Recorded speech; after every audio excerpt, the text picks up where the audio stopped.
Right, okay. Hopefully we're live now. If anyone can hear us, please say in the chat or whatever. And if you can't hear us, then also say in the chat. So yeah, we're going to try and just wing some Trans Day of Visibility stream, get some cool people on maybe, and Christina as well. And maybe just see how it goes. We'll just talk about stuff. Should be fun, hopefully. I am drinking some local, lost the bottle already, some local beer which I had delivered the other day, which is nice. And I'm drinking it from a Metal Festival cup. Christina, what are you drinking? I am drinking white wine that I panic bought from the corner shop because who knows when I get to buy wine again. So do you have like 50 bottles down there? I have my massive bottle of gin, but I'm saving that for a special occasion. Okay, cool.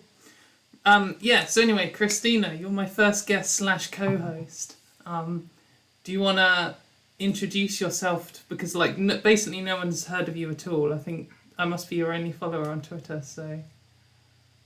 So I'm Christina, I'm from Essex. I do hoop theories, and that's pretty much the only thing I do. Have you got hoops in now, mate? It's controversial. Oh, octahoops. Were they hexahoops? Hexahoop. I would say they're hoops. I'm on a quest to complete all the main geometric shapes. I've got some really cool triangle ones. Complete all the geometric shapes, all infinity of them. Well, no, up to a limit. 12-sided. I don't know. Dodecahedron. Got some really cool triangle ones the other day. Cool. Really hyped about does a single bar count as a two, just a line? Is that a two-sided? Arguably, I've got one of those already. Okay. So, and I've got a one-dimensional. One-dimensional. Okay. A single point in space. Yeah. So I've got 1, 2, 3. I don't have 4. You like some diamonds? I've got some star ones given to me by Meters What We Aim For. Yeah. So I did a Trans Day of Visibility post on Twitter earlier today, and I decided to make it a bit political by posting it alongside the Mail on Sunday article saying that some knobhead in government is considering trying to get that law they had in North Carolina where they try and ban trans women and just end up banning any woman with short hair or whatever. And so that's attracted some attention. So my notifications have been busy today. I've had quite way more support than anything else, which is good because that doesn't always happen, but often it does. I think it's gone quite well, I guess.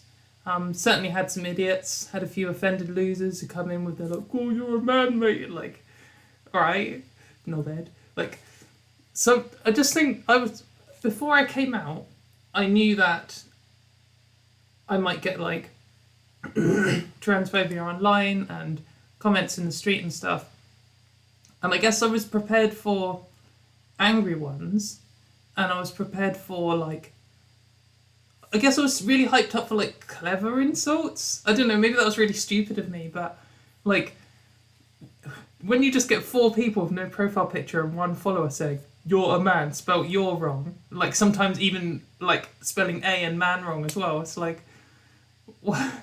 So lame. Come on, step your game up. This is so rubbish.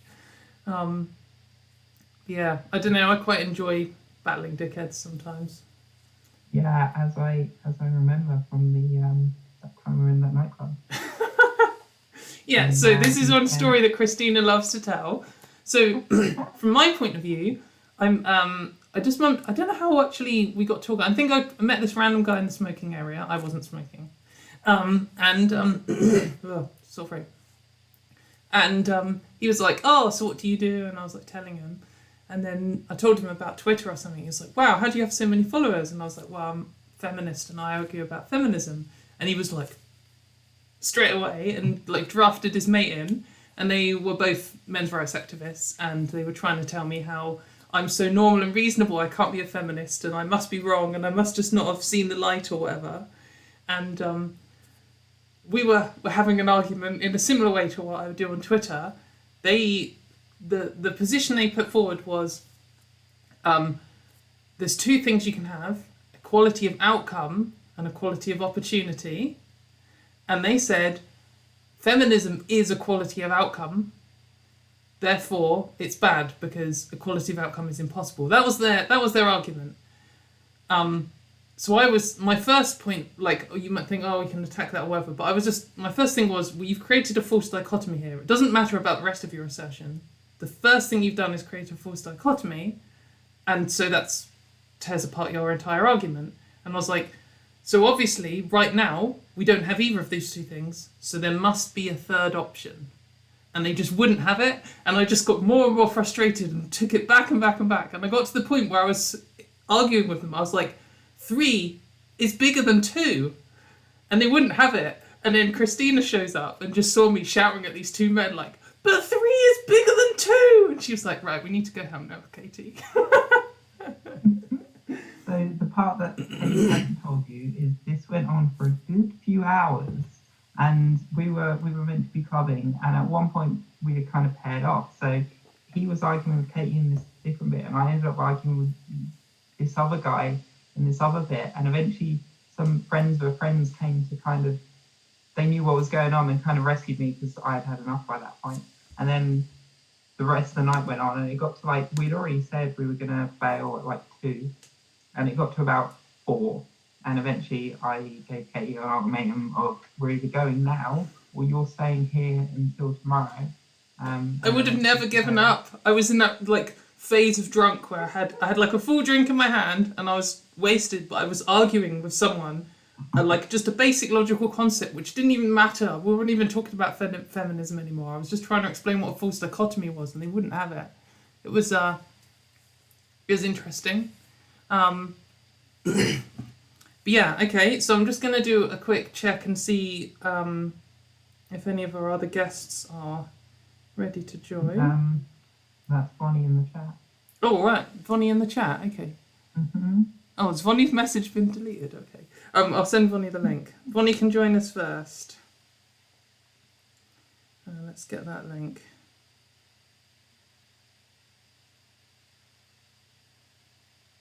I probably should have done the admin, shouldn't I? If I thought that. That's right.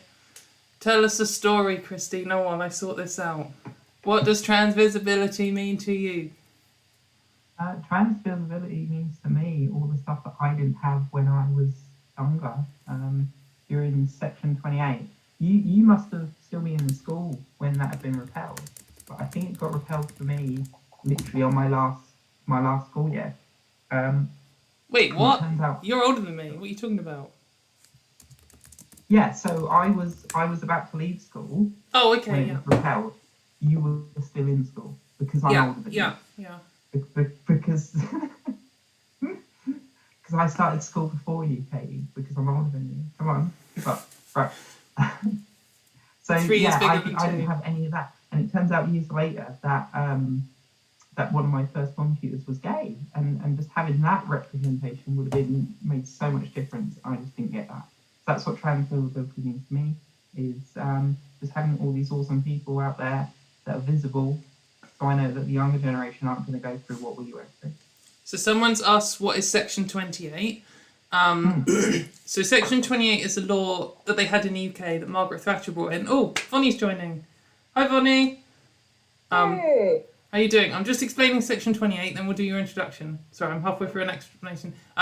So section 28 is a law that Margaret Thatcher brought in, and it effectively was no schools or other public institutions were allowed to teach about LGBT people at all. So it meant growing up in school, we weren't taught anything about LGBT people, didn't know they existed or anything, and it was pretty rubbish. So. Bonnie, you might want to mute YouTube. Yep. I'm gonna do that now. Hang on. How do I make that go away? There we go. Hey. Hi, Bonnie. How are you doing? There we go. Hey, sorry guys. You think I would be an expert at this now? I've been doing this like 100 times a day for the last 2 weeks. But hey. How are you doing? You feeling better? No. Oh, mate. Sorry guys. Oh no, we've still got an echo. Oh, it's not mine. Mine's mute. What is going on? Oh, there we go. I think that should be fine now. I'm so sorry for my technical ineptitude. That's right. I technically shouldn't be technically inept, but apparently I am. Yeah, no, I've been. I feel like I'm kind of like back to square one. I've mostly been Really? in the bath or kind of lying down for most of today, and I just feel crap. But hey, Mate. yeah, it is what it is. Screw this virus. Yeah. Well, it sounds like you're beating it. At least you've not been taken to hospital. Sorry. Maybe you should be. T literally went down the wrong tube there. That's not the virus. Sorry. Thanks for having me along, you guys. Like this is really That's nice. all right. Would you like to introduce yourself for all the viewers Yeah. at home? Oh Christ! Like where do I even begin with that? Yeah. My name's Bonnie. I am a journalist based in Glasgow in Scotland. I've kind of been on a journey over the last couple of years. Like I for many years was kind of very like masculine presenting and kind of swinging widely between the two before I kind of had a word for like what genderqueer or non-binary was. I grew up in quite sort of with quite a religious background where that sort of stuff was not at all encouraged. And then was very much kind of involved with like sort of radical and Marxist feminist ideology, at which point I found myself being sort of taken down a path of gender agnosticism and kind of rejecting everything that I knew to be kind of true about myself and other people. And then got out and I'm now happily sort of living my life openly as a right now kind of non-binary femme presenting person, but very comfortable with all of the aspects of myself that I repressed for a very long time. And I'm kind of making my peace with that and trying to do my bit for kind of making up for lost time in promoting trans visibility and being a better ally to all of the wonderful people who have helped me back to reality. Yeah, it's really great to hear because I know recently you did like a podcast thing sort of explaining your journey in more detail and that was really interesting to listen to. Yeah, I mean that was a kind of like summary version of events. Like I could go into like way more depth. But I was really interested to see how many people then got in touch with me. Were like, oh my god, this is really resonant. This has kind of been my journey as well. And what was interesting as well is other people, other trans people, other non-binary people who had almost been taken in by some of the kind of gender critical viewpoints to then who had also at some point had a kind of lightning flash moment where they realized that they were fully kind of going in the wrong direction. And what's really been interesting and healing as well is like other people, friendships that had, like not friendships that I'd lost really, but they were more like people who had gone dark, who and I hadn't kind of really understood why. And people have kind of gotten in touch going, oh, right, this makes sense. So they were kind of like really glad to have that I guess a bit of an explanation of like where my politics had taken me and to understand that there's kind of radicalization going on like absolutely, and there isn't enough of a conversation about that. Like the mechanics are exactly the same as they are for kind of we had a discussion about like cults and stuff before, and it seems very similar. The kind of you'll find people will find a feminist community online, they'll find a sense of identity, belonging, and then slowly there's that kind of like creep of ideology,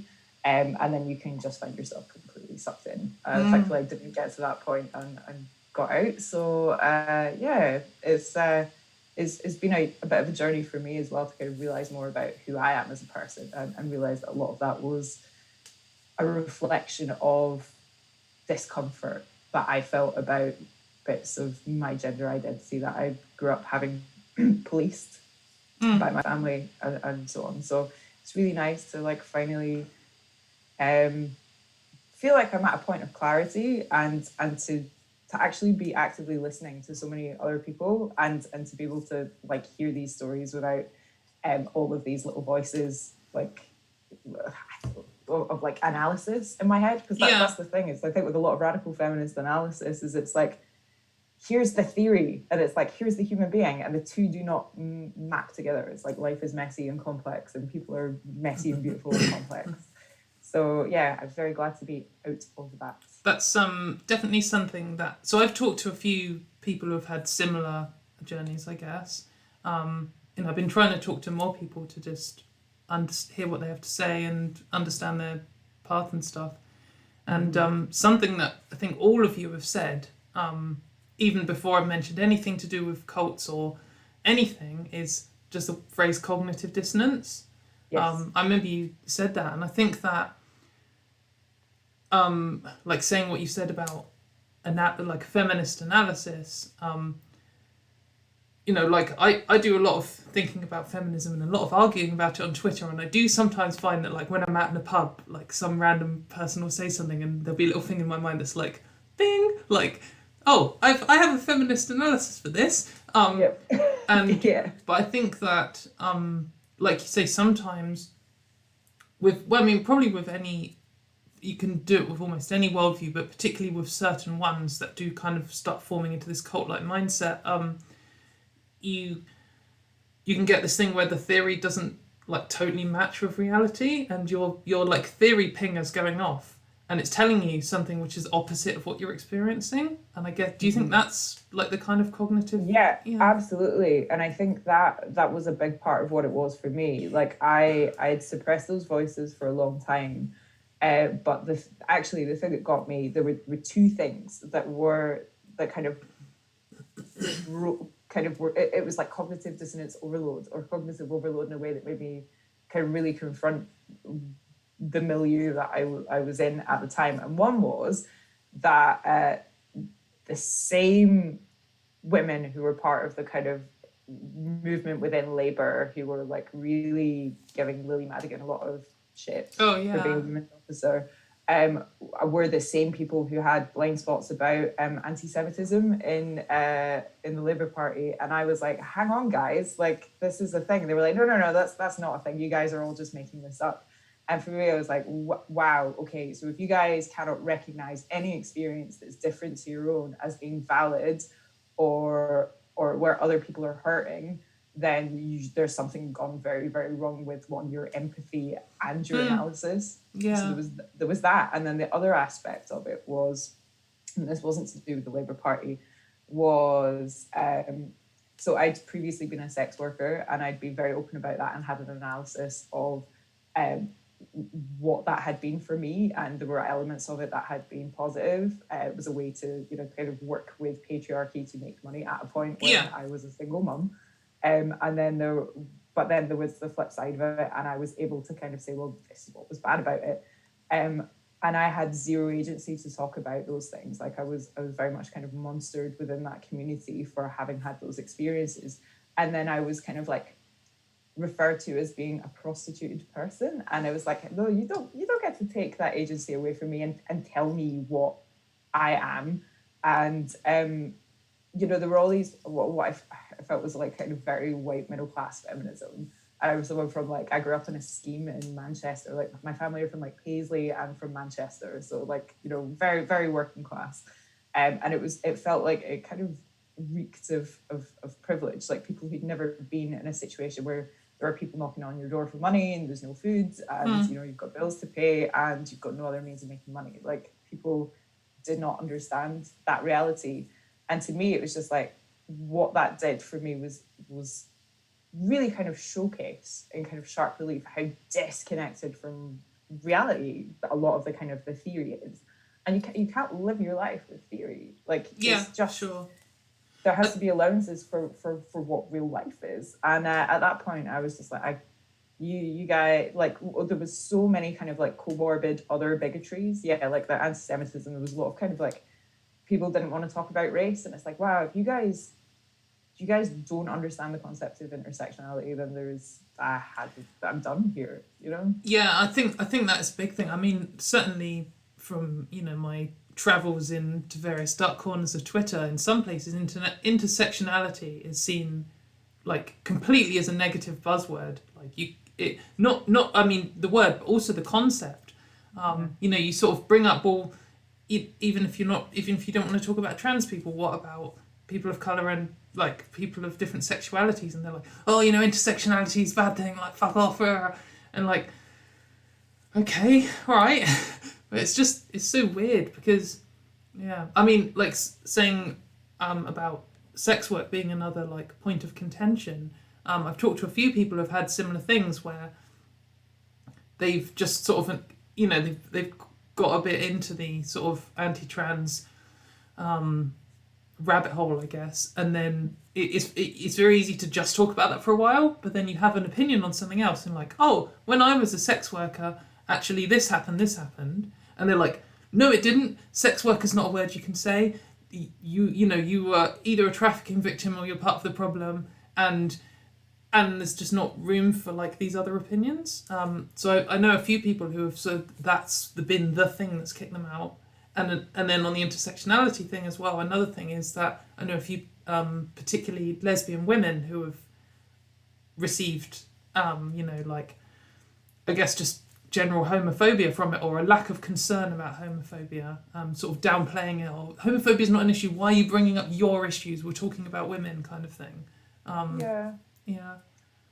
It's and that to me is it's pretty frightening if you're someone who claims that you've got radical politics and that you are completely unable to see that people have different life experiences, and that we're all born with a set of identities that either give us advantages in the world or disadvantage us in the world. That is like literally, like, I mean, it's feminism 101, isn't it? It's just totally. It's like a left-handed person in a right-handed world. That is like at the most like micro level. Like that's like we all have these things, from whether you're the fact that you're not white is visible, or the fact that you are, you know, you were by a genetic sort of lottery were born in a really poor neighborhood versus an affluent one. You know, these kind of things. It's just totally divorced from reality. And I think a big part of it is because so much feminist activism is done online these days. It's behind a keyboard.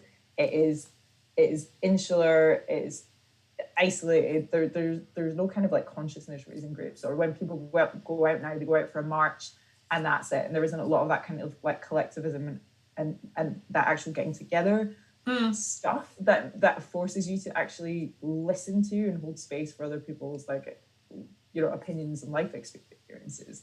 And that's why like I've been really like pleased to see like Finn Mackay, who is a radical feminist scholar who I think is amazing, and like she does a lot of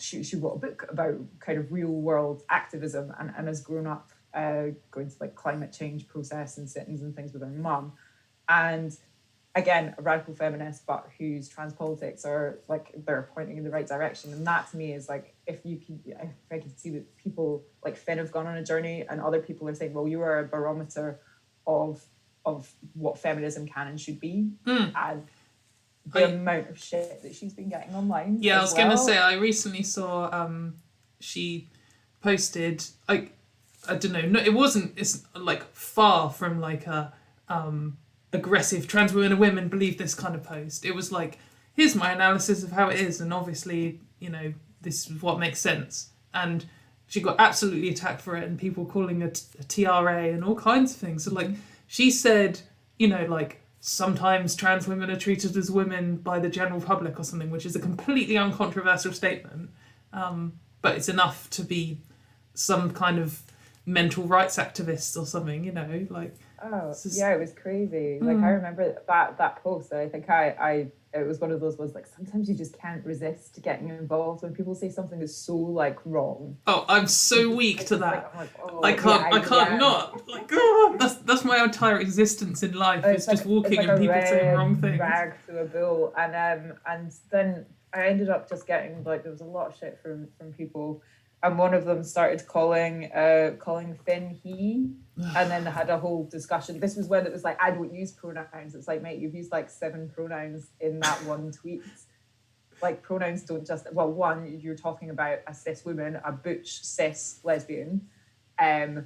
You don't get to opt out of pronouns. It's how the English language is. I know, you would sound like such an idiot if you tried it. I did a status on Twitter the other day trying to do it. Like, Katie is writing a status about Katie's thoughts or whatever, and it's just so stupid. So stupid. But that's it. I mean, so much of this is, I think, people are gleaning their politics or their worldview entirely from social media. And they the first time they've ever really engaged with the word pronouns is when it's come from someone like fucking Glenner. Sorry, am I allowed to swear on this? You can swear all you want, but you can't say the G word. I forgot what I was saying. But yeah, like, I mean, that's the thing is like when people are only coming to a concept from, things that they're reading in like little snackable like tweets, basically. They just don't know what they're talking about, and they make themselves look so stupid.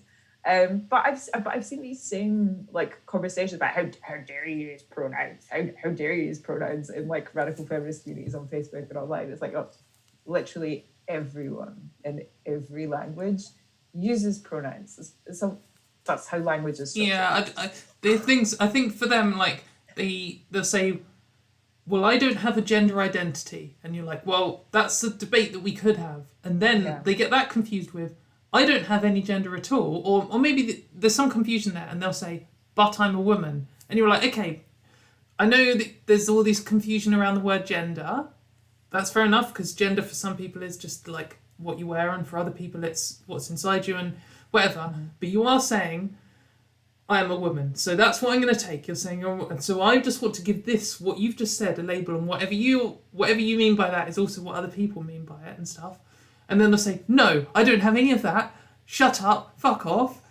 I just am a woman. You're like, okay, well, so if you're a woman, I'm just going to assume that you want to be referred to as she rather than he. And they're like, no pronouns, just call me she. I'm like,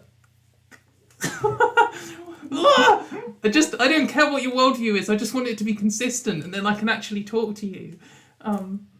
It's like the same with people who I've had so many arguments about this. Like, how dare you cis me? Don't use the word cis. And it's like it's literally it's like being offended by the word tall, or it's so bland.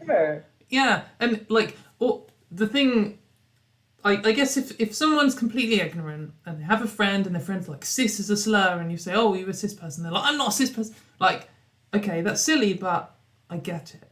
But if I say to someone, okay, you don't like the word cis, that's totally fine. So I just want any word, you can pick it, that just means all the humans who aren't trans people. I just want a single word for that, that's just fine, anything. We can even have non-trans, that's fine. And they're like, no. And like, you can't, this concept exists, whether you want it to exist or not. Like, there are people, that's a fact, and some of those people are trans people, and some of them aren't. And that group is a group, just like, and so often when they want to fight against this, it's because they don't even want to acknowledge this, like, dichotomy, or it's not a dichotomy, it's, it's a range, and some people are not sure if they're trans or cis, and there's still a grey area in the middle, but there's this kind of general two groups that are worth talking about, like men and women. There's some people in the middle, but they're two worthwhile groups to analyse, but they don't even want to acknowledge that, because as soon as you recognise cis people are a thing, then you can start talking about trans rights. And I think some people do just want to shut it down, and some people are just stupid. I think most of them are ignorant, some of them are stupid, and some of them want to shut it down. This is exactly the same argument that was put forward in like the 80s and early 90s. The word heterosexual, straight, exactly the same. And I don't get how they're either denying the parallel and they can see it, but they don't want to believe it. or they just can't see the parallel, and I just don't get it. It's like they don't understand what words are either, because literally the word cis is is shorthand. It's a shortcut for what you just explained. Like Yeah. it's like it's the most Pick up with the banal thing. I mean, it's just crazy. I remember another article that I read that like really like made me go, "You people are fucked up." Was sorry, it was It's alright, you it's people. good. It's called Pronouns Are Like Rohypnol. Oh yeah. Did you read that? Yeah, I Please? did. Oh, It's just deranged. Like like you could only come out with something like that if you had been radicalized. Because what? Like Rohypnol's horrific, and saying even. as Sorry, a carry feminist on. as well, like why would you like use that concept, something that is responsible for like the drugging, the raping, the abuse of not just cis women. That's the thing, is like the majority of the people doing the raping are, sorry, but cis men, you know, like and lots of us are affected by that, and that is a word that is so freighted with trauma, and to just like throw it around, It totally devalues it. yeah, totally. Because I if was you're like, saying pronouns are Rohypnol, you're saying Rohypnol's as bad as pronouns, and you use pronouns literally every single sentence you talk, like, well then, so what, you're saying Rohypnol's just nothing? yeah, exactly. Yeah. And there's so many, like, again, it's the cognitive dissonance, and like I mean, I don't know if it's just like the way that my brain works, like I'm like mildly Aspergic, like introverted person who values logic, and I you know, I like to kind of deconstruct an argument to kind of make sense of it, and so many times it was like you were saying, like your premise is wrong from the beginning, so I literally cannot take another thing that you're saying seriously. But for me, for a long time, I would overthink things and go, yeah, well, maybe they've got kind of a point there. But then when we got to the pronouns are Rohypnol, I don't use pronouns, don't use cis me chat, it's like, oh no, this is like almost dogmatic. It feels Well, it like is, yeah. yeah, totally. It's like it's like religious heresy if you were to say anything other than that. And it's just, I don't know. I think what has really upset me as well lately is seeing people whose opinions that I trusted and valued in kind of other kind of political spheres suddenly like buddying up to people like Glinner. Yeah, me And too. It's like, so depressing. no. It's like that. Quite particularly, there seems to be a theme with straight white men comedians. I guess they all know each other. So if you don't know about something and one of your mates really cares about something, you'll just blindly back them up. But it's just so depressing. One of my split there though. Huh? There's quite a few that are vocally kind of pro-trans. And Yeah, then for you've got, sure. Frankie Boyle, what a lad. Yeah. great. I'm struggling to think of more. The list is endless, but we can only think of one. Dylan Moran is kind of went on an anti one specific writer rant on one of his live shows recently.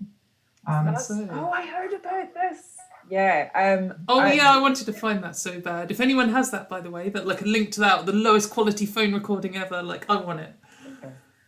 My favorite thing though with the Glinner thing, and he has dogpiled me a few times recently, just because he's got nothing else to do now. He's stuck in the house apparently. Because you're a woman or has a disagreement or whatever. So he's married to Peter Serafanowicz's wife, and his brother keeps trolling him and retweeting stuff about like what an idiot Glinner is, and it's like, mate, your own family think you're mental. So bad. So he like in like 2016 he tweeted something like anyone who writes for the Daily Mail, he said like the Daily Mail supported the Nazis in the 30s. Anyone who writes for them now is doing exactly the same thing that would have happened then. Like, basically people who work for the Daily Mail are Nazis. Then 2019 he writes for the Daily Mail and said like, well, who else would publish it? So I just screenshotted those two things and just put #Glinner. Just those two like tweets of his, which are a funny contradiction. And then I think it's James Serafanowicz. James, yeah. He like had it like retweeted like straight away, and I was like, it's so funny. Oh, it's almost cringe how bad it is. But That's like, an I'm awkward beyond family feeling party. sorry for him because of like him going on the TV and saying trans doctors are Nazis. I shouldn't really say anything because I'm worried that if I say a fact about what's happened that I might get a lawsuit. So, which I also probably am worried about saying at all. Oh god, he's just something else, honestly. But he's another one of these people that are like, I don't have a platform in a major like newspaper or on the BBC. On the TV. And I can say And the 'cause I'm not BBC in the twice in BBC 1 now. week. I left the BBC last week, so I can now say like fuck that nonsense with Newsnight. You should have seen the complaint that I wrote. It was like Good, me too. I wrote a really complaint. big, because it's just unreal. But again, these people, it's really funny how these people that think they're being silenced keep getting like hour-long specials or published in the Guardian. I want to do I've been thinking about doing this for a while and have effort and emotional energy to go back and look through all of the anti-trans articles from the last 3 years, because there can only be 10,000 of them. It's not many to look through. But I predict, this is my hypothesis that I'm happy to be proven wrong on, that there are more articles claiming being silenced on trans rights by anti-trans people than there are articles by trans people. That's my hypothesis. I think the ratio would be something like 10 anti-trans articles, 1 anti-trans article complaining about being silenced, and 0.1 trans person article or something. But that's what it feels like. Like seriously. But this is it. It's like these people are absolutely like deluded if they think that. I mean, again, it's the cognitive dissonance there. It's like how can you write for a major publisher or go on a national broadcaster when you've got access to that platform and say that you're being silenced? I mean, it's just so dumb. I can't get on board with it. I know. It's crazy. Yeah. So earlier when you were saying about the pronouns are written thing, you just reminded me. I was thinking like there are some things that I find it hard to believe that like someone from the outside wouldn't think is crazy. Pronouns are written, I think the general public would be what? I think that's one, and I think another one was like probably the one that I always go back to is by taking the female symbol off the sanitary towels that trans people have erased women. Did you see that article? I did not. But Julie Bindel wrote an article saying by caving to trans activists always have erased women. I think or eliminated. I think it was eliminated women. And it was just about like there's this symbol which is just, I mean, if you think gender is entirely a social construct and that's the word you're using for it, then the symbol for women is part of that. And so removing it is a gender abolitionist move. So there's no argument for that there at all. It's just about fighting against trans people. And that's just, I think that's a good example of just ridiculous, like, I mean, it's beyond. just really kind of like funny that I think it, in some ways, like the idea that they're like endowing always with the power to erase women. Like, I mean, I like, I know. Identify with like fanny pads. Like, who wants to like see their like their womanhood encapsulated in like a product that is, part of fucking capitalism that we should all get for free anyway. Yeah. Like who wants to identify with? Didn't you get them for free in Scotland now? Yeah, we do now. It's great. We're kind of ahead of the curve on that one. Scotland actually, usually but is, so yeah, keep it up. Like in some ways, yes, is good. Well, you're worse for trans stuff at the moment. It's mad in Scotland. Oh god, yeah, the stuff that's going. Again, I can talk about this stuff now. The stuff that's going on in the SNP. Oh my god, it's been so hard to like not be able to like tweet or talk about anything for like 9 months. Yeah, it's been tough. But yeah, like I mean, there's a huge schism happening in Scotland right now in the party. Like there's been so many people who have resigned their membership of the SNP because there are people within the party who are so. You couldn't even call them pro-women. They're vehemently anti-trans. And the most of them are anti-women. Yeah, and they're anti-women as well. And the fact that there are like people like Wings Over Scotland, I better not say that because I'll probably get a lawsuit as well, who, again, people who are not known for being friends to women, suddenly care about this because it is a way to kick the shit out. In a way, like, one of the worst things that to happen for women's rights was this trans debate, because it suddenly gives all of these people who have been fighting against women like a badge they can do. I'm actually pro-women. Like, yes, I voted against abortion, and yes, I've been campaigning hard against single mothers' pay from the government, but I oppose trans rights, so now I'm a pro-woman, so you can't call me out. I can't be a misogynist because I want to ban trans women from going to the toilet in public. Like, and people believe it. People like, because the media's been so keen to push it, whenever there's a disagreement between some feminists and trans people and some random bellend, it's always feminists against trans people. And this person's not a feminist. Where has this come from? They're not a feminist in any sense of the word. It's just ridiculous. It's like when in America they had some radical feminist lady opposing trans rights on Tucker Carlson's show, and they had something, Tucker Carlson fighting for women's rights. Like, Tucker Carlson, what are you on about? Absolutely ridiculous. This is the thing that really gets me about a lot of this stuff, because I think like your feminism should be rooted in like your values as a human being, and if you can so easily shelve your values to say you'd been opposed to someone like Tucker Carlson because he's a piece of shit and is demonstrably a piece of shit in so many ways, but then suddenly when someone who confirms your biases allies themselves with Tucker Carlson, that's amazing. Oh, it's so cringe. I just think that's, for me, that's just something like, I know, I'm sure there are people on the like gender critical side of things who do have the integrity to not blindly support any knobhead who jumps on the anti-trans wagon. I think for me that is like, it's not even a thing because it's just so obvious. If like Donald Trump comes out in support of trans rights, I'm not going to suddenly be on the Trump train because he's a piece of shit, even if he was hardline pro-trans rights. I hate him. In fact,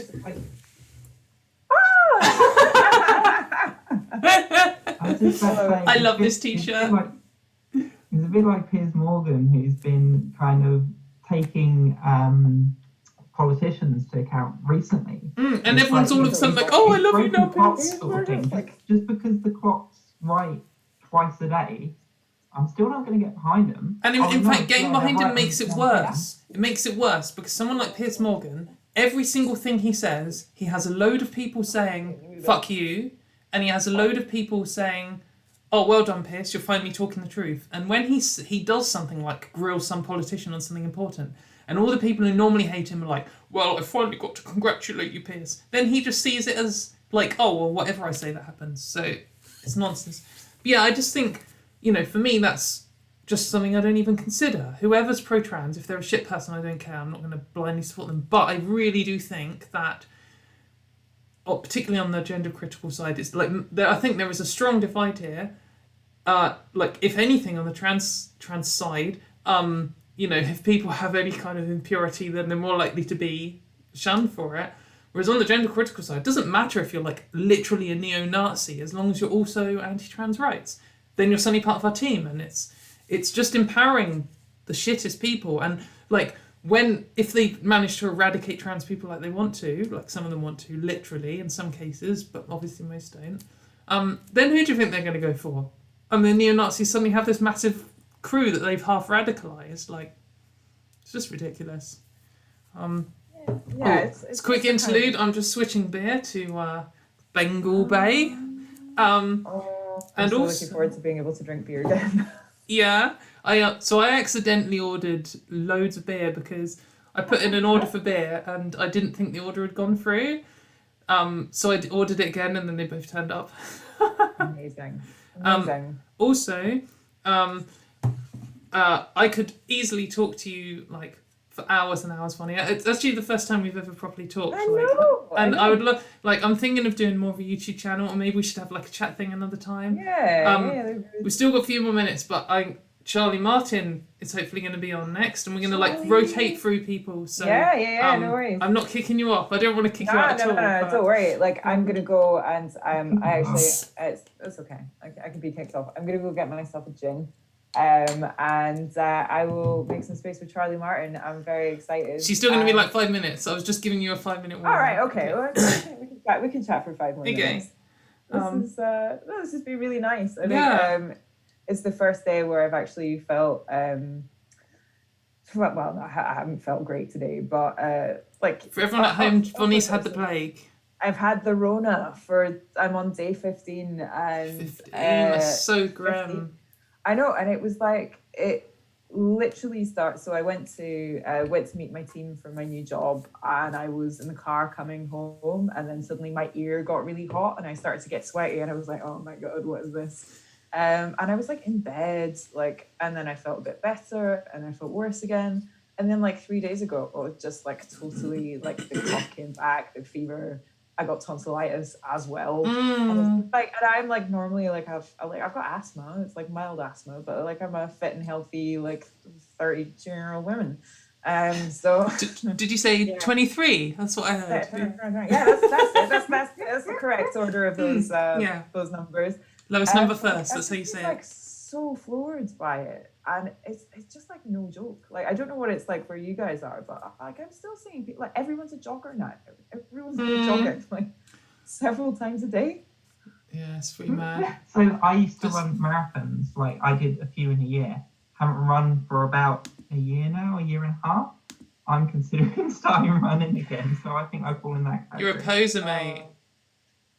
See, I used to, but I knackered my knee. But I'm now I've been doing yoga and like bar, which is brittle, like 3 times a day. Like when my chest hasn't been so bad. But I'm just like I'm itching to get out of the house now because it's like I'm at the point now where I've cooked through all the nice ingredients in my house. Like I've run out of like salt, I've got no pepper. You've run out of salt. I've run out of salt. I've cooked everything. I ran out of my good Jewish salt. I ran out of everything. I have nothing. I run out of paprika. I've run out of vegetables. I pretty much just have spice and rice. But before Vonnie goes, does anyone have a question in the chat? You've got like 4 minutes or something. No. Okay. There are no questions for you. No one is interested in you at all. That's fine. I've talked enough. Right, guys. I'm gonna go and I'm gonna eat the second half of my giant Peshwari naan, which I was enjoying in bed. Oh, amazing! Before I came on the chat, so I'm gonna stick around to watch Charlie. It's lovely to see you both. Yes, thank you so much for coming and making the first hour of this not a total disaster. It's been great fun. Right, I will see you all soon. Bye. Bye. Oh, sorry, Poppy. What do you do to the cat? I nearly dropped my bottle opener on her. I didn't really. I mean, I did nearly really, but I didn't actually. So I'm a bit worried because I finished a bottle of wine already. Well, whatever's in there. Nice, well done. I've had 1 beer, and I've got loads to go because I accidentally bought twice as many as I thought I should. So did you get 2 of everything, or did you like? I bought this like selection pack where they pick you out random ones, and so I've got like this total random spread across the whole. I don't know how many they do, but they do at least. I think they do at least 8 different ones because I've had 8 different ones so far, and I know one of them's 7%. I haven't had that, so there's at least 9 different ones. Right, I'm just going to send Charlie the link, and then she can. One year we had a beer festival at what was the only metal pub in Colchester, and they did Skull Splitter, which was like 14-15%, and it didn't sell out. So they still had some on the last night, so they were selling it really, really cheap just to get rid. And then they also had this really, really strong cider, and we had the idea of doing this snake bite with this like 10+% Skull Splitter and this like 10% cider, and it just curdled. It was horrible, but we drank it because that's what you do. Over in Bristol, where you get real cider, some of it's whoa, like. Whoa! Hang on, I'm going to stop you there because I live adjacent to Suffolk, and we have proper cider here. Thank you very much. No, Southwest home cider, mate. What are you on about? Suffolk. So it's Horseshoe Ferry. Suffolk and Bristol, same place. The world is a cylinder, and Suffolk and Bristol are next to each other. Pretty much, yeah. But yeah, there's some like pink side here, there's like orange, there's like bits at the top, bits at the bottom, like has a foam layer which never goes away. It's all I pretty grim, saw to be a honest. documentary, I think it was like James May, and he did like this tour of like the West Country, and he rocked up to this place that literally had all this cider in these casks. Nobody there, you just left the money, poured yourself the cider, and off you went, and you could drink it there if you wanted to, because there was like picnic tables. It's like, oh, that's bliss. That's pretty mad. One time, the pub I used to work at, we had a cider festival that lasted a week, and on the last day of it, everyone went home at 4 a.m. or whatever, and they're like, right, we're going to tip all this cider down the drain unless you guys drink it all. So it was just free for all, free cider, and I got obliterated. I didn't even like cider. I think there was even like some of this Old Rosie, which is like 11%, but tastes like apple juice. Huh? I love Old Rosie. Old Rosie's great. It is good. Right, I'm just hyping it on Twitter that Charlie is next. Hopefully. How's the chat doing?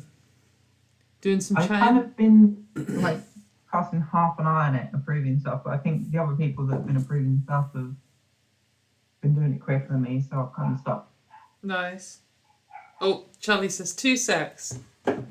That's a lot of sex. Whoa. More than you're getting. Oh, it's so true.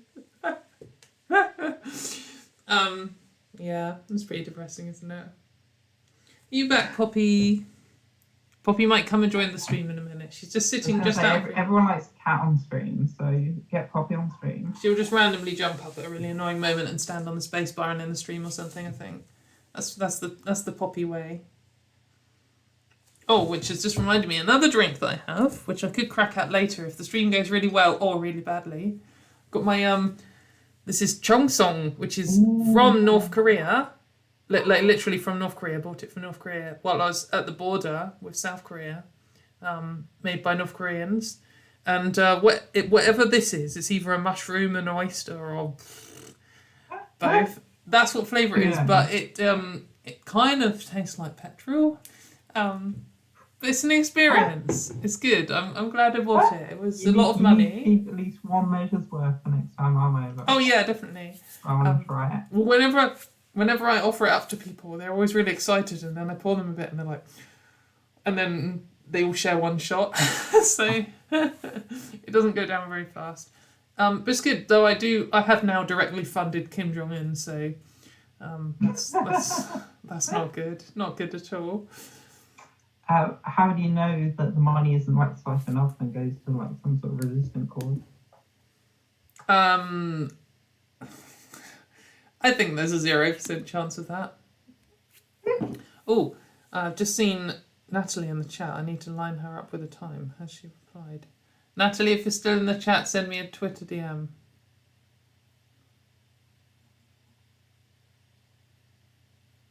Or have you already sent me one? Oh, no, you haven't. You can't make people's avatars bigger. That's really annoying. Oh, what, to see who they are? Yeah. Yeah. Well, why would you want to do that anyway when you can just look at me? Oh, this is quite interesting. So I've just exited the chat and done it in its own tab. I don't appear to have I can't right click them and have the moderator powers.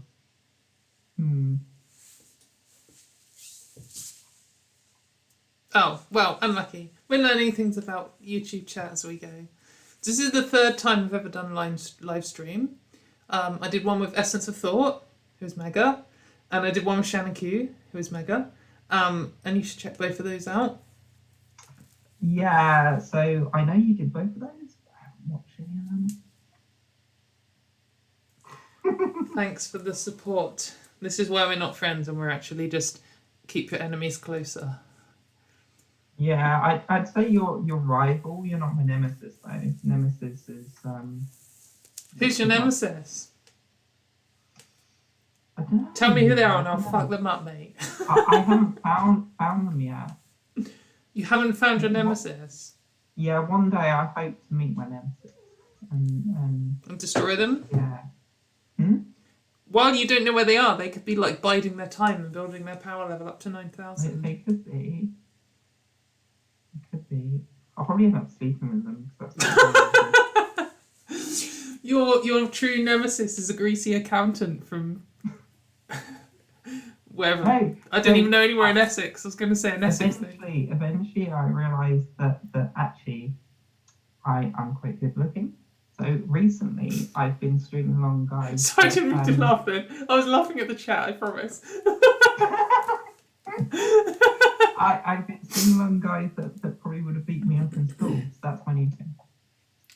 Yeah, I mean, I can't get over that.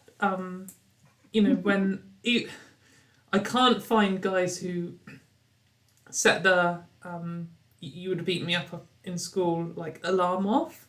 I can't find them attractive because that's just the first thing I think. I just think you're a prick, mate. I think if we're gonna get all kind of armchair kind of psychologists on it, part of it is kind of almost a reclaiming sort of thing. But these are the Yeah, I'm not guys very good that at reclaiming would things. I shit think out that's a me good in idea. school, and now they want me, and now I'm desirable, and it's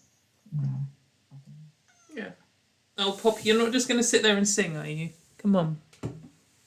Mewing. Yeah, she's asking for dinner. Her dinner time is 10 p.m, but we are nearly 90 minutes away, so she's going to keep me updated with the countdown for the next hour and a half.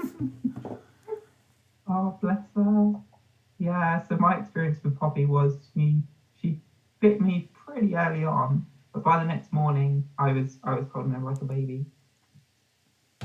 One of my friends came round and met Poppy for the first time, and she was like, "Oh, I love cats. I'm so good with cats. I'm a cat person." And then like reached down on Poppy like this, and anyone who's ever had cats knows that's what you do to dogs. You come in forwards, and cats you always come in from behind.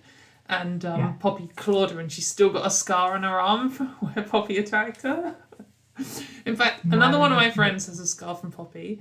One of my Japanese friends who came and studied in Bristol, and like the thing that she took home with her was a scar from Poppy. Oh, Charlie's here.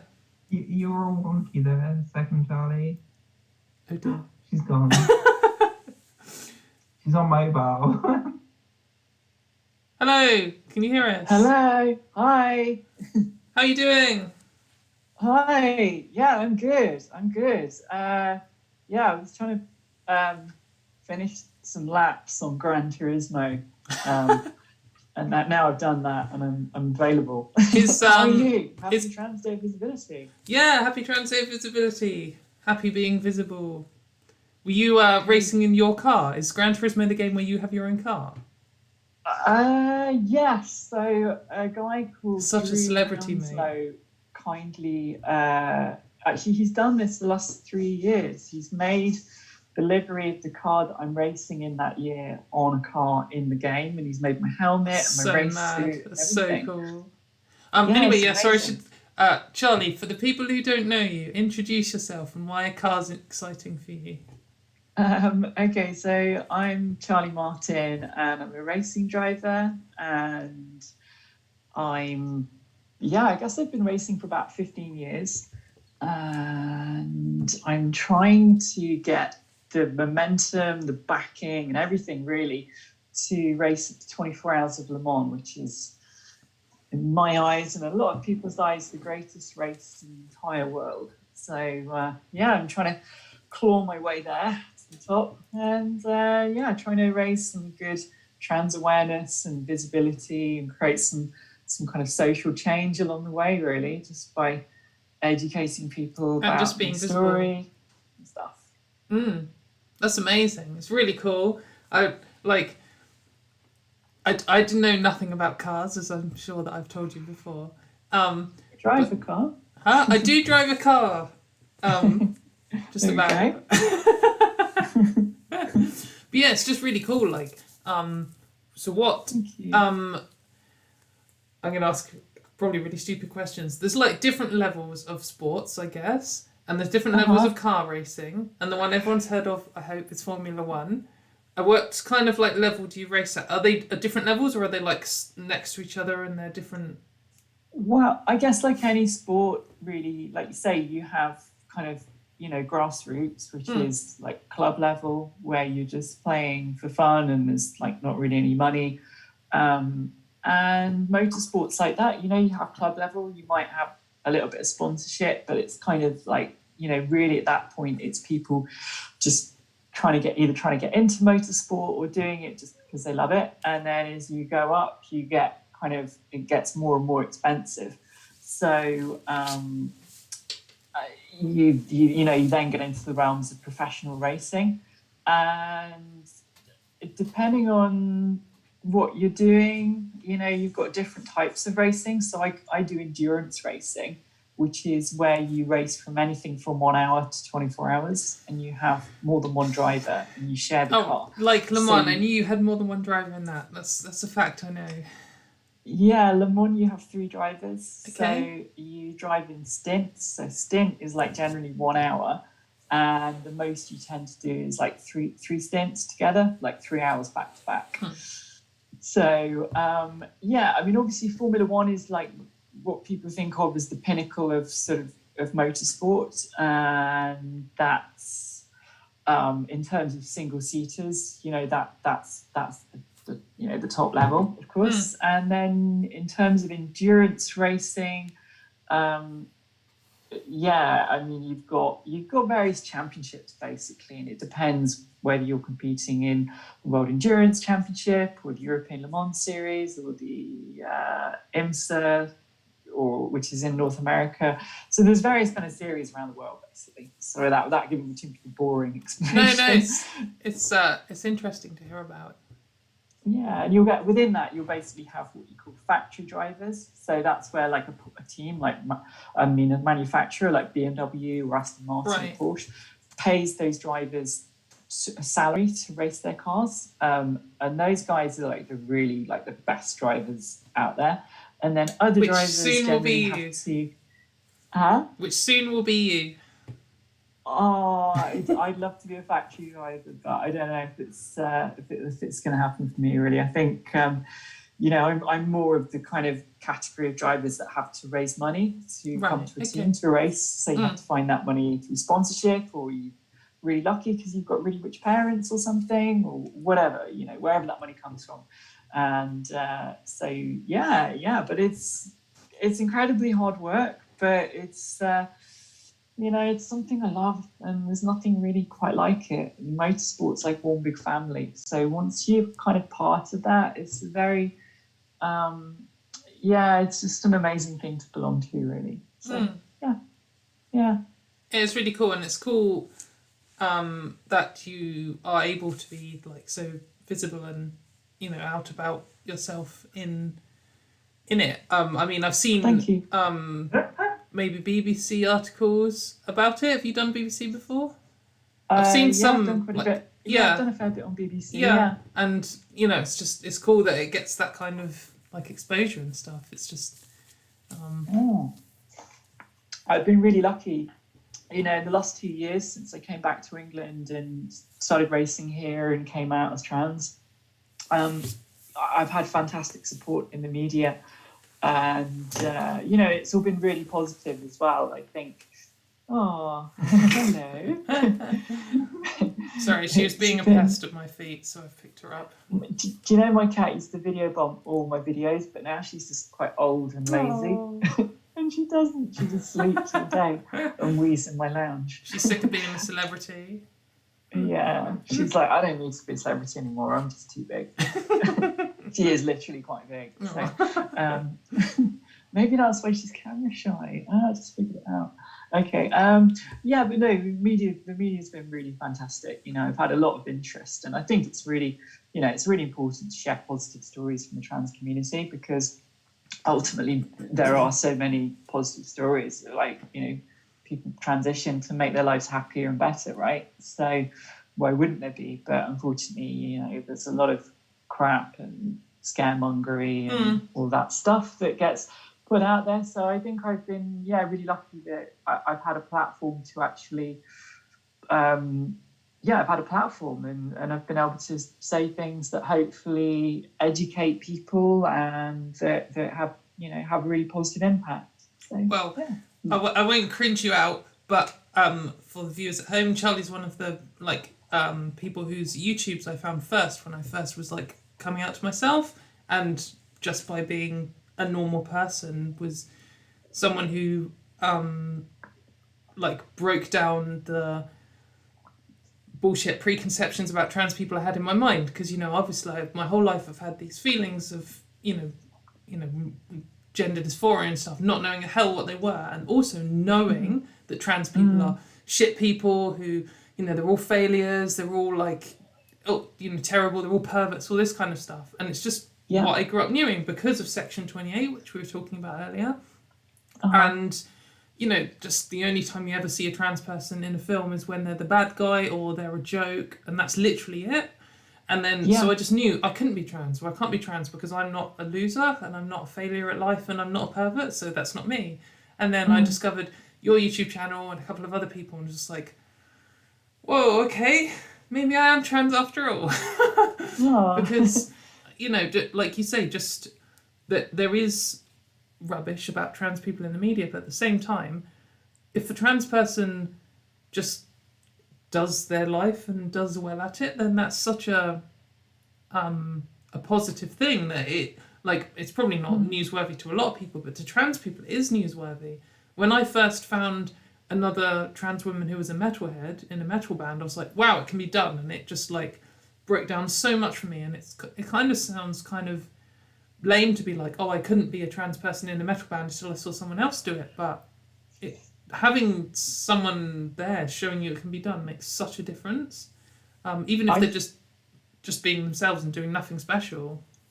I think that's so true. I think that's really true because I think we're about the same kind of age, and I guess we've grown up in a time before the internet, before YouTube, and I think when you've gone through your whole childhood and all the trans people that or the limited amount of trans people that you've seen, as you say, were all characters on, either someone on the Jerry Springer Show or Eurotrash, or I don't know, someone, whether they were a cross-dresser or something, who were, basically a trans person.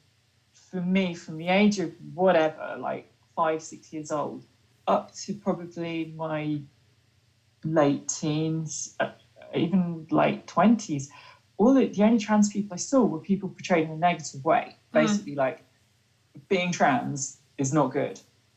It's not normal. It's not wrong. Just not good, it's terrible. Yeah, it's terrible. Yeah, and if you're trans, you're not going to have a happy life. You're never going to meet someone. You're going to live on the free. Basically, it was everything about being trans was shit and wrong, and people were disgusted by it. And it's just so you're obviously going to grow up with this completely horrific view of God, this is who I am. This is something I have to keep hidden and hide from people, and I'm ashamed of something that actually is so intrinsically the core of who I am. That's a complete headfuck, and that's why everyone else grows up. I'm sure, when I go in to do talks, I say to people, I'm sure everyone in this room probably had some role models or some kind of heroes they looked up to as a kid. I didn't have that. Me neither. Those people just didn't exist, right? So it's why it's so important that, you being visible in the metal community is there'll be people who see you and are amazing. I can be into metal, I can play music, but it sounds so simple, but it is literally that important. Yeah. For me, particularly with metal, I guess I've been a metalhead since I was 15, and I've always known metal people are my kind of people. I guess they're also dickheads. They're quite crude. They say things what they're thinking, and I like people being open and honest. Metalheads are usually too honest, if anything, and they're very accepting. In general, metal people are. There's lots of people who were bullied at school. There's lots of people from all these different backgrounds. They've got this very international feel to it. But at the same time, it's just a fact that it is mainly straight white men. And there are whole branches in metal, like in the 80s with like Motley Crue and stuff, which is very misogynistic in vibe. And that did make me think, like, well, sure, they're accepting, but are they going to accept a trans person? And I was just terrified because, you know, metal is, if someone said, what is this one thing you identify as? It's not trans or as a woman or as anything. It's as a metalhead. Like, that is my top thing. And I just thought, like, you know, I do want to come out. I got to the point where I was like, I want to come out. I want to do this. But if it's going to cost me metal, is it worth it? And Yeah. I still don't know the answer to that question, because luckily I've not had to, because after I saw, there's this lady in a band, I think the band's called Cretin, which is a very metal band name, and she just like came out and all of the fans were just like, oh, that's cool. I was like, oh, okay, well, maybe the just general metal vibe is I don't care, and like, that kind of is it. I mean, most metal people don't know, and if they know, they don't care, and they're just like, well, you're a nice person, or, well, actually, I disagree with you about Slayer's second album. So that's the thing that people really care about. And it was like, you know, really, she made such a difference just by being, I mean, I like to say trans people doing boring things, because like, oh yeah, I play in a thrash metal band on the weekend. Like, it's kind of boring. Like, it's not like I'm, you know, as big as Kanye West touring the world or something. It's like, yeah, I play in my local hometown or whatever. But it's just doing boring things can make the difference. Well, it's not boring though, isn't it? No, it's not. Like, it's not. the It's thing just that's like it's your passion. It's the thing you love doing. It and is, these yeah. are the things that make us more, you know, more into individuals, and the things we love, our passions, whatever they are. But yeah, like you said, that's so, like, you discovering that person is just that was a real game changer for you, right? Yeah, definitely, totally. And also discovering your YouTube channel. I had this particular moment with your YouTube channel where I was watching things and you were just like saying the pros and cons of being out or something. I can't remember exactly what it was. And it was in my like coming to terms with it myself phase. And I was quite depressed at the time, and I was doing a lot of drinking and stuff. And I think it was like 3 a.m. on Tuesday morning, and I had work the next day. And I was watching this video, and I was just like, fuck, like, this is the moment where I know that this is what I want to do. And I was just like, oh, mate, this is so rubbish. Like, why have I decided this now? 3 a.m. when I'm going to go to work. Yeah, exactly. But yeah, it is important to just see, like, passionate people, even if it's not your own passion. Like, the fact that you're smashing motor racing is inspiring for me, even though, like, cars schmars. Like, well, I think that's it. It's like when you see someone doing well at what they love doing. I think, you know, again, this gets back to something that I talk about a lot in talks. It's that when you can't see yourself in that role, and you're talking about something that, you know, whether it's a career or a sport or a hobby or whatever that thing is, but that, you know, to get to that point probably takes a hell of a lot of hard work, and, you know, hours and days and weeks and months and years of work and everything, dedication. And if you can just see all these obvious barriers to doing that, then you're just going to feel like, well, what's the point in trying? Because, you know, I'm just going to fight. You just feel like I'm never going to achieve that, because I'm never going to be accepted. It's too hard. I haven't got the money, you know, all these things. And that's it. I think that's why you need to believe that you can make it in that thing, to then feel like, yeah, I'm gonna put shit tons of work into this, and it might take me a long time, you know, but I know that I believe in myself, and I believe that I can get there, and I'll be accepted and supported, and I'll be just as valid when I get there as anyone else. You know, I'm not going to always be dealing with this kind of like, yeah, you know, she's all right, but she's trans, so we're not going to take her seriously. You know, you need to feel like you're going to be, you're going to be there on merit, and people are going to take you seriously. So you might not get that impression from the internet, like, especially if you do a lot of arguing on Twitter, you might think, oh, wherever I go, there's always going to be transphobia. But, I mean, I can't speak for you, or either of you two, but in my experience, like, occasionally you get it, but usually once you just turn up and do something and you're like showing everyone that you're normal and your friends are there, then it's not an issue. Like real people don't care. The internet cares because the internet's got all the shittest people on it. But when I go to a gig and, you know, talk about metal bands in front of a load of people who don't know me, then as soon as it's clear that I'm not a poser, then, but you know, it's not a barrier for me. I mean, I'm sure it can be, but One time I experienced transphobia out in the real world. One time. And it was actually when I was with Katie. oh yeah, that was really grim Only actually. Really? Yeah, we had some incident on a bus with some guys who got really threatening, and it got quite scary actually in London at like 1 a.m. Jeez. It was really grim Yeah, actually at the Katie time. saved me and brought me McDonald's, so it was awesome. Yeah, we saved the day with McDonald's, but it was really Stuff grim.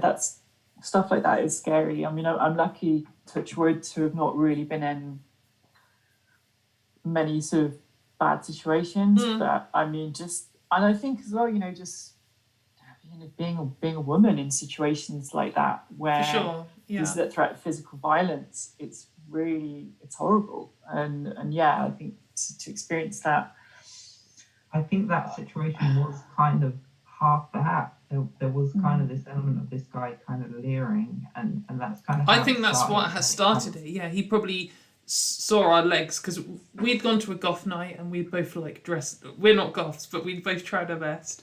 And I think that this guy probably walked in and was like, "Oh, I can see some legs," and then, like clocked us, and then that was it. But yeah, exactly. It was leering as well as anything else. Yeah, that's how it started, and yeah, so there is kind of that overlap between kind of sexism and transphobia there. But I know part of that's because I think all three of us are quite lucky in that regard that we can kind of move through social spaces without being noticed, and not everyone can. But even with that, I think 99% of the time it's not an issue, and most people out there just don't care. They're fine. Yeah. Yeah, I think that is true. And I know when I was in the really early days of transition, I remember I had this amazing therapist, bless him, who passed away sort of while we were having therapy. Not physically when I was in the room, but gosh, that's good. yeah, it was. But he was an incredibly like insightful person, and he'd say, you know, and I'd be like, yeah, you know, I'm you know, worried about, you know, before I was living full time and stuff, you know, going out in public and people this and people that, and you know, he would sort of rightfully say, well, you know, the thing is, you've got to remember that most people are probably too obsessed with their own lives and what's going on in their life and in their head and what they're thinking about to even kind of register that, you know, you're even walking past them or something. And I was like, yeah, actually that really helped me to feel a lot more secure in those sorts of situations. But equally, yeah, you know, I think that's a really valid point. You know, when you're lucky, like you say, I think the three of us are probably quite lucky in that respect that, you know, I don't really sort of worry about people clocking me as trans as that being a direct kind of safety concern. But then I remember when I was like going through transition, and it was, you know, it was really, really scary. You know, I used to be constantly like looking up the street, trying to spot people, you know, in case I needed to cross the road, or just that whole kind of me too. alert. I think when you first, sorry, I'll still cross the road. I think that's more of a woman thing though than right, for sure. necessarily a trans thing. I think yeah, it's true. I know because I still do that on that you know, in that way. And sometimes it's like there's not really so much difference, because although now I don't have to worry perhaps about being clocked as trans so much, I could still be in situations where I feel vulnerable as a woman. So actually it's, you know, it's just as scary in equal measure, really. Yeah. I think generally when I, some group, like a group of men or something is looking at me, I'm much more wishing that they haven't clocked me. Like, that's my top thought. I'm like, if you clock me, this is going to go worse than if you don't. But even if you don't, this could go badly. So, I guess there's different layers to it and different aspects to it. Yeah. But, Yeah. I think when you first come out, you spend a lot of time thinking about how you look and how you present. You spend a lot of time worrying about what other people are going to think, and you're so hyper vigilant for it because you're trying to work out what is life like what when you are a visible trans woman, like how good or bad is it, and you're so tuned into it that someone holds their glance at you for a quarter of a second longer than average, and you're like, oh, they've clocked me, like what's going to happen, like, but actually they just weren't even focusing their eyes on you, or they've just thought, oh, she's got nice hair, or oh, what the fuck's on her t-shirt, and I think it's very easy to have a lot of false positives on like transphobia at the start, which you learned to just like filter out as you get more confident. But yeah, it's definitely a challenge at the start. Yeah, for sure. So how long have you been? How long have you been out now? Me. I came out in January 2012, and I started living full time in June that year, towards the end of June. So, come on, maths. 2012, 8 years, something like that. Coming up to 8 years. Coming up to 8 years. Yeah, totally. That's wicked. It's kind of, I don't know, I feel old. I think the weird thing about the trans community is, like, in most things, people who are older than you are more experienced. But in the trans world, like, everyone has their age, and they're also, like, how long they've been out. And you meet people who you, like, are more experienced to you in life, but then are a lot less experienced to you in transition, and vice versa. Like, I've met like a trans girl who's, I don't know, 24 or something, and she had been out since she was like 14. And I was like, oh, well, I mean, like, I'm much more experienced of life, but you've been a trans woman pretty much your whole life now. So it's an interesting dynamic, because she was asking me for advice, and then I was asking her for advice, like in different things. That's a really interesting dynamic. I've not really considered that too hard before, actually. Yeah, I mean, I feel like in the last 8 years, I feel like a lot has happened in my life, and I've learned a lot. And maybe you could just say, well, that's normal going through your 30s, because it's a different chapter of your life. But yeah, I mean, it's been intense. I mean, how about you? How about you two? What have your sort of experiences been into transition? Have you been kind of equally similar times, or? So I'm coming up to. I'm just checking my calendar because I can't actually remember. I'm coming up to 4 years full time in May. So I'm only like 3 and a bit in. And then 4 years hormones will be November. Wow. So what are you saying, Christina? 2 years, about this sort of time, 2 years ago, I came out of work, but I did the kind of long. Me too. It took me a full year. I did a year of being a very effeminate, kind of masculine presenting, but on the effeminate scale for well over a year. So when I came out, it was a slow transition rather than kind of a hard kind of, I'm going to rock up the next day as a woman. Yeah. Oh, I did that. So it took me over a year to come out. Like, from the first person I told to the last person I told, I can't remember how many it was now, 86 people in person. So it took a long time. So like like some people in groups and pairs and couples and stuff, but it did take over a year. Pretty much coming out every single week, which is pretty tedious. But I did do the like hard transition where I was like, so the only clothes I had from the day I moved out of my parents' house till when I came out were either clothes I'd been bought or metal t-shirts. That was literally it. I never bought my own men's clothes ever in my life.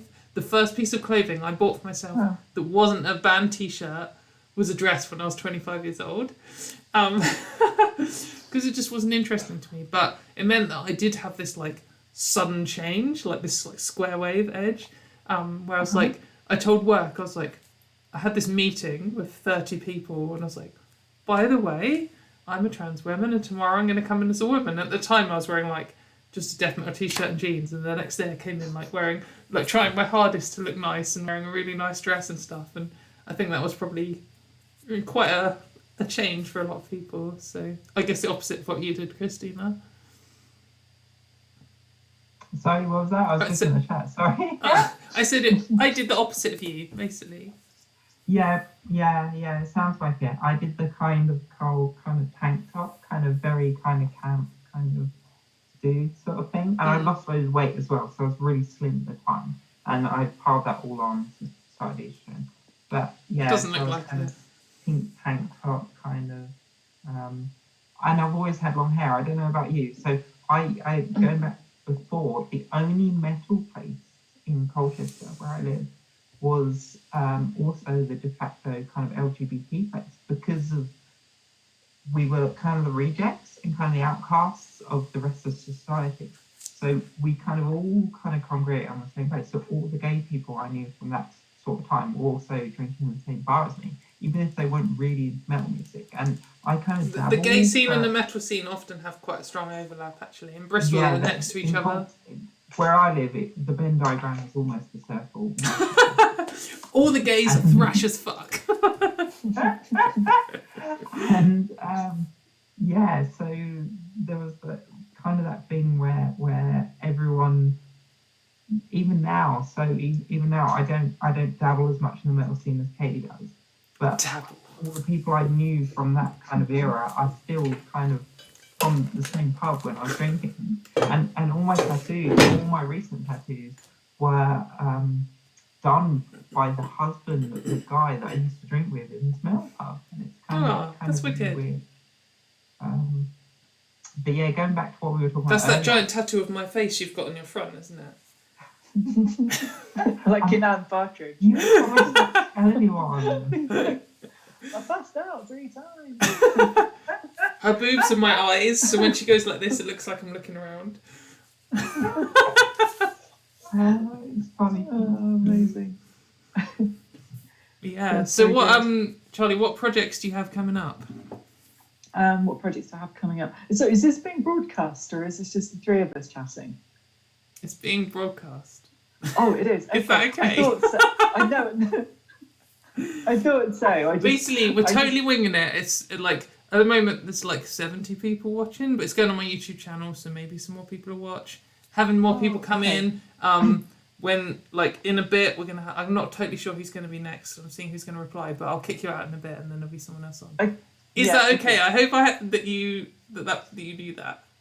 Yeah, no, I did. I thought that. I just suddenly thought I'd check just because you just asked me that question. That would be such a disaster. Oh God. And I hate this person. Yeah, exactly. They're a dick. I don't hate anyone. Well, maybe a couple of people. Cool, anyway, what projects have I got coming up?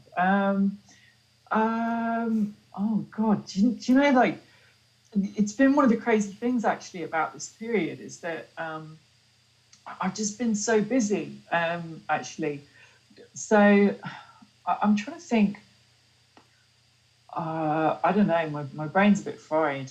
What have I got coming up? Well, hopefully, racing at some point this season. Okay, so the season's all sorted, tied up. The Nürburgring 24 Hours is the big race of the season. All the other races are at the Nürburgring. So that is currently set to start around June, I think. Is it going to be on? Well, the 24-hour race has been put back to September. Okay. Le Mans has been put back to September this year as well. I won't be doing Le Mans this year because I mean it's just it's not even difficult, been like on the plan really and budget and stuff. But I mean, the thing is at the moment, just because nobody can really plan it, everything's a bit, see what's happening.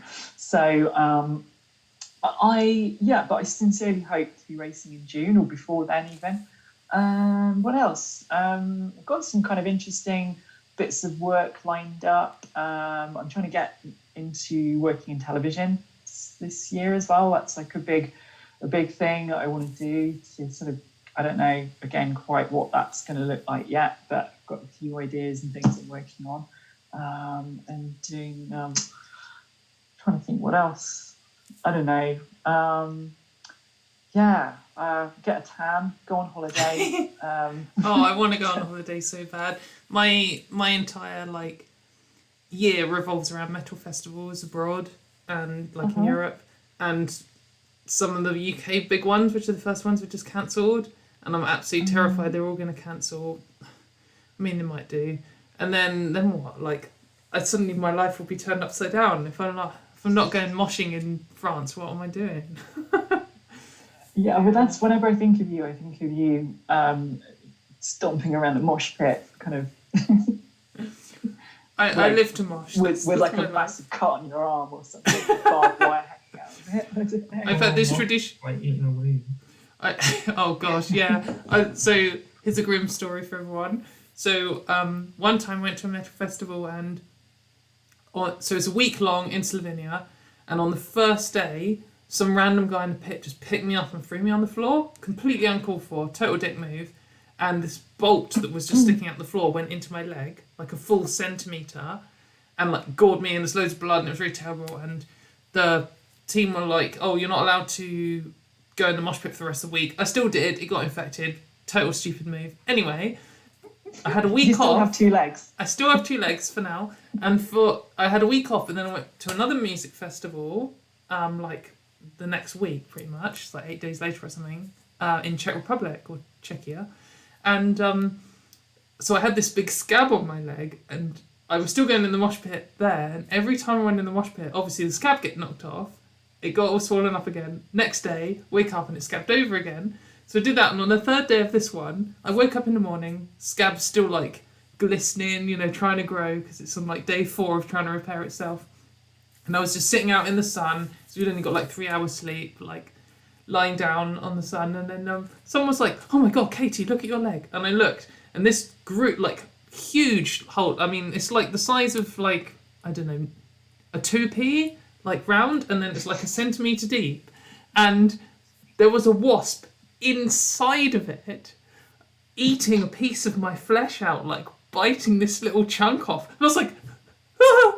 I didn't know what to do, because I didn't want to squash it because it would sting me, and then it would attract all the other wasps, because wasps release a pheromone when they get squashed that attracts other wasps to try and attack them. Oh, really? Yeah, which is really interesting. On insects. I promise not to talk about insects all stream. But, so then I just had to watch it and bit out this little cube of flesh and took it off and flew off with it. Was it yeah, too heavy? No, it just disappeared, and I was like, right, okay, I'm not going to take the plaster off for the rest of the time. And now I've got this huge scar on my leg, which is a reminder every single time that a wasp literally ate a piece of me alive. It probably fed its whole family for about a week. I mean, they do, but isn't there a thing where didn't they used to put maggots or something on rotten flesh because they actually eat all the bad flesh? That's what they start. Clean the wound, back when sailors, sailors are pirates, that kind of thing. Well, so maggots, part of their digestion process involves making the flesh into a liquid so they can eat it. So they actually kind of regurgitate up an acid, and they all share the same fluids, and then they slurp it up. So rotten flesh works much better because it's not resisting. Whereas wasps are all about raw meat. So when there's a roadkill, wasps will get in there and chew off little bits. So this wasp probably wasn't interested in the rotting parts of me, just the live parts of me, which probably makes it even worse. I'll just say before we carry on, it's trans diversity, not insect diversity. Yeah, but I mean, trans people are alright, but wasps, come on. Hey, I've learned something about insects today. That's quite fascinating. So. Good stuff. Yeah, so does anyone in the chat have a question for Charlie? Charlie, do you have anything else you want I've to seen say? 2 so far. One of them I think is a bit more serious than the other. But if you've got time for both, the first one that I saw was, do you put anything on your mirror in your car? Do you hang anything? You know, it's kind of a good luck popular thing charm. for Oh. drivers. No, do you know, I've never been a hanger of things off my mirror. But I tell you what, I can show you, which I actually found the other day. Literally, I'm going to get this. This is. I'm looking in my sim room now. This is my sim room. Here's my cat. How you doing, mate? Oh, Cat's so lazy. So this is your video's Sophie, frozen on the mine. marmot, and Your video. Oh yeah, okay, we can see. Oh. so when I was racing in France for 3 years, I had my truck that I kind of built. It was like a motorhome come sort of race truck, and I bought Sophie in. Well, actually, Sophie didn't have a name. One of my friends was like, what's your marmot called? And I was like, oh, I don't know. And they're like, so it's a genderless marmot. And I thought, no, I should give this marmot a name. So I called her Sophie. And she lived on the dashboard of my van. And I used to talk to her while I was driving around France. So there you go. Oh, a touring marmot. I think that works. The other question that I've seen in the chat was, at Trans Pride last year, you announced your patronage for mermaids and spoke about how you written them as a child and how much their reply meant. Do you still have the letter? I don't, sadly. I wish I did. I've moved house probably numerous times since then. And I guess when I wrote that letter, I was, being the age that I was still firmly in the closet, and I probably kept it in a very safe place so that nobody found it. And I wish I did. Yeah, I really wish I did. It's a shame I don't, but as with a lot of things, it's no longer in my possession. Still, that's cool though. Yeah, exactly. But it's amazing to be working with mermaids. I must admit, I'm very proud to be working with them. And they've got a DigiFest on actually at the weekend. Oh, yes. I might have seen about that. So I'm going to be doing some stuff on that. And Gonna be DJing. I think I'm allowed to say that. I'm DJing. So amazing. So yeah, everybody tune into that. I'm only going to help tune in if support you mermaids. put on some municipal waste. So thrash I'm metal. going to what? I'm only going to tune in if you put on some thrash metal. That's all I mix. Of course, of course. When I'm on the decks. Yeah. Like thrash metal. Going a bit Dutch there. Thrash metal. Or Sean Connery.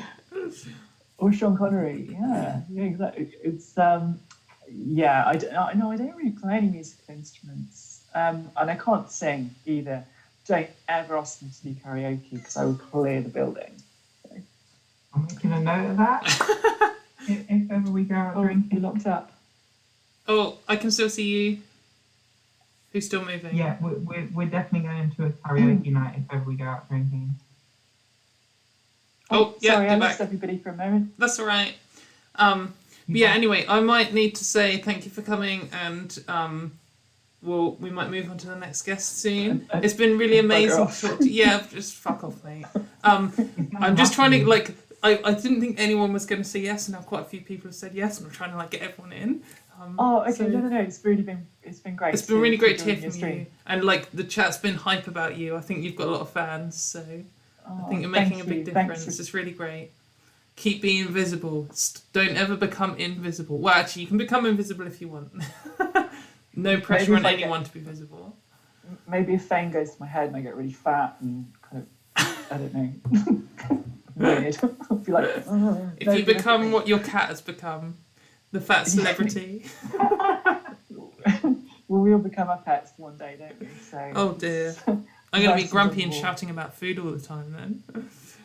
Or is that our parents? Yeah, one Or of the people two. look like their pets. I don't know. Either way, it's not good. People do look like the parents, so yeah. But anyway, it's been really great to see you. Thanks, Thank you. Charlie. Bye. Bye. Bye.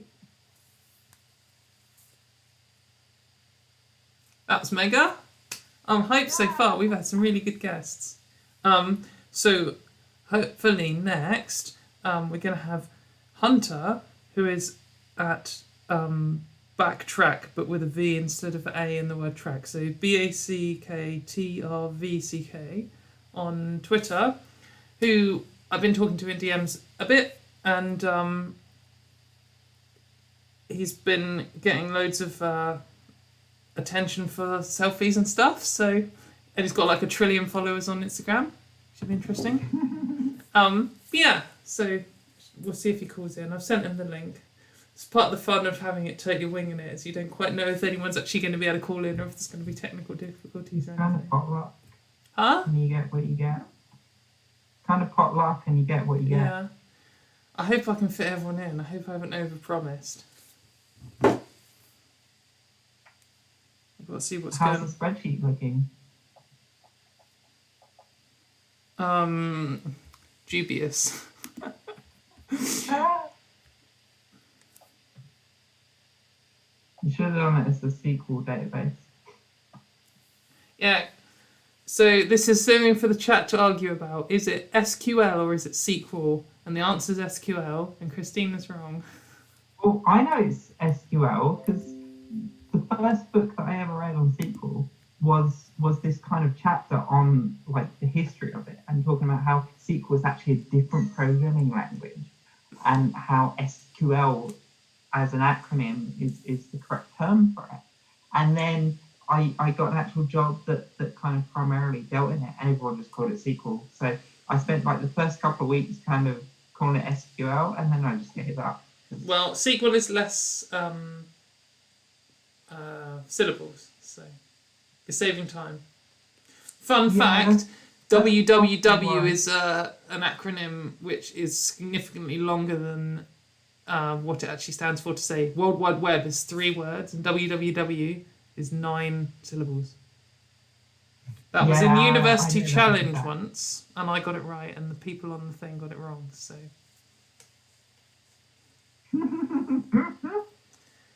Come at me, whatever your name is. What's the guy who does the University Challenge? I forget the guy's name. Chat. But this is exactly what the chat's for. Chat. Who's the man who presents University Challenge? It's gonna be a while because there's like a Yeah, it's a bit of a backlog, isn't there? It's alright.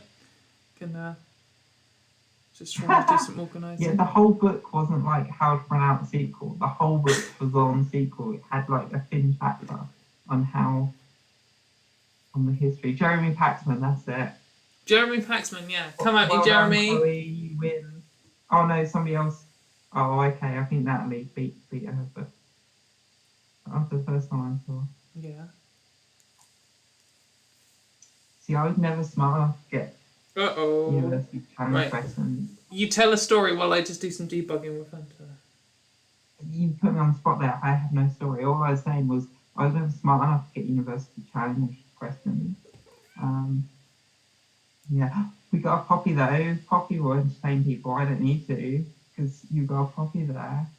So I've told the story about the first time I met Poppy, haven't I?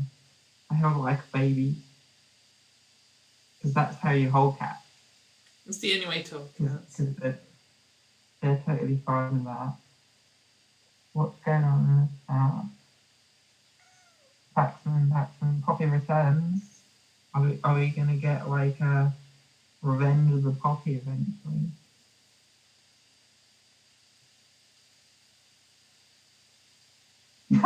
Watching someone on their phone whilst the cat is trying YouTube action.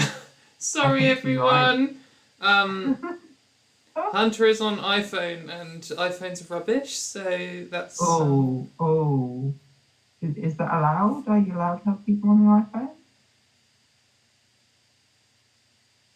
Huh? Are Are you allowed to have people on iPhone? Yeah, I think Zoom should work on everything. But okay, this isn't me just dissing Hunter or anyone in particular, but you know, generally people have iPhones, don't know how to technology, so. I think iPhone has the slower entry level compared to like other issues. Yeah, I mean, like, I can shit talk Apple all I want, but they're obviously just very good at making things. So, their engineers are all very good. They're good at what they do. Yeah, they're good at what they do. I'd work for Apple sorry, if they Matt. hired me. Poppy, what are you doing? Come on. She's letting me know it's less than 1 hour until dinner time, and she's well hyped. 45 minutes till coffee dinner time. Well, she's actually, because the clocks have gone forwards, like her little internal clock hasn't adjusted yet. So really, she's probably pushing it. Because it would be 1 hour and 45 minutes if it weren't for the fact the clocks had changed. Yeah, it would, yeah. Yeah. Although, if she's like any cat, she'll like constantly, oh, hey, Oh, are you still connecting to audio? your sound You can't isn't quite connected hear me. yet. Oh, can you hear us? Yes. now Yes, I and we can hear you. How's it Hey. going? How are you doing? Yeah, good, thanks. Thanks for battling through the technical difficulties. Oh yeah, of course. Thanks for having me. That's all right. It's really cool because I was just saying that we've talked a bit in DM, but I don't really know you that well, so it's like it's interesting to talk. It's cool. Yeah, I know. Seriously. So for the viewers at home, would you like to introduce yourself? Yes, I'm Hunter. Hi guys. Hi everyone. Nice to meet you. Good to be here. I'm not used to really being on camera, so I definitely kind of nervous and don't really always know what to say. But hi. It's all right. This is my third ever live stream, so I was also very nervous at start, but I'm 2 drinks in now, so I'm doing a bit better. That'll always help. And with me, my co-host is Christina, who I don't know if you know from Twitter, but you're both Twitter people, so it's cool. I'm waffling, so I'm not quite as nervous. What time is it where you are? It is barely past 1 p.m. here. So, So it's kind of it's beer Drinking o'clock. Yeah, come on. never too early to drink though. Definitely, yeah. So, yeah, we've kind of just been winging it on the chat so far. We've heard from Vonnie, who is a great non-binary person from Scotland, and we've just heard from Charlie Martin, who is a trans woman from England. So we're getting some international things going on now, which is cool. But yeah, so tell us about like your thing. I know that you've got like more Instagram followers than literally everyone I've ever met combined.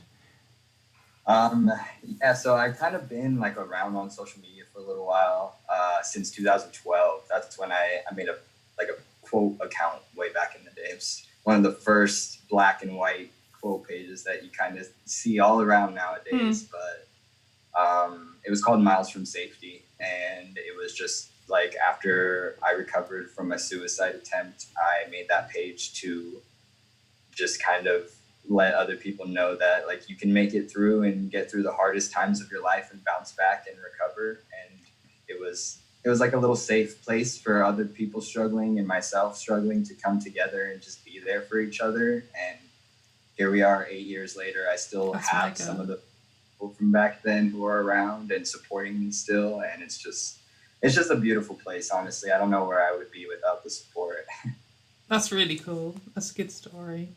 Like, I think that obviously in the trans community, like suicide attempts are something that we're all quite very aware of. You know, it's quite a common theme that you hear about a lot, and quite a few people that you will meet will have had one, or someone in their family, or you know, one of their close friends who would have gone for it. So yeah, it's definitely, you know, an important thing to offer up to people. You know, like, you can get through this and stuff. I think it's a really good message to send, which is very relevant on like Trans Day of Visibility, because that's like you know, just like I guess just being visible as a trans person can mean a lot to people, and being visible as perhaps a survivor of a suicide attempt can also be a good like role model to have. Do you think that's true? Oh, definitely. Yeah. I mean, like this day, especially, it's touchy because it's heartbreaking to know that not every trans person out there can be visible, you know, due to family or due to their community or whatever reasons. And, you know, so I just try to stand extra tall for those people today and let them know they are loved no matter what. And when the time comes, you know, we're here to support no matter what. That's really mega. Yeah, I think I also get that kind of feeling too of I don't like to feel like I'm standing on anyone's behalf, and I don't expect anyone to like stand up tall or proud or whatever, however you want to describe it, if they don't want to or they can't or anything. But it's good to know that we can do in order to show random cis people that being trans is just normal. Right? Yeah. I know the hate that's online is ridiculous, but it also makes me laugh at how miserable people can be. Because here we are shining, you know? Yeah, exactly. Yeah, I mean, sometimes hate does get to me, but I think I've spent a long time practicing how to deal with it, and also just realizing where it comes from and what it is. Like, some of it is just so pathetic. Like, when you get comments just being like, "You're a man," or, you know, "You're a woman," or whatever, it's just like, is that like, come on. Like, it's just so half-assed. It's so just weak.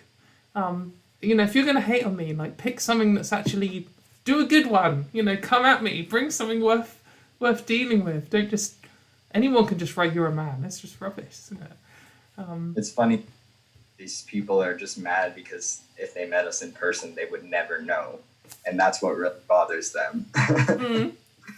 It's like, I'm sorry, but whatever, you know. Screw those people.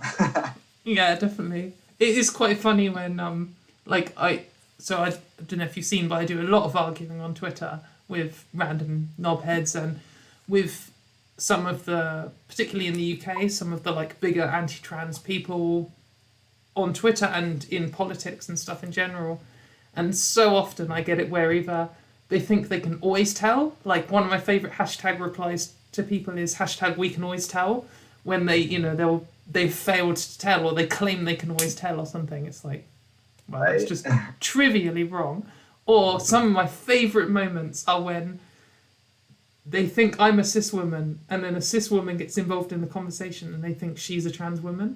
And one of my favourite moments of all time was when this account, I think, was called, like, I'm going to call them out, fuck you. They were called something like Just Said 571 or something like that. Total knobhead. And I was talking with them about trans stuff, and they were being kind of polite to me. And it was going okay. And then one of my cis women friends turns up and joins in the conversation. And this Just Said person was like, "Katie, be careful. This person is a man, and they have a penis, and they are danger to you, and they're trying to take your spaces." And I'm like, it's just so perfect. Like, it's just so incredible. You go, but Yeah. It's just like, it's the screenshot that I live for, is screenshotting people who are like that, confused and backwards. I love seeing your arguments every time on Twitter. I'm like, go off, queen. Yeah, I do.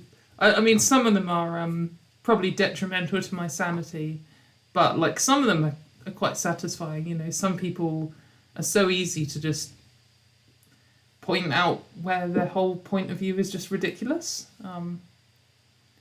Yeah, it's and it's good to like have the support of just everyone around as well. Watching, if you experience some kind of hate or something, or some idiot opinion, and then you show it to your friends and you're like, look how stupid this is, and everyone laughs with you, it kind of reminds you how worthless it is. Whereas if it's just you on your own, it can feel a bit much, but I think it's good to just laugh at them. Like, Oh yeah, it doesn't get to me. You know, like there are times where I'll be reading comments online, and I'm just like, wow, like I really do feel like shit about myself now. And then like I bounce back, and I'm like, there's so much more love out there. These are like the opinions of literally irrelevant people who mean nothing to my life or this community's life. And there are so many people out there who support and love and respect every single one of us. exactly. Those are the times I pay mine to.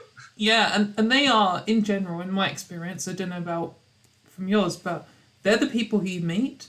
Like, when you go out for a drink or something, and you meet random new people and you tell them you're trans, they're generally just chill with it. And it's just the Yeah. losers on the internet, or I mean, maybe, I'm sure there are some people who keep quiet in line and offline and then go online and write something, but you just hardly ever meet them. Or I do anyway. Yeah, same honestly. Like I've only had a couple experiences where people have been transphobic and it wasn't even directed towards me. It was just like in the guy's bathroom. I heard, some people talking shit, and then, I actually walked out of the stall and I was like, you should really be careful who you talk about, and walked out of the bathroom. And that was, Yeah, But- I think that obviously I have experience of the men's toilets too, and that's definitely there's a certain environment in there, and I've heard transphobic things in there before, but like I think a lot of it is just like almost like performance. Like, oh, the other day I saw someone in there, like, I nearly had sex with a tranny, whoa. But if they weren't, like, it's like what they've seen on films and TV to say. And if you, like, some of my friends before I came out said that kind of thing. And then when I came out, they'd come up to me and be like, oh, I'm really sorry about that joke that I made the other day. Like, I didn't mean it. And I'm like, I know. It literally meant nothing to you. And you only said it because you felt like you should say it. And no one really laughed because it's not actually funny. They were just like, haha, it's like polite to laugh along. right. Yeah. Yeah, about a year before I came out, I had this exact experience. My dad's 50th birthday, and we were all stood in Wetherspoons with his friends and me, the only kind of person my generation, and everyone else there was my dad's generation. And kind of the topic of going to Thailand to sleep with the sex workers there kind of came up. And there's me like standing there awkwardly just nodding along. And my dad was like joining in, like laughing, ha ha ha ha. And as soon as I came out, he was like, oh, okay, right, obviously that's not funny anymore, and has been this massive ally. So that there is kind of this performance element that I don't really think they think it's funny. It's just kind of this performance element. And I think a lot of masculine people kind Yeah, of particularly take cis each other men. on. Yeah. I've definitely had that where like everyone feels like they have to sort of man up to the joke, and then when someone just more authoritative calls them out, it just totally changes the tone. So I always try and do that. Like, I mean, I've actually had it since coming out in like a gig or something. I think maybe it was at a festival, and like some just with a group of people I don't know, and some guys made some like, oh, ladyboy, whatever. And I'm like, well, actually, that's not really the right word. And, there's people, blah, blah, blah. And I tell them loads of facts, and it just totally shuts it down. And they kind of end up losing out. Yeah, anyway. But yeah, it's controlling the kind of what people think is acceptable can be quite easy if you just do it confidently. Very true. I feel like people just lack education too a lot of the time. I mean, it's surprising to see the amount of people that are actually willing to learn about, the trans community and actually learn how to be respectful in what they say versus not. But, it starts off sometimes as kind of transphobic in a sense, for sure. Yeah, I mean, in a way, I think ignorance is quite kind of excusable, because I don't know what it was like for you growing up where you are, but certainly what we were talking about earlier with our previous guest Charlie is that where we grew up in our sort of time, that there was just nothing about trans people. The only thing you ever saw about trans people was they were the bad guy or a joke, and that's it pretty much. And so why would anyone know about trans people? So if someone says something ignorant to me, for sure it is transphobic because it is just bullshit prejudice. But at the same time, if you can, it's much easier in real life. If someone says something, you can sometimes realise this isn't coming from hatred. This is just coming from you being just totally ignorant. And you can just kind of shoot them down. Like they'll say something dumb and you're like, well, actually, that's not true because, like, look at me. I'm just here and I'm normal. And they're like, oh, I'm sorry. Yeah, no, it was like growing up was harder for me. Not harder, but hard in general for me harder than it is now. For That's sure, what yeah. My family wasn't accepting at all. Like I still have family members who are not, but Oh, sorry to hear that. me liking girls in the past was a huge thing. My mom was not okay with it. You know, I at one point was moving out, got kicked out at the same time for it. Now though, she has educated herself. She's like seeked more education. She's accepting and literally one of my biggest supporters now. So That's it's amazing. really that prime example of how people can just be ignorant and, you know, learn a thing or two.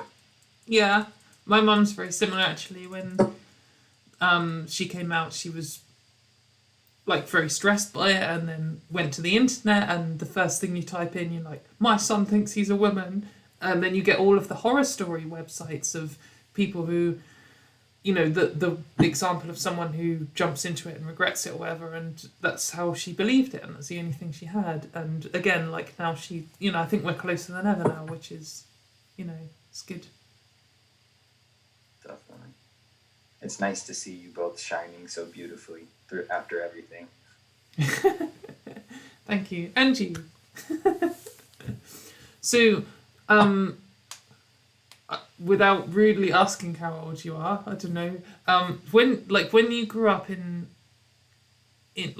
whatever state you're in, I don't really know. Sorry, what state are you in? Arizona. Arizona. And I'm Okay, sorry, 20. 24. Okay, 24. Oh, mate. 31. Grim. So, like, growing up, were you told anything about trans people at all? Like, did you have anything? When was the first time you learned about it? Well, actually, like, I mean, obviously I knew about it, but I didn't know to the extent of like, you know, I pretty much knew what movies and the media made it out to be rather than what, you know, what it truly is. So I know that since I was born, I've wanted to be a boy, you know, like I have been a boy since I was born. That was just that. Yeah. And I mean, like I would always be hanging out with my little cousin. We'd be running around with our shirts off, talking about girls type of thing, just like the little boy things, you know. I literally was born with an Adam's apple. All these things I knew, but I just didn't know the process, I guess. And I met a really good friend of mine. His name's Tyler. And through the social media experience, this was like just right after I could cut my hair for the first time. But I met this friend, Tyler, and I saw him 6 months on testosterone. And I was like, what is this? Like, I have never seen this before. This is such a beautiful thing. Like, I didn't know this was possible. I didn't know I could take testosterone and be me. So, like, I talked to him more about it, and literally so soon after I got my prescription, I got my name changed shortly after, and, like, everything was just like a snowball, just tumbling into this great big thing. So, yeah, honestly, I didn't know it was a possibility until I saw a friend going through it, and yeah, it's crazy. It's still just like 4 years later, it still blows my mind, honestly. Yeah, I mean, it is cool, like, to realize that possibility's there. Because I mean, like, it's like there are things in your life that you kind of like dream about all the time. I mean, everyone has things that they dream about, and lots of it's just completely unreachable. And you know it's unreachable. Like, I would love to go to Mars. It'd be really cool, but it's just not an option. And obviously, like, I've always wanted to be a girl or a woman, and then it is an option. I'm like, oh, tell me more. They're like, or reaching Mars. Yeah. Well, you know, if I could only do one or the other, I think I'd pick this one, but Mars would be cool. So A good second option. yeah, Or exactly. close. I think so. I always had like before. So growing up in England, we had this law which we've mentioned a few times now, called Section 28, which made it illegal to teach kids about LGBT people. Full stop. So obviously that hurt gay people and lesbian people and everyone, and particularly trans people, because even though LGBT stuff was illegal at school, there were still some people on the TV who were gay and who weren't the butt of a joke or whatever, but nothing for trans people. So I grew up with a very negative idea of trans people, like in general, and even with that, I always kind of had this plan in the back of my mind, because I just knew about Thailand, like you were saying earlier, Christina. I just had this connection in my mind of trans women in Thailand, and I just thought, if my whole life like fails, if I, you know, like the England gets nuked while I'm on holiday, or you know, I get arrested and sent to jail for something I didn't commit or something, I was like, my escape plan is I'm going to move to Thailand and become a woman. And like, if I had to go to Mars and become a woman, that's fine. I'll just live on my own and it'll be fine. I'll come with you. Oh, thank you. Well, yeah. If I ever get a spaceship to Mars, we'll come via Arizona and we'll pick you up. Sounds good. We'll just pack you two off and like, see you later. There we go.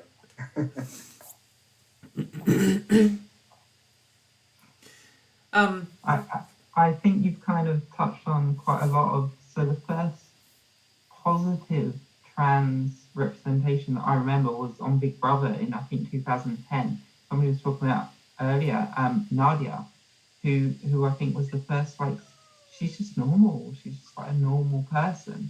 And that was 10 years ago.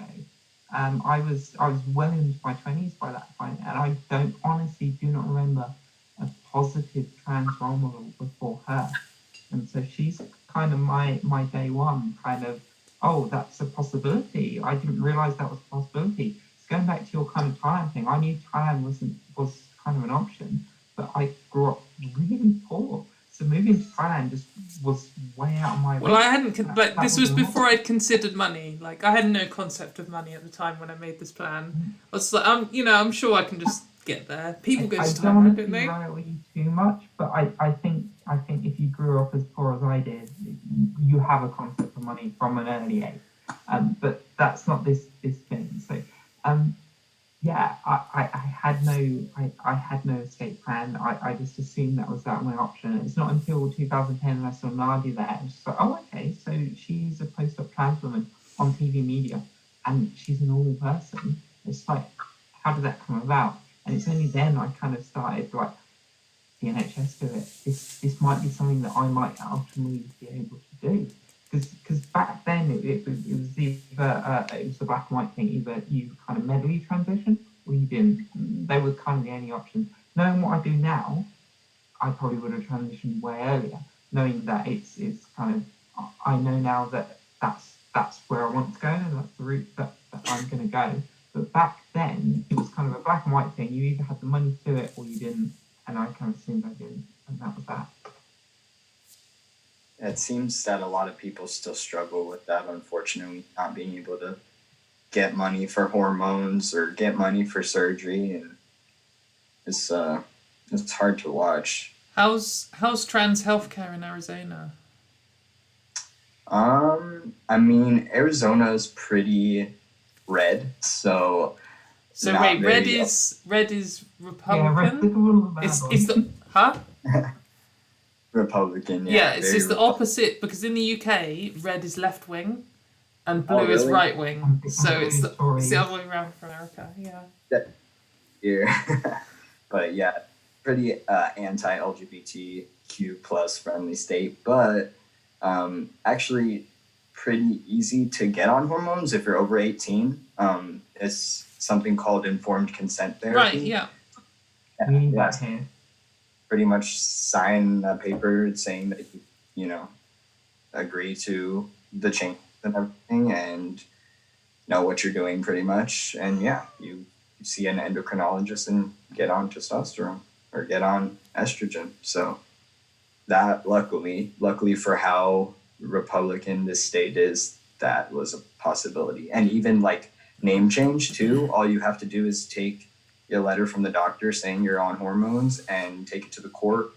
You're like $250 and you can legally change your name and gender. That's good. Oh, so legally change your gender as well. Right here. Well, we've got the name bit right, but we do not have The everything else gender, right. no. So- The name we've got right. In the UK, you can change your name if you just handwrite your own letter for free, and you can change your name. So that's pretty good, yeah. But you can change your gender on your passport and your driving license quite easily, but it's expensive. And then to change your gender at other things is just totally random, and there's not really a proper procedure, so it's a bit of a You mess. can't appeal it. But yeah, I guess that's one benefit of the kind of individualist Republican, even more like right wing libertarian view, is that it's like once you're 18, you make your own decisions. If you make a decision and it ruins your life, you've ruined your life. We're not going to help you. Like, that's a bad thing, but at the same time, it at least doesn't let you make a decision. Whereas the UK is not like that at all. And while we are heading more right wing, there's still this kind of like the state needs to decide that this is the right decision for you, and that means you have to get in this huge queue. I don't know if you know about the UK's situation with trans healthcare, but it's a disaster. And like the waiting queue to even be seen by a doctor is like 3 or 4 years even. Just before you. So I got in the queue in like whenever it was 2015, and it took me 33 months to get my first appointment. 2017, I'm still waiting. How long? 2017, and I'm still waiting. That's pretty That's depressing. ridiculous. Yeah. Imagine else getting to make the decision about your life choices. Like what? I don't understand that. Yeah, it's so depressing. And because, I mean, there are some private options here too, if you're lucky and you have enough money. But just so many people aren't because they're so hard to access. And yeah, it's just rubbish. I feel like we almost have the worst of both worlds because, yeah, it's like we have free healthcare, but it's inaccessible, and we have private healthcare, but it's inaccessible. So it's not good for Seems like- anyone. Relies on the trans community. Sorry, say that again? I said it seems like they're just trying to capitalize on the trans community. Yeah, I think it's more of a training for the trans sort of thing. I think NHS in general is, I wouldn't trade it for anything else. Knowing if I got cancer, I'm not going to go bankrupt. Amazing. For sure, totally agree. It could use improvement, and one of those areas is trans healthcare. And most of Europe have it right. They've got almost an informed consent sort of model like America does. And it's nationalised, so they don't really have to pay for it in the same way that you do. And it's a lot more forward thinking. I mean, if you're under 18, you can almost forget about it. You're going to be waiting in this queue for so long, unless you're one of the lucky few that kind of get in there when they're very young. You're just not going to get seen, and then almost the clock resets when you hit 18, and it's ridiculous. And the whole system's a mess right now. But the rest of Europe doesn't have that kind of issue. So I don't think it's a nationalised healthcare issue. I think it's just a specific UK issue. I don't know what you feel like in America, but certainly from the UK position, I feel like UK is currently the world leader in transphobia. I feel like we're creating more of it and we're exporting out everywhere, and like our media is horrific. It's like, because I know, for example, Fox News is trash for trans people, but it's not their main focus. Like, they don't like it, but it's not a big deal. And you have some media outlets which are pro-trans even. In the UK, we just do not have that.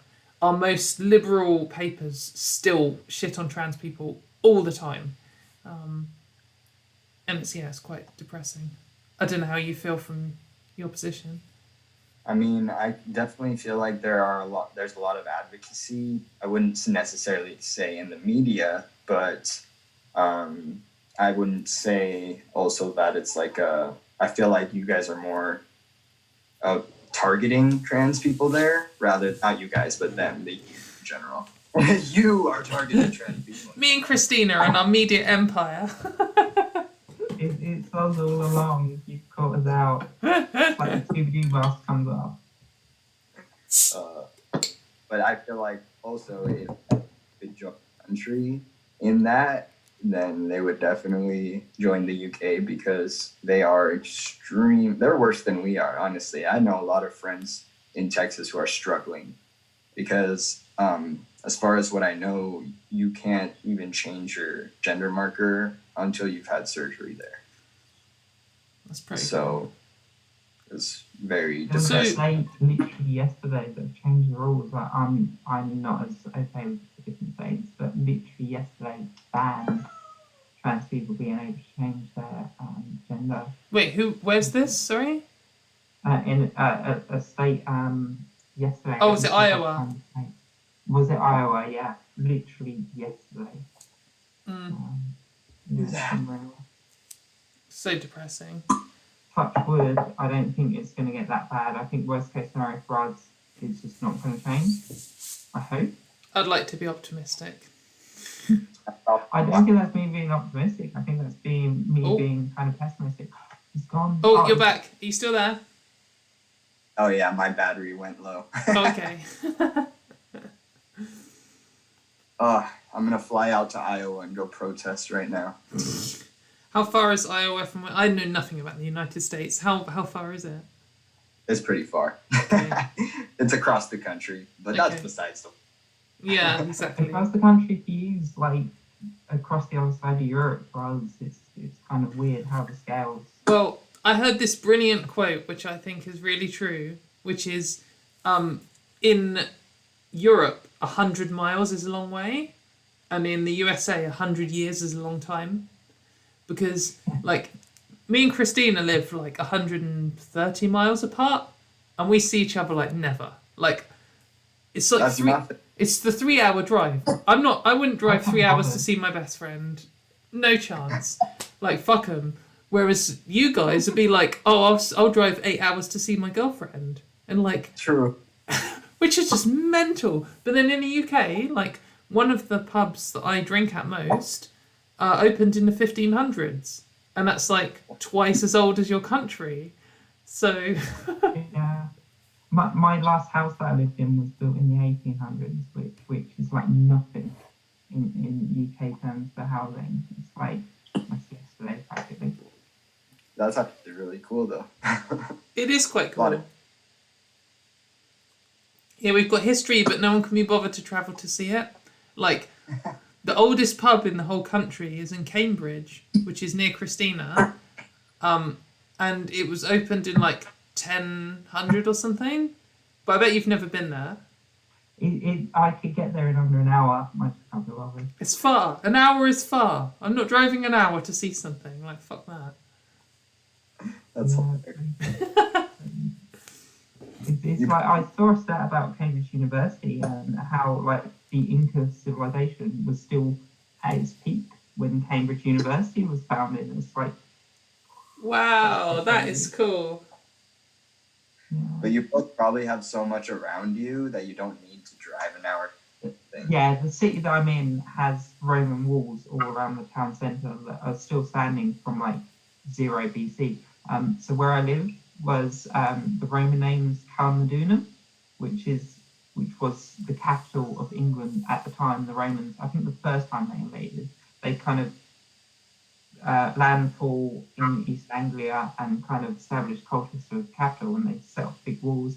And it's got to the point where, growing up in Colchester, when they were kind of still building and excavating places, they discover another Roman mosaic, and everyone was kind of like, oh, not another one. And it was kind of, people were more annoyed at the kind of roadblocks it put on building than they were at the fact that they discovered this Roman mosaic.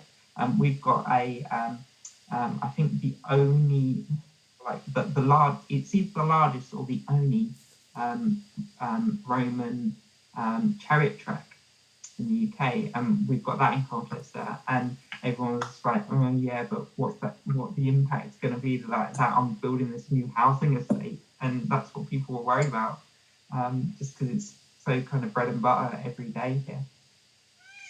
Oh, I would be fascinated if I was there. I'd just be like, ooh, ah. Well, if you ever find yourself in Bristol, I'll give you a tour. Deal. It's actually my dream to visit the UK. I just need to get a new passport, so I need to work on that. Yeah, do it. Come over. Come do a tour. Do it. Go to London first. I'll show you around London, and then you can go out west to Bristol and do whatever it is they do in. I think they drink cider out there. Drink cider, eat cheese. Huh? Sorry? Have to do the traveling then, huh? Yeah, exactly. Well, yeah, you can travel to us because, 2 hours, screw that. Yeah, for you, that's like nothing. For us, that's like a day, so no, screw that. It's all right. I'll enjoy looking at everything anyway. So, basically, we're doing a revolving door of cool trans people this evening. So, in a bit, I might have to say goodbye. But before you do go or anything, does anyone in the chat have any questions? Have you seen any questions for Hunter, Christina? I haven't so far, but this is the first time you've asked, so I'm going to Okay. Chat, hit us up with questions. Do you have any, are you working on any projects at the moment? Have you got anything you want to hype? Who, me? Yeah. Projects? No. Honestly, my everyday life is just work and working out and going online to try to spread some positivity. That's mega. So what do you do? What's your job? I work at a medical marijuana dispensary. So right now, with everything that's going on, because we do deal with a lot of sick people on a regular basis. So it's like, I really hope one of these motherfuckers doesn't get me sick. But it's a great place to be. I mean, who doesn't love weed, right? It's still illegal here. I'm literally over the road from the Netherlands, so yeah, I know all about that. Yeah. Yeah, that's British people won't travel for anything, but they'll travel to Amsterdam for weed. Oh, that's actually a dream, to go there and smoke weed in a coffee shop. Like, what? My The Netherlands is actually closer to me than Katie is. Oh really? Mm. One of my friends is Dutch, and she sent me a photo from across her road. She lives across from a coffee shop, and when the Dutch government announced that the whole country was closing down because of coronavirus, there was this huge queue outside the coffee shop, down the street, of people who were stocking up, panic buying weed. That kind of juxtaposed about, I don't know what it is in America, but we've got images of Americans queuing to buy guns when the lockdown was announced. So I think that kind of cleared up. Really? And I'm getting the first-hand experience of the apocalypse shopping at the dispensary. It's good to know. It's good to know that in an apocalypse, people need guns and weed. Yeah, that's America, right? What about for the UK? Are people stocking up on guns over there too? We don't have guns. Oh, really? Guns. You can, if you have a license, you can have an air rifle or a shotgun, and almost no one has them, and that's it. You can't get just a general gun. You can't just go and buy a gun. And if you do have a gun, there's so many regulations. I don't really know that much about it, so I won't say no to nonsense. But I don't know almost anyone with a gun apart from people who grew up on a farm. That's awesome, Yeah, honestly. pretty much. I saw a tweet that was mentioning with this whole coronavirus thing, at least there won't be any school shootings happening. I saw it's that, just yeah. That's what the world has come to. And that's what America's come to. Because I don't know. Yeah. America, you're right. I don't know the last time we had a school shooting. Not in my lifetime that I remember.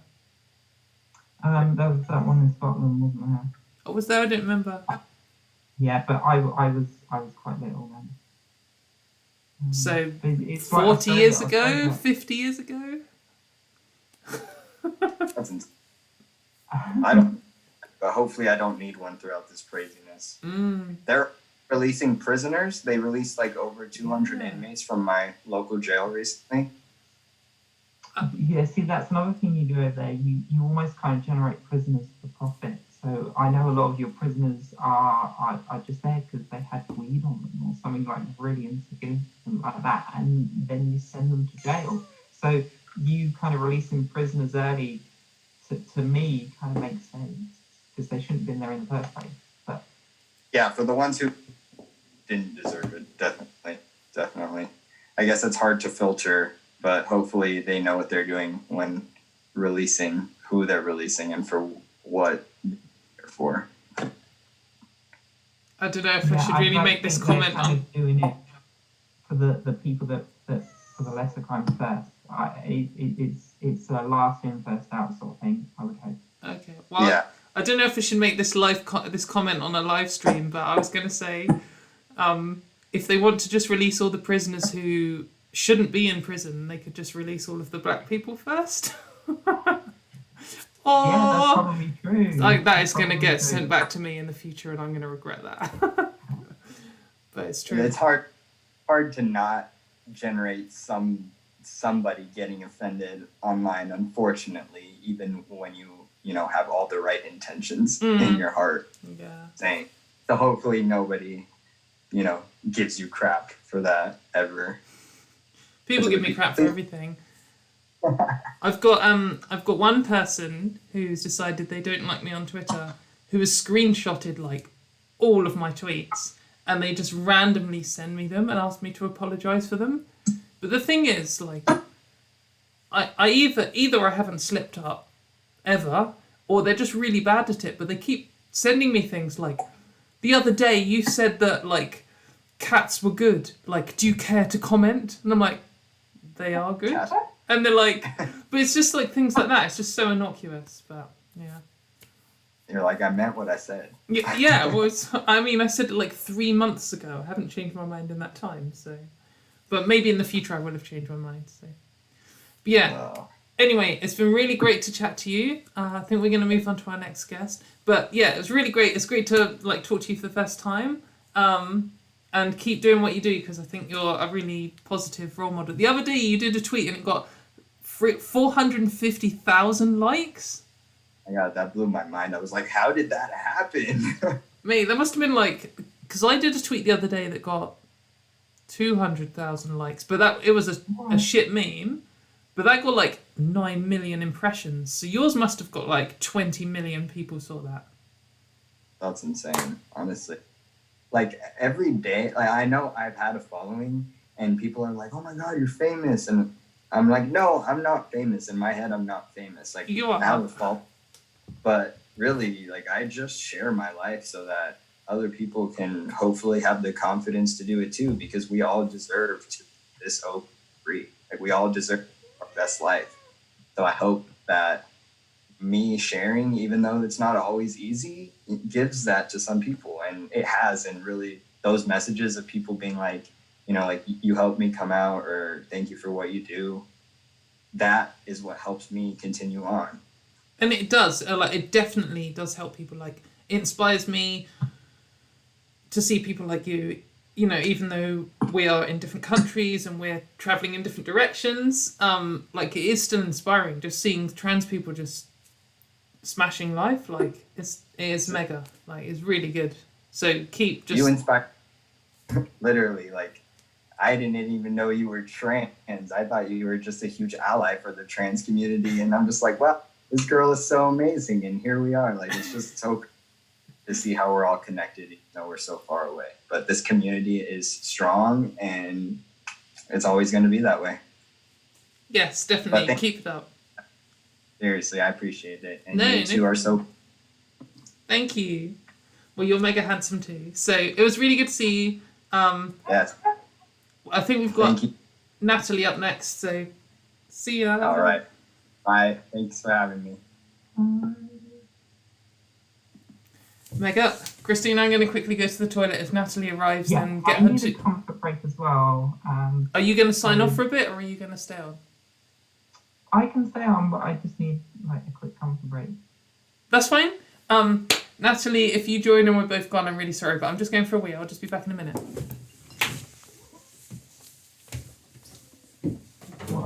Oh, okay. So everyone's been talking about the projects that they've kind of been doing, and some of them have been really cool. So like Charlie was doing her bike racing and all that. I've been knitting. This is what I've kind of been doing while I haven't been working when I should have been. So I've been paid to relearn to knit. That's what I've been doing. So it's my project. I'm just having a look at the chat, see if there's anything we missed. I've kind of been chipping in because I'm kind of doing admin. But no, I think that's it. I think I need to come to break as well, so I'm going to be right back.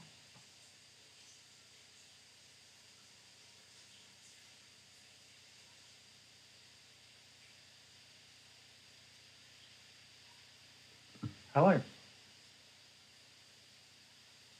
Can you hear me? Probably just me and they've all gone.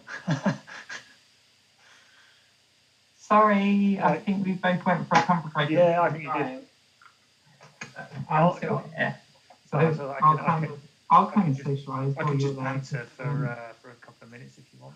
Oh wow, you've got so many ball games. I think I've commented on your ball games before. Probably. They're actually mostly Charlotte's, my wife. Yeah, I found two that I last like, but time. she's really into board games. So I like a good ball game. I don't know if you can see it. Can you see my like massive order? Can you see like my 1, 2, 3, 4, 5 doors behind me? Yep. That's all wardrobe. It's amazing. And in my middle bit, I've got like loads of board games. So that's my board games. Kind of. solid. Can't see it. It's too far away, but it's nothing compared to yours. Well, so you can see, like, I think you can probably see 6 things, can't you?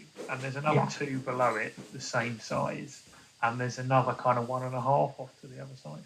Yeah, I've probably got like one kind of row's worth and possibly not even that. I'm so sorry for disappearing as soon as you... It's all right. I heard you were going and I clicked the link to join, so I thought I'll just take over. But you came back, so We're talking about board games. I'm going to have to wind it in a bit, but yeah. So, Natalie, would you like to introduce yourself and tell everyone at home who you are? Yeah, I'll try, yeah. So, hey, hi everyone, Natalie Washington. Yeah, I'm, where do I start, I suppose? So, like, I do a few things, basically, typically, mostly around the kind of LGBT people in sport angle. So, hence I've got my trans flag football shirt on. So, this week has been Football v Transphobia's week of action, so I can talk about that a bit. But also, like, I do stuff around sport in general. So, like, work with an organisation called Pride Sports, which is around kind of getting LGBT people physically active and stuff, which we think is really important. I'm a trustee of Trans Pride Brighton. What else? Do a bit of stuff. I've done a bit of stuff with Transmedia Watch in the past. I haven't done much for a while. I just like to do too much. You know the saying about, like, kind of jack of all trades, master of none? I suppose that's basically me. I do too many things, not very well. And, yeah. I'm sure you don't do them badly. I have a day job, and I try to play football as well. So, so as we had on earlier, Charlie Martin, who knows about car racing, and I know nothing about cars and have zero interest in cars. I have literally the same amount of knowledge and interest in football. So.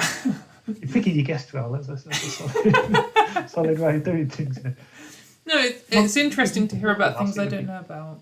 That's good. Yeah, exactly. I don't know much about bugs, so if I ever wanted to know about bugs, you'd be my go-to lady. So, but yes, I wanted to be a racing driver when I was growing up, but like Charlie said, like it's kind of it costs quite a lot of money, and I have never really had that amount of money, and nor the kind of probably dedication to go and get it from people so I could do it. So probably not talent, small little bench for that as well. But yeah, I mean football. So I mean, funny actually, because I mean, like you were talking earlier about with people about kind of like experiences about growing up as trans and that kind of stuff.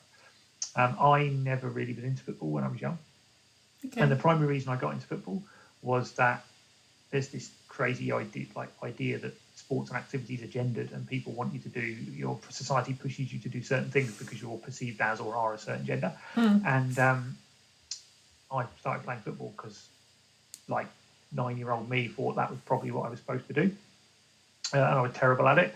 And I went to like a football camp in the summer holidays, and I won a Fair Play Award at this football camp. And anyone who's done football, I'm not looking at the chat now, but anyone who knows football can say, like, if you win a Fair Play Award, it means you were shit. Oh, is it like the "I tried my best" sticker that you get when you come last? It's very much like an attempt was made in trophy form.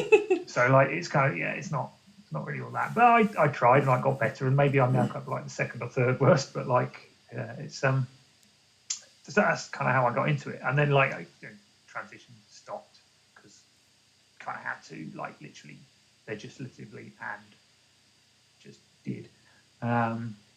And then got back into it, and that was how I got involved with all this stuff, which I can go into. But yeah, that's really cool. So like I think with my own experience of like the metal world, where it's very male dominated, and fighting against the concept that girls can't do it is a big thing. And then separately, my own kind of battle with being trans myself, and thinking, well, this is like a male hobby. Can I still have it? I still want it. This is still me. Do you think that like both of those are mirrored in sort of like your relationship with football? Yeah, I guess it's a thing, because actually, like, so obviously football has this massive thing. I mean, literally, you can go back through the history of football and find the oppression of women in football is really something. Like when you go back to the FA banned women's football because it got too popular. There's so many things from history where women were achieving something and men just were like, no. So during the wars, obviously, mostly, it's generalism, but men were often away, and so therefore the football leagues didn't run or ran in a kind of an abridged form. So a lot of people went to watch women's teams, and there was women's factory teams like the Dick Kerr ladies up in Newcastle, I think it was, like a really, really popular factory women's teams, and loads of people went to watch. So then when the men came back from the war, they basically stopped women's football because they wanted people to go back and watch men's football so that there could be more money in the game. And the FA didn't really start sanctioning women's football in England again until I think maybe the late 50s at the earliest, but I think the 60s. And so we are where we are now. So World Cups were happening for women that England weren't officially participating in, although we did kind of send teams unofficially back before the FA started properly sanctioning in the UK again. So yeah, interesting diversion, but there's a long history of that kind of thing. So yeah, I mean, football obviously very masculine, and actually even like women's football there's always been a certain perception of women's footballers, which has changed quite a lot recently. But if you go back to like what people used to say about women's footballers in the 90s and stuff like that, it was the sort of derogatory stuff you can imagine that people said about women in sport generally. Yeah. Which is interesting, and that's why I find actually sport to be,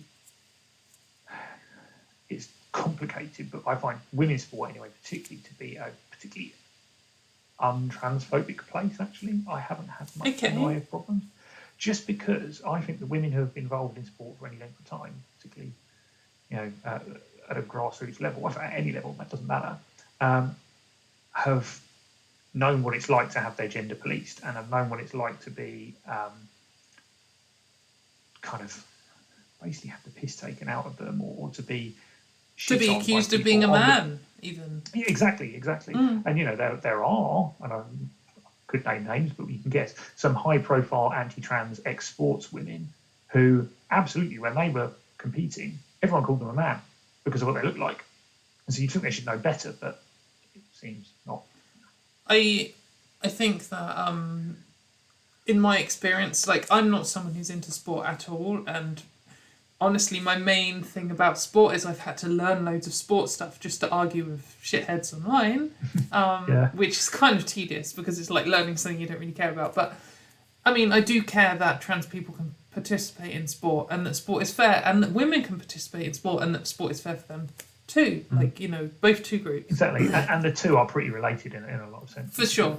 And I think that most of, like, when I say most, I mean like 99% of the opposition to trans women, particularly in sport, is just misogyny. It's men can beat women at anything, and you're a man, so you can beat women at anything, therefore it's unfair. And it's why so many, like 3/4 of all arguments about sport and trans people are about UFC or MMA, because they're like, fighting is the ultimate sport, and I could fight any woman. I could beat, the strongest woman in the world because I'm just some nerdy shithead behind the computer or whatever. And like, that's the main driver for people. And I think that when you're a sportswoman, you probably encountered that so much, and you realise that there were these men who, as a sportswoman, there's like particularly the professional sportswomen, but any kind of, probably just any sportswoman at all, can beat so many men. For sure, in general, men are stronger and so on, and the world records are much different. But like someone who, like a random woman who just plays football every single weekend, is probably better at football than most men in the country. And they know that because they've been challenged every single time they mention they play football at the pub, whatever. And so when a trans woman says she's going to play and you play with her and you're like, well, I'm better than her because I played more and I'm a more skilled player and stuff. You don't think that, instantly this man in a dress is going to dominate me. So I don't know. Sorry, I'm kind of like, no, you know more about this, but I think you're absolutely right. I mean, like, men tend to massively overestimate the full role stop. Of that. Well, yes, it's true. Sorry, any guys in the chat. They tend to massively overestimate the role that physicality and sort of strength and so on plays in sport. I mean, there's lots of sport where it literally actually really makes bugger all difference, and there's lots of sport where technique is far outweighs the role of strength. Obviously, when you get to elite levels, it's about marginal gains, and that's where it maybe comes into play slightly more. But at the level most people play, it really doesn't matter. And to be honest, again, I play at sort of tier 7 or 8 of the football pyramid, and there's 9 tiers to give you an idea. Like in the men's game, there's a lot more, but in the women's game, there are only 9 levels. So you at the top or at the bottom? The bottom. Okay. Yeah. So you've got like the Women's Super League, and then you've got the Women's Championship, and then it starts to go regional. So that's why they call it a pyramid, because it starts narrow with one and then it spreads out. And so once you get to my level, it's county based. So like, you can in theory go all the way to the top, but it would take us, for example, 7 years to get to the Women's Super League if we got promoted every season, which obviously isn't going to happen. So we're not exactly high level, but like at the level I see anyway, I find people to be really good. I have had a couple of situations where one opposition a couple of years ago where they were basically gigantic dickheads, basically kicked me off the park, and my manager ended up taking me off after about half an hour, pretty much for my own safety, because I just got elbowed in the head at the corner. I did manage to score in that time, so that kind of took and we won the game. So nice. Fuck them. But they did make me cry, and that was the first time somebody had made me cry. That's all kind of there you go. And then I had another. Someone else might have laughed at me. I'm not sure. Might have done a couple of times. I'm not really sure. But to be honest, like in actual football, I don't find I get too many problems. The actual problems I'm noticing, and actually it's interesting that we're having this conversation now in the context of how our media and everything has been for the last few years, because I found recently that I'm getting a lot less out of referees than I used to. So would you explain that? What do you mean? So, for example, if I tackle someone now, I find, and this is anecdotal and hard to evidence, but I find I'm more likely to get free kicks given against me. I'm less likely to get free kicks if I get fouled. Than before you came out? Than a couple of years ago. Oh, So okay. well after I came out. But I think this is part of perhaps what's been going on in the wider society, filtering through to referees. And for context, the vast majority of the referees we have, certainly at my level, perhaps changes at the top level, are men. Which I think is important because my experience again, and I think yours probably as well, is most people who are against trans women in sport are men because of the misogyny. Because of the misogyny. Massively so. You know, what percentage of people, what percentage of men was it that thought they could take a game off Serena Williams? 25% or something? If it was more than 0, it's ridiculous. Yeah, there was a survey, and I think of the men surveyed, 25% thought they could take a game off Serena Williams at tennis. Like, I wouldn't even return a shot. I wouldn't even get a racket to it. I would pay money to see them fail in front of their friends. She'd probably just kill me with the power of her serve. It'd just be terrifying. I just can't even. I would like to see, as well, lots of these UFC bros go up against the top UFC women fighters because it would be so satisfying. It would be a massacre. It'd be, but yeah, that's it. It's all born out of this misogyny. You hear that phrase so much, don't you? It's like, oh yeah, well I could just say I'm a woman and go on then. Win the Olympics, and these men seem to genuinely believe that they could medal in whatever sport if they just picked it up tomorrow and. I know. So many of them truly, genuinely believe that is the premise to their argument. Yeah. I mean, for anyone who hasn't been involved in this argument much, I mean, this isn't hyperbolic. This is literally every single time I talk about sports, someone, cis man, brings up UFC or MMA and just walks in as if they could win it. If they just said, "Oh, I'm a woman," and suddenly it's like, I mean, even if self-ID was the barrier for entry on UFC, which it isn't, they would still get decimated. But specific, is how they treat all sports as the same. So, all sports are just a subset of UFC, don't you know?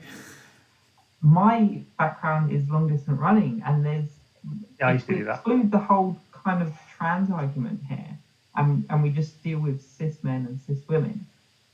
The longer distance, the smaller as a percentage of time the distance run, it converges.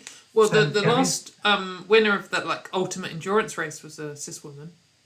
Yeah, so there's a really interesting thing that once you go into ultra marathoning and sort of women actually perform better because essentially women's pain threshold is better. That's as much as they can deduce from the situation. So at that point, it just becomes pain management. There's lots of theories behind it, and it is kind of that, and how the kind of physical element kind of wastes away to the kind of psychological element. There is, I think you kind of hit at marathon level where it's not as much physical kind of endurance. A lot of it is psychological. Yeah. I've done 4.5 hour marathons, but I've been bored out of my mind, and I'd rather, and it is just kind of psychological, just keep on going. And there's this really good documentary, I forgot the lady's name, of her kind of journey through ultramarathoning called Gaining Traction. It was on Netflix a while ago. Highly recommend it. Really good documentary. But that talks about kind of this narrowing gap between cis men and cis women at that kind of level. And something that's very interesting to factor in that, where the gap gets a lot narrower, or even in some cases cis women are beating cis men, is that in, for example, chess, where there is just straight up no physical differences, and I mean, I would say obviously no ability differences, which you can also show with research, there is still a women's league, and there's a lot of evidence to show that women perform worse against men. So, for example, there was some studies showing that if women play against random players, and if they're told they're men, they're less likely to perform well than if they're told they're women, regardless of whether they are men or women. It's just because misogyny is such a huge force in every aspect of life, but in sport, and possibly even particularly in sport, because of this I could beat any woman at anything kind of attitude that so many men have. And it does affect people. I mean, psyching your opponent out is a part of it. and that affects across the whole of society. That's part of it. Also, funding is part of it. Free time is part of it. I think that's a big part of it. So it's the a money huge that's put part of into it. Sport and grassroots sport, and I'm sure Natalie has a lot to say on this. The money that's put in is so disproportional. Money is the single strongest correlating factor with sporting performance for so many different sports. Yeah. And at grassroots level, like particularly, I Just gonna think eat it's a some bit toast. better now, but not long ago. I mean, I played football with women who were basically forced to train in the car park of the football club they trained at before because they didn't want them to be on the pitch cutting it up. And this isn't high level football at all. This isn't the kind of people that have nice rolled green pitches that you see on TV or whatever. This is Nowheresville kind of division. So yeah, I mean, funding Swindon is town. Much lower than that. But like, I mean, you see this if you just look. People have done studies, haven't they, into kind of like Olympic performance and the amount of money that people have put into it. We just look at British cycling. I'll probably piss someone off in the chat here, but now British cycling have put a lot of money into the sport, and therefore Britain kind of Team GB dominated at cycling for quite a while. Particularly in 2012. It's a function of money, yeah. It's a function of money. And rowing as well, they're literally going into schools kind of like trying to find tall people that looked a bit beefy so they could get them into rowing. Like, they never asked me. I've never done rowing, but I'm tall. That's what I was. Yeah. But I think it is. It's a huge factor, and it's important for a few reasons. It's important because if women are starting to beat men at long distance running, and we imagine a world without misogyny, which would be amazing, maybe women would trash men at long distance. Maybe there'd be other sports where they were equal. Maybe there'd be other sports where they overtook, because raw physical strength. I mean, so I don't do any sport, and I'm not fit, and I'm really lazy. But something I do is in mosh pits, which is not a sport. I like to describe it as full contact dancing. It's physical activity, though, right? It's physical activity. Sport and physical activity, because not everything has to be a sport. So yeah, and something I've noticed, and this is quite a strong correlation. I've talked to quite a lot of other people who do a lot of mosh pits. Like, you get people who are just like casual moshers who get them for a song. Like, I live for the pit. I'll do 7 hours of mosh pits in one day, no problem. But, well, not no problem. I'm going to be fucking destroyed afterwards. But something that's really typical. You're going to bee in your knee or something like that. That'd be a wasp. It was a paper wasp. A European paper wasp. But something that that I've noticed is you get these huge hench dubros with arms like, bigger than our heads and stuff, and they will destroy people in the mosh pit. Like, if they push me, I go flying, but they will only ever last 3 songs max, and that'll be it. They'll be burnt out, and you can see them recovering at the edge because when some guy pushes you over, you clock them and you notice. This is a metaphor for a lot of things, isn't it? Really. Yeah. Oh yes. But like. I can't believe I've said that. But Poppy's got a funny mood on. She's gonna knock my green screen over in a minute. Oh, Poppy, what are you doing? Go away. Moses can't get in, otherwise he'd be right here. But she's doing a run around. But yeah, like, so often you see this, like, these guys, they're so strong they could probably snap me in half. But I'm gonna mosh for like all of the bands tonight, and they're gonna last 3 songs from their favourite band.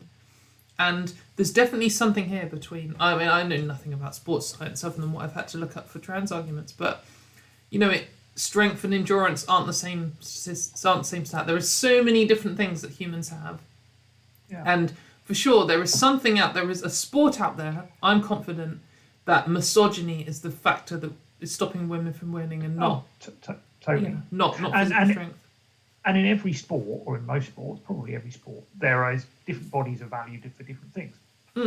Because, again, people have this idea that if you're bigger, stronger, faster, or whatever, you're automatically going to be better. But take football, because it's my area of main expertise, but take football, for example, as recently, the last 10, 15 years, there's been this move towards kind of shorter, sort of players with a lower centre of mass, because you're able to change direction faster. If you look at like Pep Guardiola's great Barcelona team, which is kind of like the definitive football team in certainly men's game in the last 10 to 20 years, lots of tiny players, like one player of 6 foot and above, I think. That's the way the game certainly went for a while, and then maybe it's changed a little bit again now. But in every sport, there's different bodies of value for different things. And we know that human biology has a massive range anyway. I mean, if you look at women's sports teams generally, even if you were going to exclude trans women from your sample, lots of women's sports have really tall people. I mean, I have saved on my desktop this picture, which whenever you've probably seen it a million times. There's the picture that comes out of the American college basketball team with a trans woman in it, and she's taller than the others. You've probably seen it, right? So I have one. Oh, they've sent it to me so many times. I know the exact one. So I have a reply, which I send every time as well, which is two women basketball players. One is literally like a foot and a half taller than the other, because it's just, guess what? People's bodies are different, and it's not a be all and end all.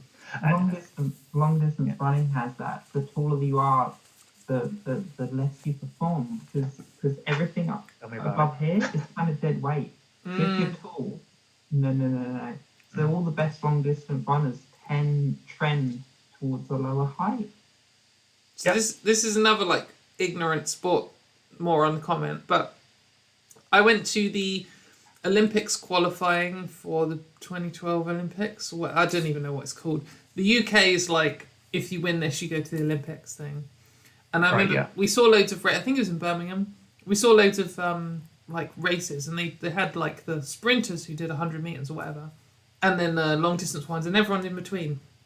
And I remember when the sprinters coming out, both the men and the women, I was like, my God, they are jacked. Like the women's arms are like huge. And there's some thighs on these people that are just insane. But then all of a sudden, like, I don't know when they're like, I think it was like 800 meters or like a kilometer or something. All of a sudden they're like wiry, and they're like making me look jacked. And I'm like, oh, okay, there's clearly something here where if you're really made of muscle, you're better at short distance, and if you're not, you're better at... kind of the aerobic versus anaerobic kind of thing. Yeah, that's 100% it. So the whole kind of tall thing in running isn't really applicable for short distances, because you're only carrying that extra kind of dead weight for a small distance, and it's all about power. Whereas as soon as you step up to long distance, and I'd probably say like 1 kilometre, 2 kilometres is probably kind of the tipping point there.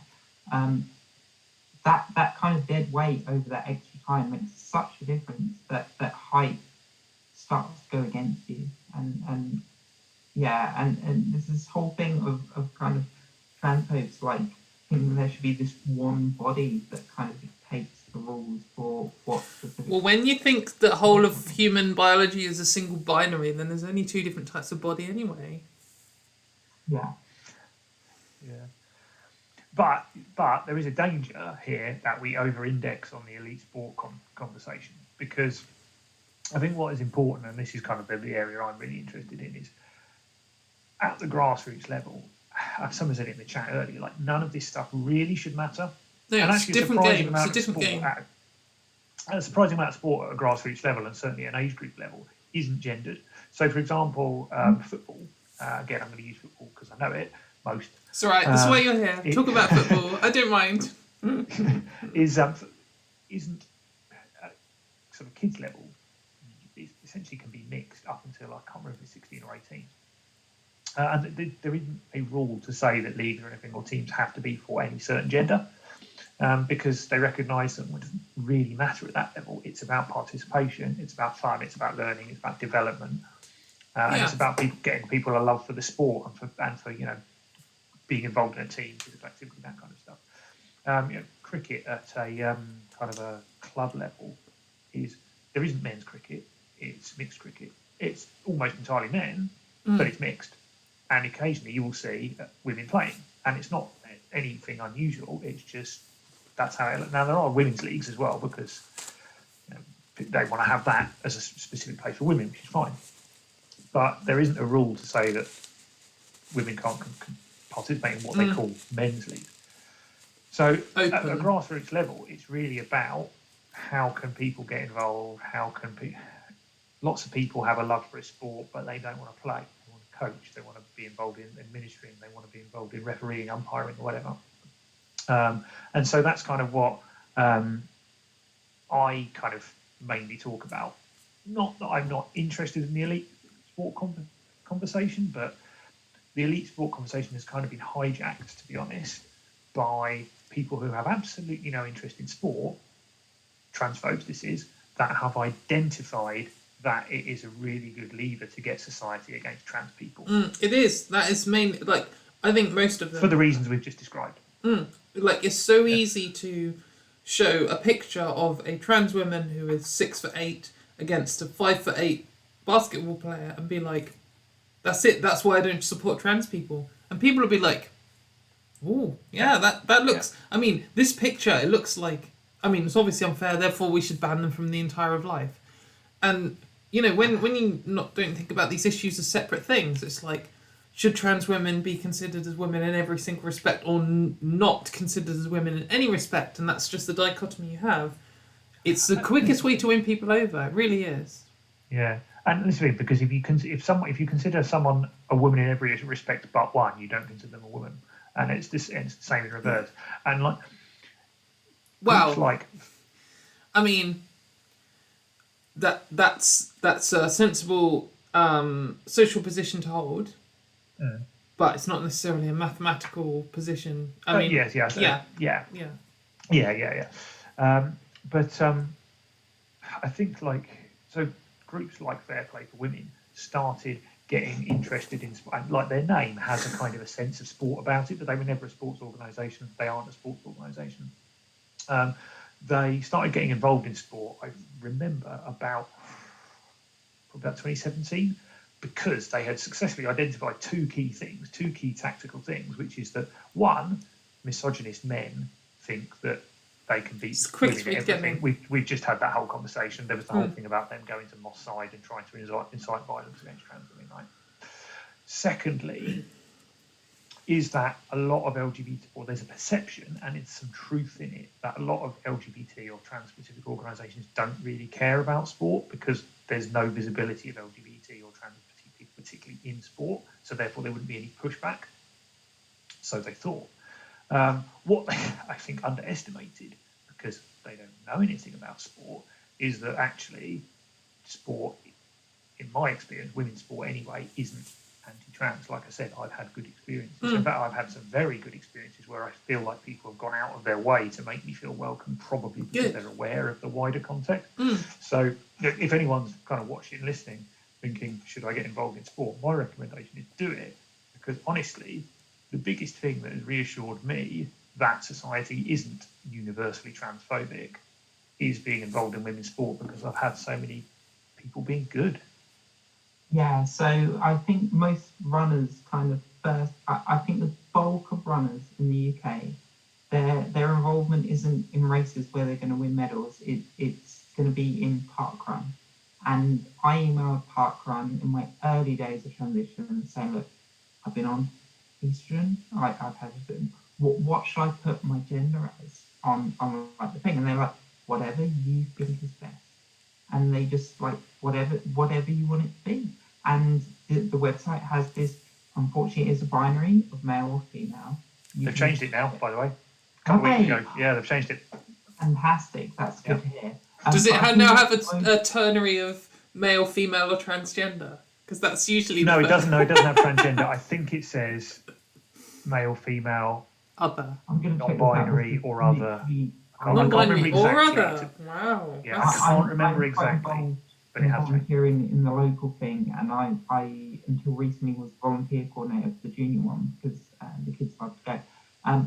But the kind of like range for times for women and men was kind of like that, and there wasn't that much in it. And I always felt between there, like before, and since like starting hormone therapy, my time dropped a bit.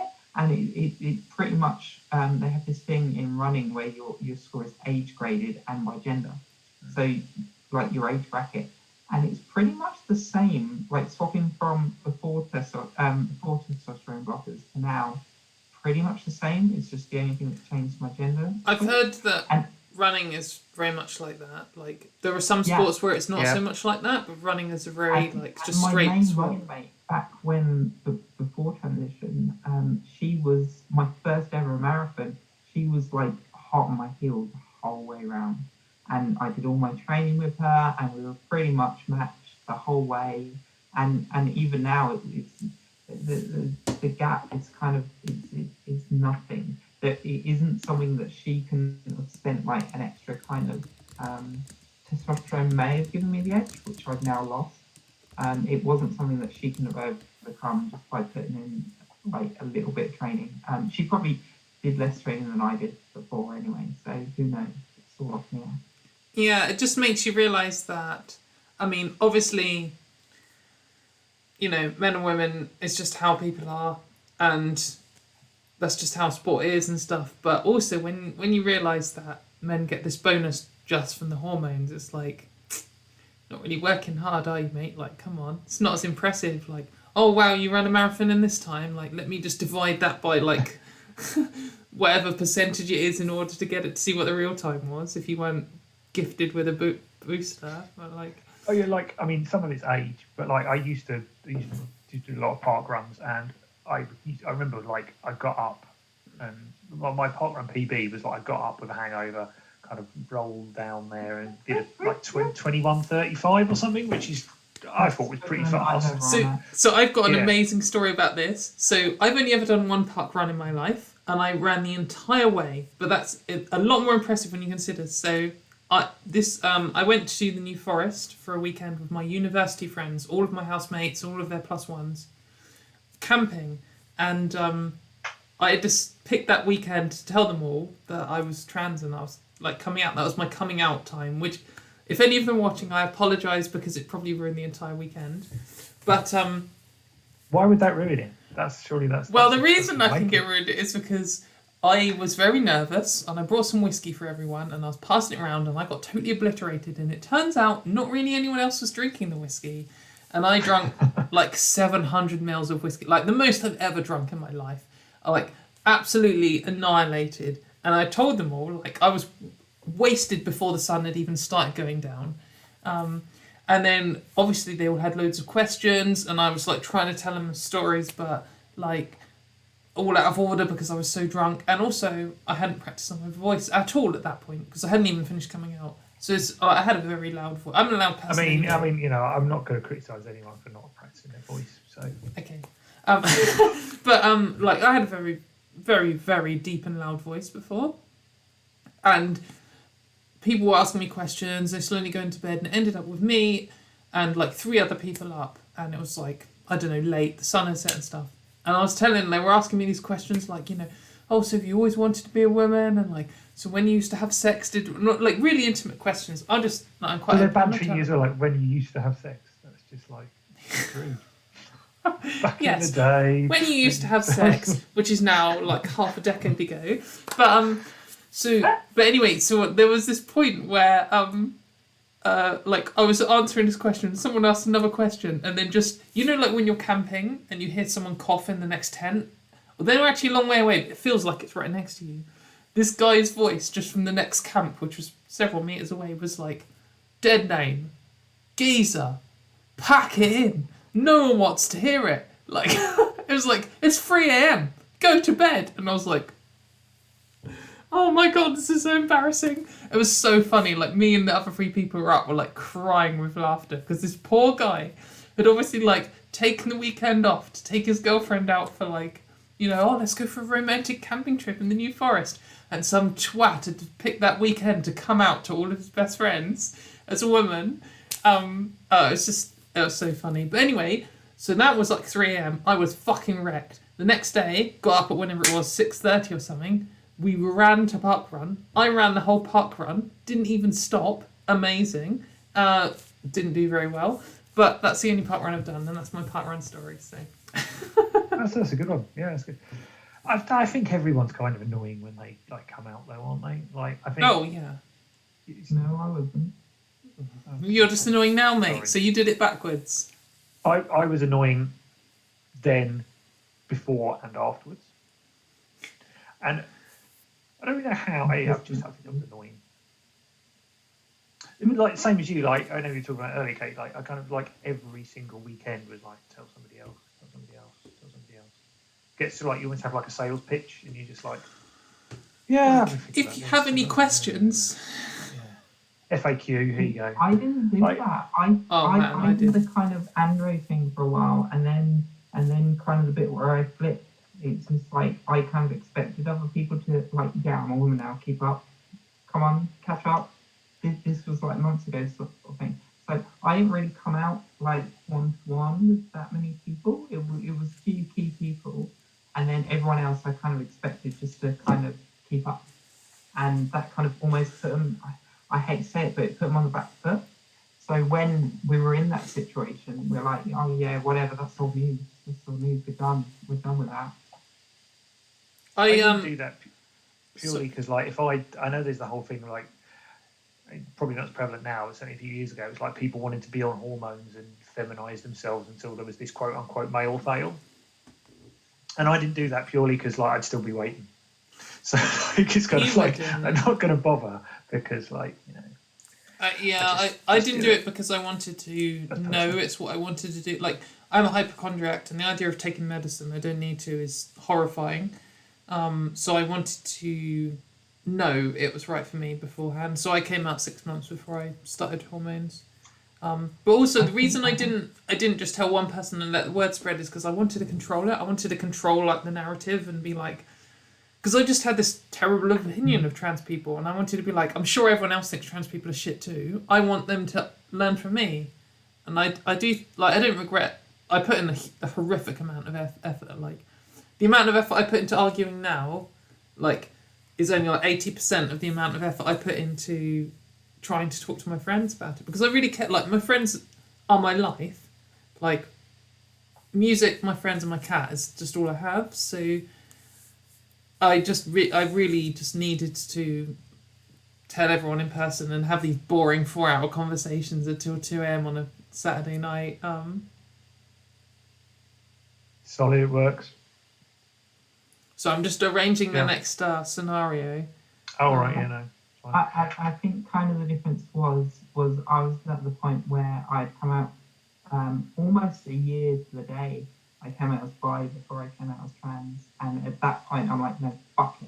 I don't care if you think I'm like a gay guy or an effeminate guy or whatever. I don't care anymore. And that was it. And that was kind of maybe my kind of almost your kind of coming out as trans point was my coming out as, yeah, I'm not straight, or at the time I'm not a straight guy. So I kind of didn't really care anymore. So if I was going to wear eyeliner, or kind of I was gonna wear BB cream or whatever it was, I was gonna do it, and that kind of prepped people for, yeah, I am a 10% in person of whatever kind of.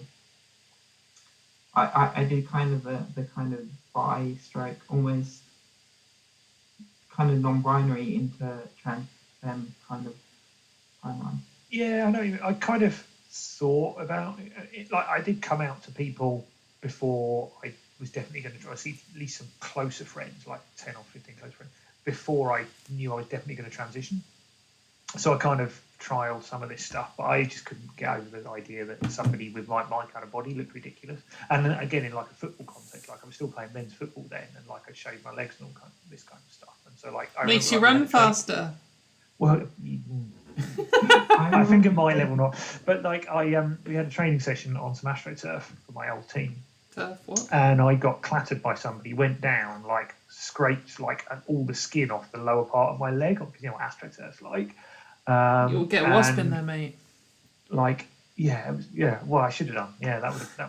But it was only like the outside leg. It was really horrible. I was off work for 2 days because I couldn't bend my leg. It was like, or put anything on my leg, like trousers or anything. And all anyone could comment on was the fact that there was no hair on my legs when I did it. I was like, dying here, guys. Like, blood everywhere. And all you've got is banter about. She's dying. Gay. Yeah, pretty much. Yeah, that's ridiculous. One person, when I came out, one person said, "Oh yeah, I called that." I was like, "No, you didn't." It's just not, but he was there when that happened. So oh, okay, maybe, yeah. Because we all know that any men who shave their legs are definitely trans women. Exactly, yeah. That's why it's so prevalent in cycling and swimming. Mm. One of the guys at my work actually shaves his legs, I've noticed, because he does loads of cycling. And I clocked that, like, straight away. I don't know if anyone else has. A lot of athletes do. a lot of athletes do, because like if you're getting like regular leg massages and stuff, apparently it's better if you've got no hair on your legs. I mean, I've never really had leg massages, so I don't know, but apparently it is, because I remember some Spanish like Primera Liga footballer was out for like 2 weeks recently because he had an infected ingrowing hair on his leg from when he shaved his legs. And I was No like, way. why does nobody else ever get that problem? Like, what have you done wrong? How do you So I mean, manage some when people you no, get some them? people do get more ingrowing hairs than other people, because like one of my Yeah, I mean, best friends I who's do, a so I just cis get woman. Well, so I don't. So one of my best friends who's a cis woman, like if she shaves her legs or anywhere, even her underarm, she gets ingrowing hairs like every time. So I mean, she doesn't want to shave anything now, which is totally cool. But she did at one point in our friendship, and it was an issue for her. And I thought, oh gosh, that's going to be an issue for me. But I just never get them on anything. Like I've never had. I mean, I have had ingrowing hairs, but like so rarely. Which is definitely a bonus. Yeah, it's nice. Yeah. But yeah, I mean, like, actually, I've completely lost my train of thought there. So I don't know what I was going to say now. I don't know how we got onto ingrowing hairs. So that seems fairly random. Ingrowing hairs is one of the factors that trans women has an advantage, which proves that they are men. There's probably someone who's done some pseudoscience study somewhere that says that trans women get more ingrowing hairs, yeah, because Therefore, they're more likely to die of ingrowing hair virus. Yeah. It's something a bit like what was the fair play for women, like the fetus will invade the body like 1,000 cancers. God, yeah, fucking hell. Yeah, Always that's important that everyone knows about that tweet whenever they're consulting with a sporting body about like whether trans people should be involved. Everyone needs to be aware of that tweet and make sure that sporting body. For anyone who doesn't know, it was in the discussion of womb transplants for trans women, and could a trans woman ever potentially give birth or have cesarean? And whoever's in control of the Fair Play for Women Twitter account said something like, with any luck, the fetus would invade the body of the trans woman like 1,000 cancers, sniggers, or evil laugh, or something like that. Yeah, she's top side. It's horrific. Like, It's top side. it was obviously total bullshit as well. Like they've got this idea, like all this stuff with the coronavirus about immune systems. Like immune system is so complicated. Like you have no idea how complicated it is. I design computer chips for a living, and my best friend is an immunologist, and she does immunology stuff. She's currently doing a PhD in it, and it just makes computer chips look like easy. Like that, in comparison to how ridiculously complicated the immune system is. And the anti-trans position, the gender critical position, is that it's just this strict binary, and like women do this and men do this, and that's it. And it's just such a joke that anyone would think that. And especially when they're doing this coronavirus thing, or women giving birth, they hear like, oh, women have a different immune system because your body would treat like a fetus as a parasite, so it would fight it off, but actually it doesn't. And they're like, oh, it's the difference between cis women and trans women, that proves you're a man. But it's like, do you know why this area is an immunoprivileged site? Do you know what causes it? No, because none of the top immunologists do. So what are you talking about? Like, it's probably massively related to hormones. It's potentially related to chromosomes, but we do know that an XY woman has given birth before. It's potentially related to so many different things, and you don't care. It's just nonsense. Sorry, I'm kind of ranting. Okay. But, Right, yeah. Fine. Yeah. Our next potential guest is evading me, so keep talking. I can fill. What do you need me to talk about? Sport. Do us a sport, mate. What other sports do you like that aren't rubbish? What sports do I like? So actually, I think I said before, like I wanted to be a racing driver when I was growing up but Charlie Martin got there first, so which is literally the point. There can only be one. But yeah, there can only be one. Yeah. Oh God, don't get me started on the first thing. Every it's always trans women.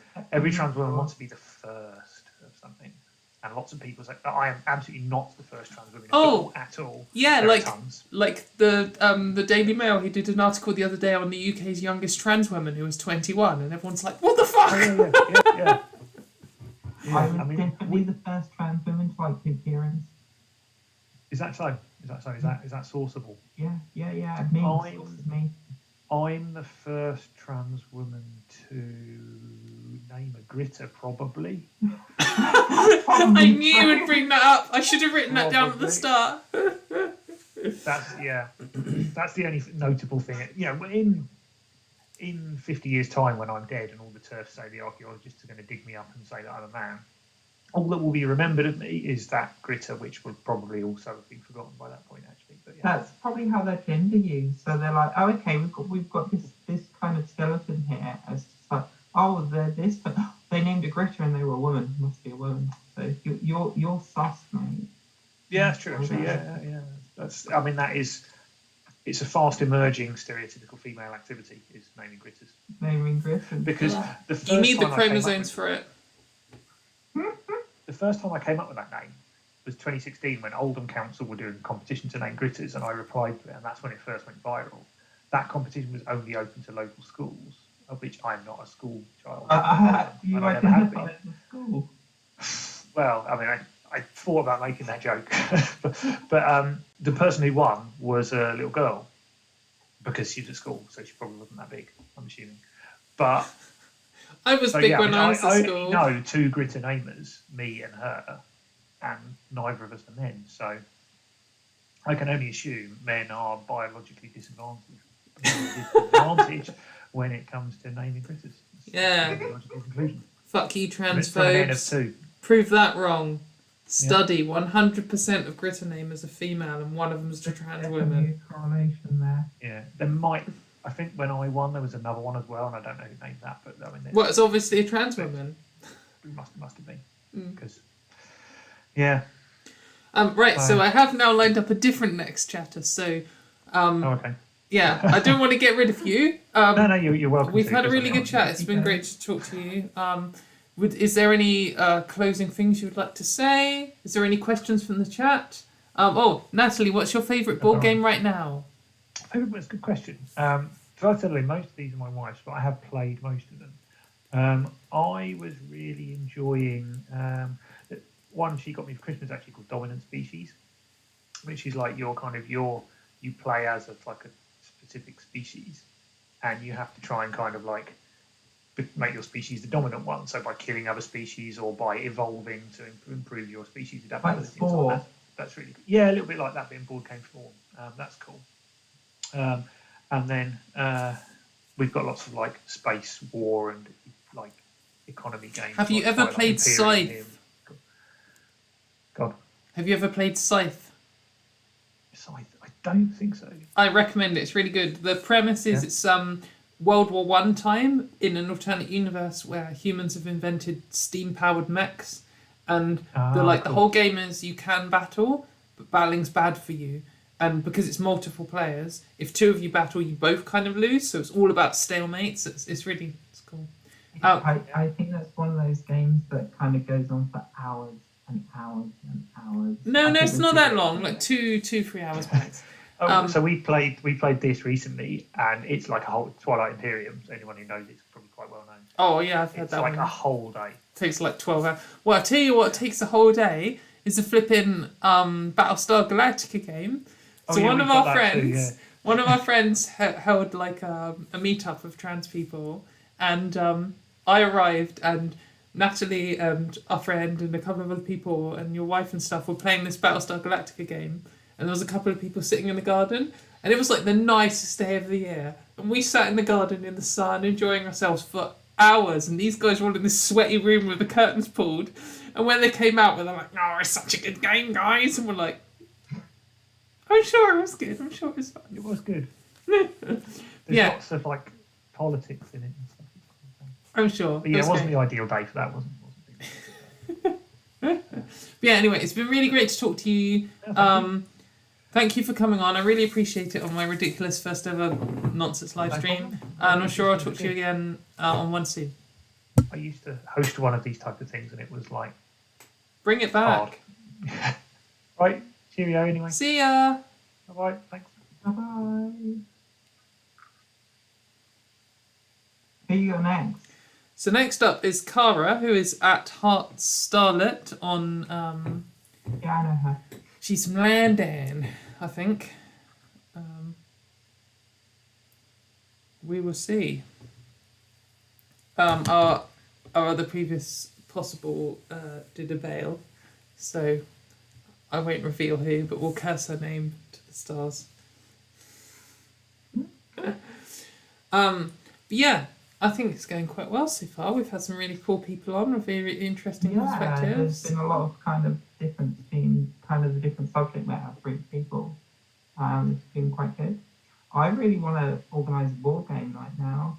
I know. Well, I think you could do it on like Zoom really easily because you could have all of everyone's screens, and then you could have like your phone suspended over the board, and one of you could be in charge of it, and you could project it, like share your screen. Yeah, I want to do that. Somebody more technically minded than me needs to organise it, mate.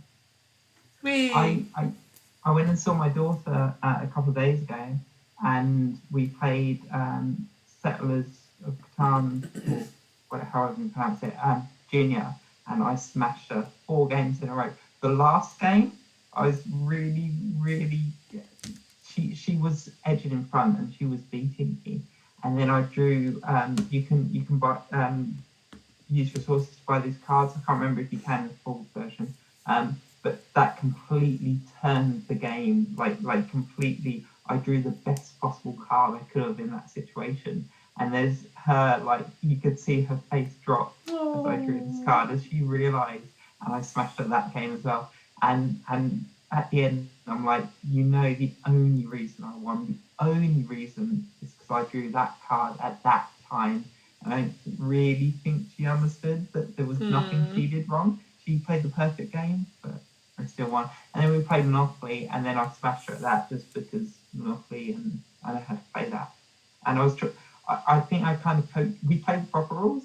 So a lot of people do that thing where if you land on free parking, you get all the money out. That's from Junior Monopoly, that is.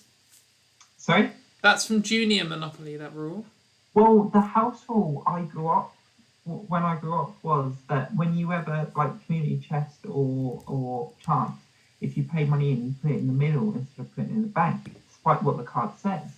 And my parents were convinced that sped the game up, but it doesn't. It does not. It does not. The whole point of those rules is to withdraw money from the system. The reason I hate Monopoly, like this is a bit of like my sort of autisticness in me, is that I appreciate board games. I like rules. I like the rule sets. I enjoy a game even if I'm being totally trashed. I do not care if the rules are good. And I hate Monopoly because every single person has their own version of the rules. Like, oh no, in our family we do this. In our family, and mate, it hurts me. Every time someone's like, no, we've introduced this rule, I'm like, well, let's upset the balance of the game. That's not how they've tested the game. I don't like it. Those rules, they're all shit. Every single one of them. It's like, oh no, but this makes the game like go quicker. Doesn't. It's bullshit. It does not make the game go quicker. So me and May played this game, and we didn't play it for that long, and the game was over. It was done. She was bankrupt. It was done, and it's because we played it by the book. So if we had done all these rules so the 2 house rules that we had was that Chance, Community Chest, if you paid money, it went into the middle. If you landed on free parking, you got that money. That just recycles the money. It doesn't withdraw money out of the system. Just recycles makes it. everyone richer and the game goes on. That makes the game last longer. The other thing is, we used to have this weird rule where if you landed on a property, you couldn't buy it unless nobody owned any of those properties.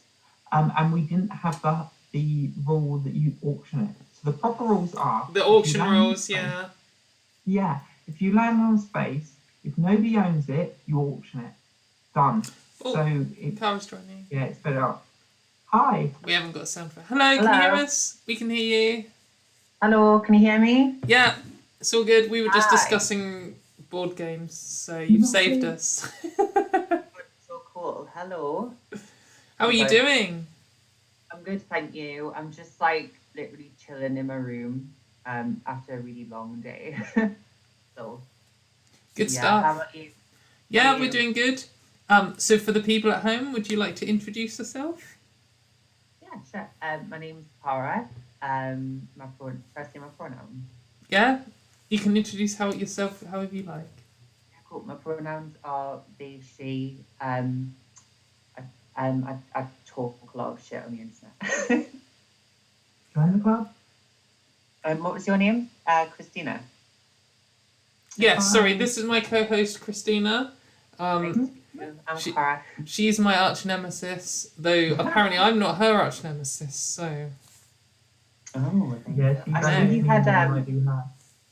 I saw you had Charlie on earlier. yeah, Oh, Yeah. I love Charlie. yeah, it's really great to talk to Charlie. Yeah, we've had some really good guests so far. It's been really great. So no pressure.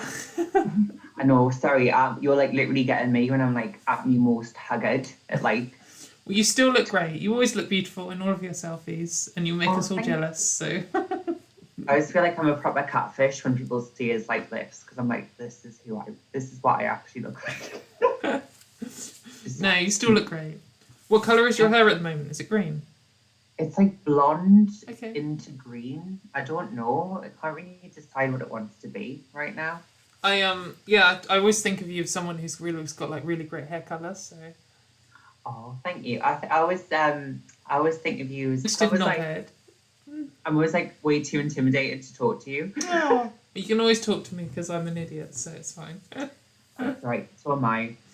We'll get on just fine. So do you know, like, I was gonna ask you, actually, if like you were talking with Charlie before about how you feel like you're a metalhead more than anything and stuff, and you said that like that part of like you said that you feel like that more like first before anything else, and I thought that was like really interesting. I thought that was like really cool. Yeah, I think that I mean, obviously, being into metal music is just like what music you like, and you do meet Yeah. people from all walks of life who just like heavy music, and there's nothing else about them that correlates. But there is definitely a metalhead personality type and political view and sort of whole movement in a way. I mean, it's not so much a movement anymore, but particularly in the 80s, of it's very let me live my life and I'll let you live your life.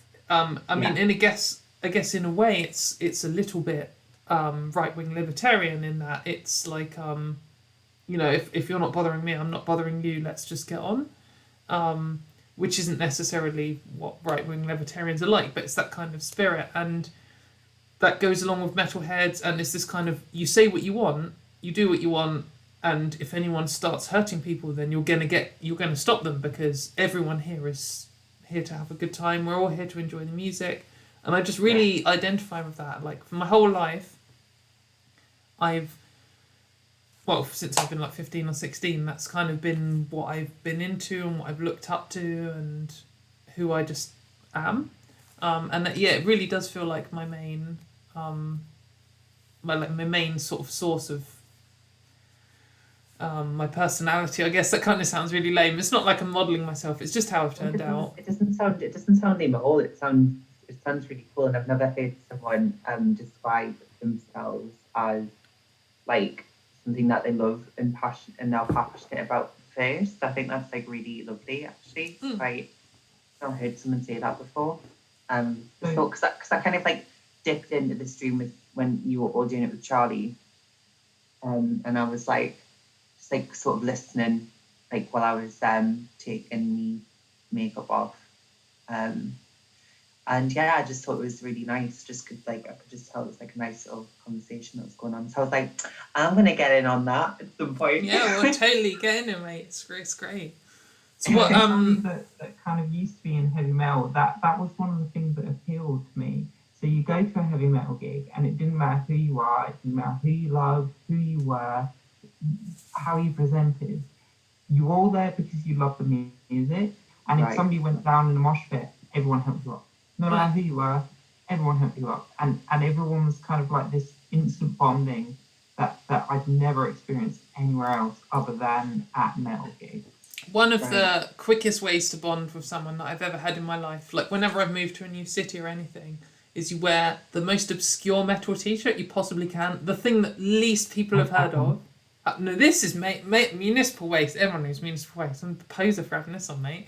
Crossover thrash. What are you talking about? No, it's like if you wear some much more obscure t-shirt and you walk into the pub and most of the people there won't care, and there'll be one person who will be like, we are friends now, like, and Right. and instantly, like, you can. I mean, I've had entire nights out where I've talked with one person about one album, and it's probably a bit like over the top and probably really tedious for certain people.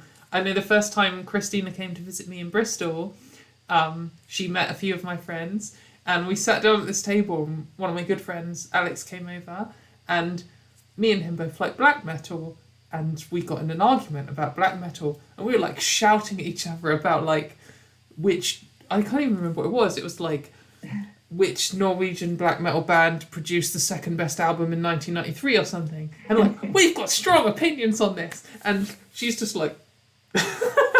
Oh, bless. I went and made friends with other people. It's fine. Yeah, she did. There was a guy that had a tungsten wedding ring, and I talked to him about his tungsten wedding ring for like 20 minutes.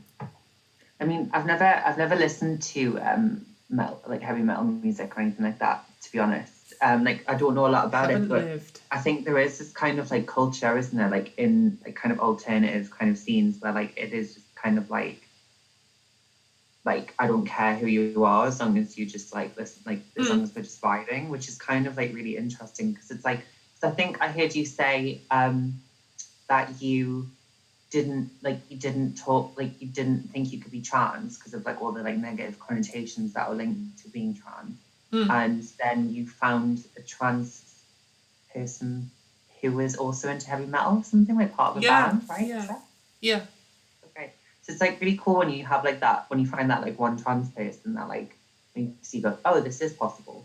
Yeah, Mine was like way less cool than that. Mine was Gigi Gorgeous from like YouTube. But she is mega, so. Yeah, but like I don't know, like these days I'm like I couldn't be fussed, but like back then I was just like I like her makeup. She's nice. She seems cool. I am subscribed to her on YouTube. I don't watch much of her stuff, but I like how she's got this kind of metal attitude of just like, fuck it, it's good for me, I'm gonna do it. Like if it doesn't hurt you, what's the problem? And that kind of confidence that comes with that, and that is great. I think I like her more now that she's not just like look at my jewels. I think I like her now that she's like I'm not putting like a harsh pressure on myself to be like a certain sort of way, which is nice. More comfortable in herself, I guess. Yeah, and it's just like it doesn't feel so what's the word? It's like forced, I guess, which is nice. And I think that she just seems really happy. So I check in sometimes, but like for me, like I just really love like Stephanie Yati. Oh yeah, she's great. Oh my god, I had like this like really big like fangirl moment when she like followed me on Twitter and then amazing. And then she followed me on Instagram and I was just like really fanning myself. So that was like that was like a moment where I was like really fangirling because like she is like my trans goddess. I mean I've had quite a few of those. I mean so I don't know if you saw when I was talking to Charlie earlier, I was saying that like she's one of the main ones who like is the reason I came out, and so when she followed me back and then we talked to her and I've met her in real life and I was like, oh. And another one as well was Carmen Carrera, who was, I don't actually know much about her, but she's from like some TV show from ages ago, but I saw her doing these like interviews on TV just like smashing it, and one time like the first time she liked my tweet I was like oh my gosh, I love Carmen Carrera is so beautiful, and also Charlie. I've met Charlie a few times. And like she's always so sweet. She is. Like just I got her really drunk. Pardon? I got her really drunk. Did you? We went on a night out in Bristol, and there's this. So one of the metal bars that I go to has these things called agua bombs. So they're a little bit like Jaeger bombs, but they come in like this special shot glass where it's like separated into layers, and agua is made from like I don't know, coca leaf or cocaine leaf or something mad. Yeah. And I introduced her to those, and she was like, oh, these are quite nice. And she had like 4, like back to back pretty much. And it was an experience. No, that sounds great. Like, I feel like that's kind of like my northern kind of blood comes out, because if someone comes to hang out with me, I'm like, come on, let's get on it. And I think like, I mean, unless someone's not drinking. You should come to Bristol because I will get on it.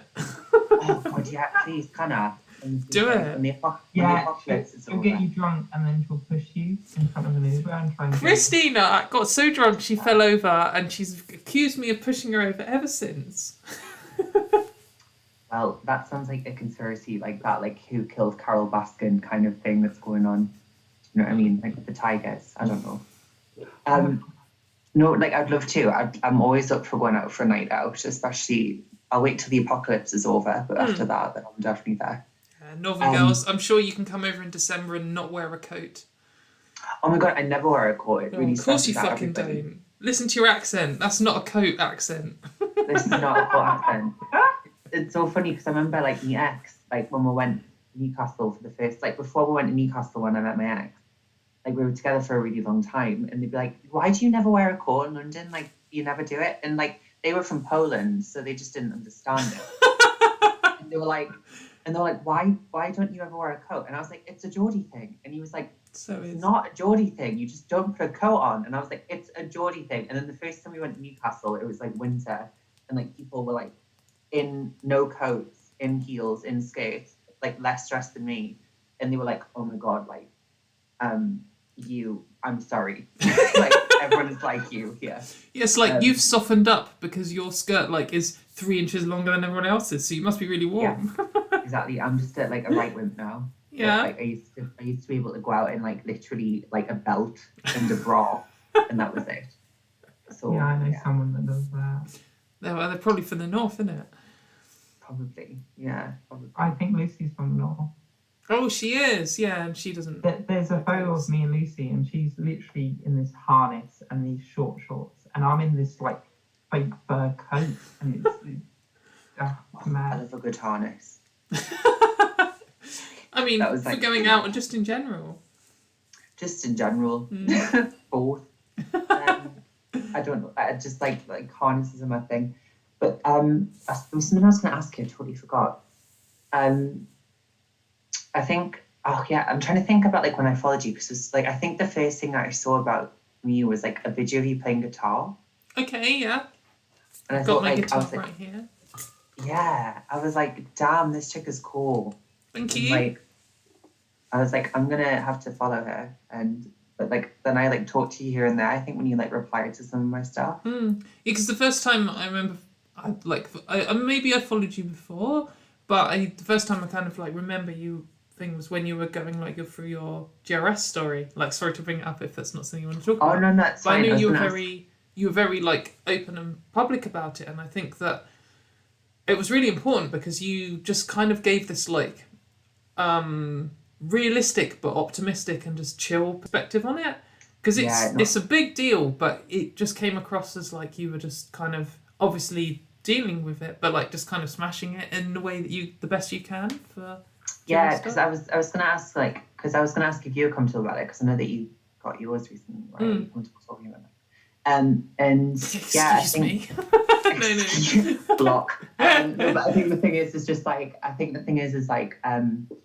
kind of wanted to create like a resource like online about it, but the thing is like I'm just very northern in how I handle everything, so I was just kind of like, instead of like doing it very scientific and like this is what happens at this stage and you feel this way, you've probably seen my tweets, it's just like my pussy's done that and I'm feeling this way and it's blah, blah, blah. And it's like I think like that energy is just like maybe why people kind of like liked it a bit more, because it was just a No, bit I think easier. so. It's a different. Like I'm very southern, and as soon as it goes below 25 degrees, I cry.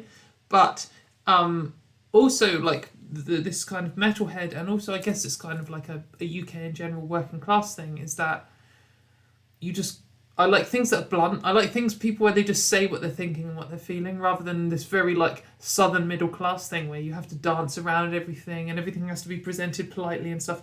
And I know I do quite a lot of that on Twitter. I'm good at it because I grew up in the South. But like when you're arguing with transphobes, you often have to strategically present everything. But that's not always the best way to present it to trans people, because like you just need to be real and just need to I hate saying you just need to be real, but like it's true. if you can just say it, like I'm struggling with this, I'm smashing this, like my pussy's doing whatever, like Yeah. it is good to like, and it is inspiring for people as well, and it communicates it in a different way. Because, you know, if we all just watched Gigi Gorgeous and no one else, we wouldn't have the full spectrum of understanding all of the different parts on it from everyone. So Yeah, exactly. And I think also, like, kind of like the point of it as well is kind of because, like, people like have followed me for not just the fact that I talk about that too, which has been really nice, because I think like people who have followed me initially for that and then kind of like, oh, I like her makeup, or I like what she's wearing, or I like what she stands for, or I like how she looks, or and then they're kind of like, and I like that she likes this show, and it's kind of cool because it's like a resource for people, like a bottom surgery kind of resource if people want to kind of like dig around, because I've done like videos and stuff about it. But then they're also like, oh, trans people are more than just the genitals. They actually have like, you know, dynamic personality. I mean, speak for yourself. I'm literally just a vagina. Yeah. Same. The optimistic, but no, exactly. So yeah, no, like I think because I remember like I was following your journey quite closely, like when you started posting about it, because I was like, you went to Thailand, didn't you? Yeah, because Christina came for moral support and was very appreciated. Oh, you went to Thailand too? Oh, fantastic! Yeah. Well, that's so My lovely. first time out of Europe. Both east and south. Literally on the plane, every 30 seconds, she was like, "This is the furthest east I've ever been." And we're like, "Okay, Christina." She's like, "Guys, I've got this really interesting fact. Actually, I was just reading. This is the furthest east I've ever been." And we're like, Oh my god, that is so cute. It's like Sam Gamgee or whatever. One more step, and it's the first of the Shire. Sam Gamgee is the hero of Lord of the Rings. Sorry. I think I used to live in Thailand actually, like really. No way, really? Where Yeah, did you so, live? like, pardon? Whereabouts? So I was about 10, 11, 12. It was Bangkok. Okay. For a very short period. It was for, I can't really remember it because I don't remember a lot of my childhood, but I just remember bits and pieces of it. And I know that the healthcare over there is really good. Like they really look after you very well, don't they? If you're technically a Thai citizen and like for Thai people, or if you're rich, but there are whole swathes of Thailand which are horrifically underfunded and oh really? yeah. There's so in the whole of Southeast Asia there's quite a lot of stateless people because there are so many ethnic groups in Southeast Asia, and there's quite a lot of just general racism. Right. And particularly in, I know Vietnam and Laos have a lot of them, but I know Thailand do too, where it's just someone who has no state, they have no rights, they have nothing, and in that case they have no healthcare. But yeah, I mean, Thailand has, for Southeast Asia, Thailand is like smashing it on healthcare. Did you feel well looked after and taken Oh care yeah, of? yeah. I think that the so I went with Dr. Supon, and I mean he's got a good reputation. His clinic, I think he's retired even now or maybe soon, and his reputation, you know, is kind of worldwide. It's a very good reputation, but it's not just for his results. Obviously, the care was very good. I was visited by nurses all the time. Like I was there for 4 weeks, which is a long time. And the nurses visited every day at least once, and I often saw nurses twice in a day, and you know. So, if like, I'm sorry, I'm asking you so many questions. No, like, sorry, I'm meant to be interviewing you, but bring it. No, I'm up for questions. I mean, I don't know what there is much to say about me. I mean, you feel free to ask me any question you like, but I was just going to ask, like, were you? Because obviously, like, I had my bottom surgery in Bristol, Brighton. And I had my bottom surgery in Brighton and Nuffield Health. And I was out of bed within 4 days and went home a day early. So I went home on the 6th. Really? Wow. Quick turnaround. Yeah, because I was really stubborn. Because you're from the north, that's why. I was just like day 2 is because basically, like, I don't know if you've had this, but did you have to stay on your back for 2 days? I'm not really sure. I mean, to be honest, I was on the old meds while I was in hospital, and it's kind of blurred into one. Oh, right, I was there for a week. Pretty much a week. Mm. God, really? So recently I visited someone that had it done in London, Right. and the difference between the two was kind of massive. I mean one was NHS and one was like fully private. So I don't want to go into too much of Katie's experience, but having seen both of them from someone that didn't go through it was a big difference. Right. It's kind of hard to compare because there's the whole kind of NHS is kind of free and more accessible, which is fantastic. And also the individual people that I saw as someone observing from the outside on the NHS, they were easily on par with the people that I saw through KPs. Oh, that's However, amazing. That's good. Kind of the frequency of them and kind of the like general service and kind of the room that they were both in. Yeah. It was different sort of levels. I think don't really know so. what to say about that. So with so I visited a couple of friends in Brighton, and in Brighton, I don't know how you found it, Cara, but like everyone had their own single room that was just for them, and that's what I had in Thailand. Whereas in London, Yeah. that wasn't the case, and I think that is quite a big difference. I mean, obviously, whatever's good for you is whatever's good for you, and it's good to have people around to talk to and stuff. But I'm glad I had my own room. Yeah, no, I did have my own room because it was like it was a private hospital, so like it was Yeah, the Nuffield NHS is, isn't it? paid for a private hospital, but it was so I was really grateful for that, and I was really grateful for my room as well because it was like really peaceful. But for me, because I was on my back for 2 days and like hooked up to so many machines, I felt so claustrophobic. So I was just like, oh my god, like this is so stubborn. And maybe as well, I keep talking about being northern, but like that's just like my personality at the time. Exactly. You identify as northern first, and then everything else. Northern first, and then everything else is just whatever. Northern first, then a vagina, then but basically, like I was just so I just kind of I don't know. It was really weird because like there was this northern thing of like no matter how sick you get, you don't go to the doctors, which is like not a really great thing. But like my nana like literally be like spewing her guts up, and she'd be like, I don't need a doctor, I'm fine. And then I think like I'm like the same because like I'll be like really ill, and I'm like, just give me a cold, I'll be all right. Northern And then I, people like, don't get ill anyway, so it's all right. We don't, and then we kind of just fight it off, and then we're all right. And basically, like I kind of had that mentality when I went to the doctors, and it, like when I was in hospital, because it was like day 2, and I was like so uncomfortable and so fed up that I was just like, I'm gonna get out of here as fast as I can. And then like day 3, the doctors were like, you're really weird because like you can already stand and like get on a chair and sit down, and I was just like, I'm leaving.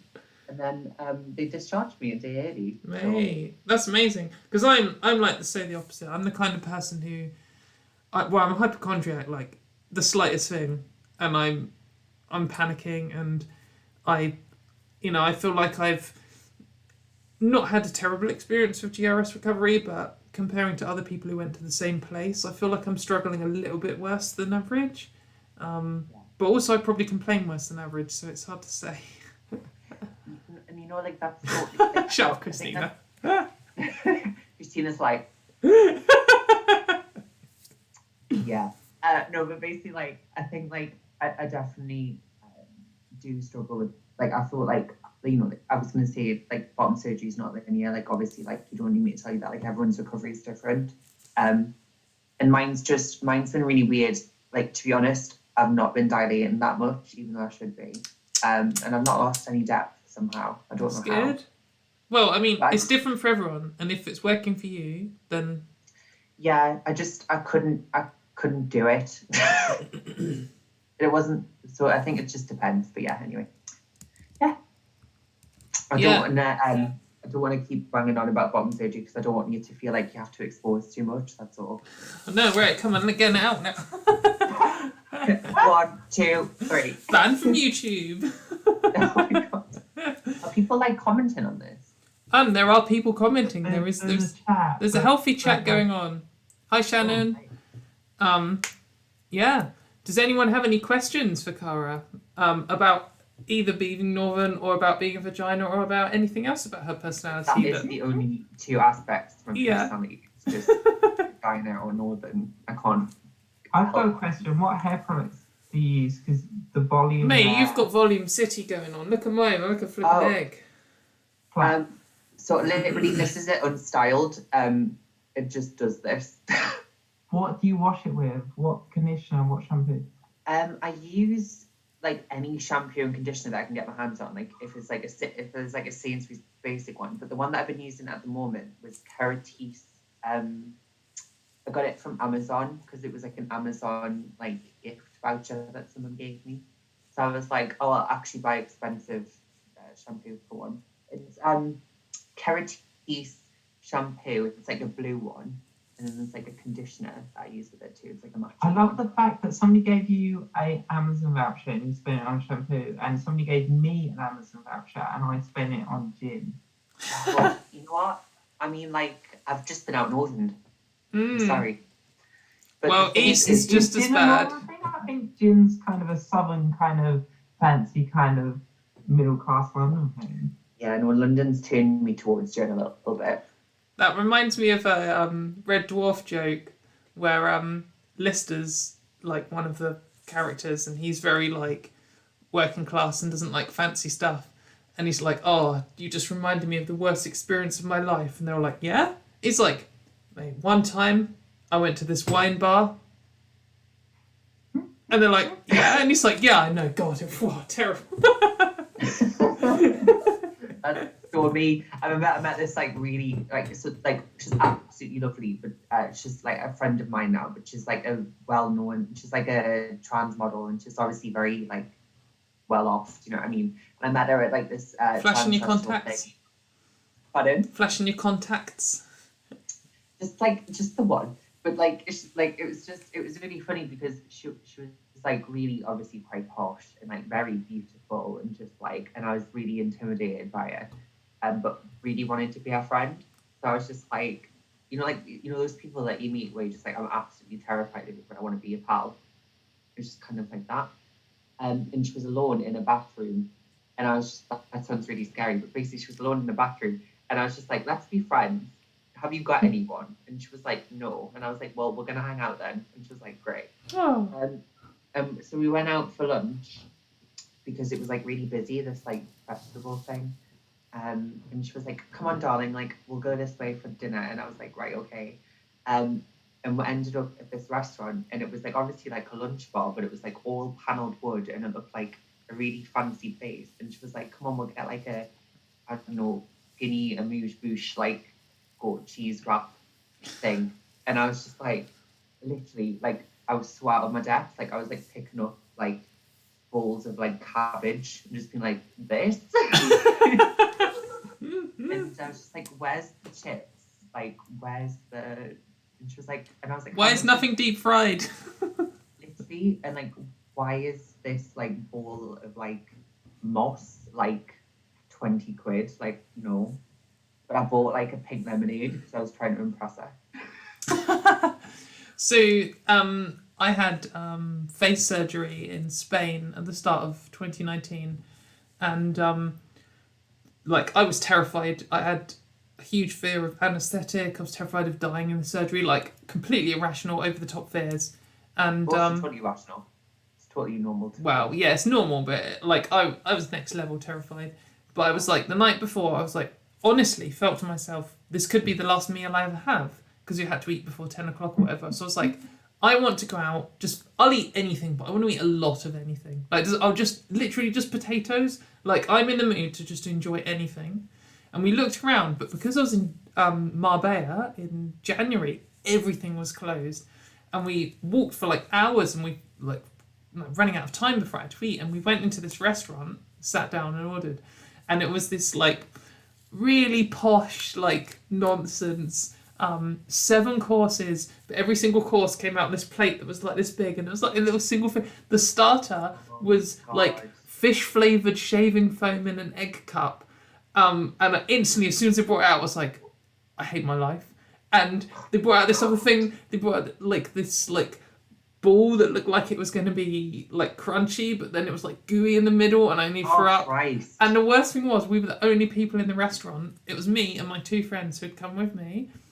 Yeah. And the chef was like watching us eat it, and I wanted to like throw up. It was like, oh, it's so horrific. Oh my It was God. just so fancy. I couldn't even like even the English translations of the words I couldn't say because they were all too like, you know, like croquet sablé or whatever it is. I don't know, but Yeah. I actually think it was really good for me because honestly, I was so angry. I went to bed and cried in rage at the idea that the last meal I'd ever eaten had a flipping ball that exploded in goo. I was so angry. I And was then, saying how upset you were because I remember frantically messaging. I was messaging people so people angry, that you were like, with as the saying, last meal I've ever had. I'm really worried.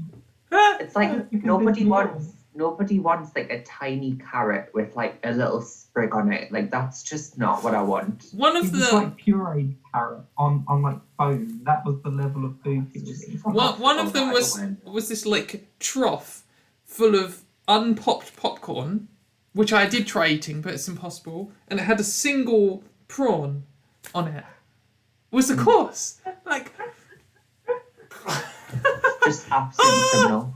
It's I'm- actually criminal. Like I feel like personally offended by stuff like that because it's just like you were gonna try and charge me 60 quid for like a bit of mashed carrot. Like literally, like I give me baby sister that like in a pot. So I don't understand, like I can't do it. Like I think I'm like a hearty lass. Like I like a good hearty meal. I like chips and I like stuff on top of chips. Do you know what I mean? I like chips and beans. Just chips, mate. Chips and chips. The other day I made a really good curry that was just curry and chips, and that's a good combo. Oh, the best. The best. By the way, for any American viewers, when we say chips, we actually mean chips and we don't mean crisps and Oh yeah, that sounds so good. and we don't mean fries. There's 3 different key potato products here. There is crisps, fries, and chips, and they are separate things. And crisps is what you call chips, and fries is what you call fries. But we also have chips, which you don't have, which are the best of the 3. Well, actually, well, they're all the best of the 3. Oh, do you know what are really good? Like, do you know those like home baked kind of like thick ones that you get in like Tesco's, whatever, and they're like really thick and long, and they're just like the perfect crunch. That's the one. They're chips. All of them are chips. Like pub chips are good, fish and chip shop chips are good. Like they're not a thing that you don't get out of England. So, huh? All chips are equal. Well, all chips are the best chips, just like how all cats are the best cat. Chip rights. Yeah, today is International Day of Chip Visibility. We want to make them internationally known. We haven't even talked about trans stuff. We're just going to talk about chips. I know we haven't. Yeah. Yeah. Anyway, so on the trans stuff, do you how do you feel about Trans Day of Visibility? Like with yourself, do you feel like putting yourself out there, or is it just another day for you? Or Is that me? yeah, I don't care about Christina at all. So basically, like, I feel like it's a really important day too. Like, kind of, like, I feel like I exist kind of loudly online as a trans person anyway. But I feel like it's a really nice way to just kind of see like the entire like community just kind of like together.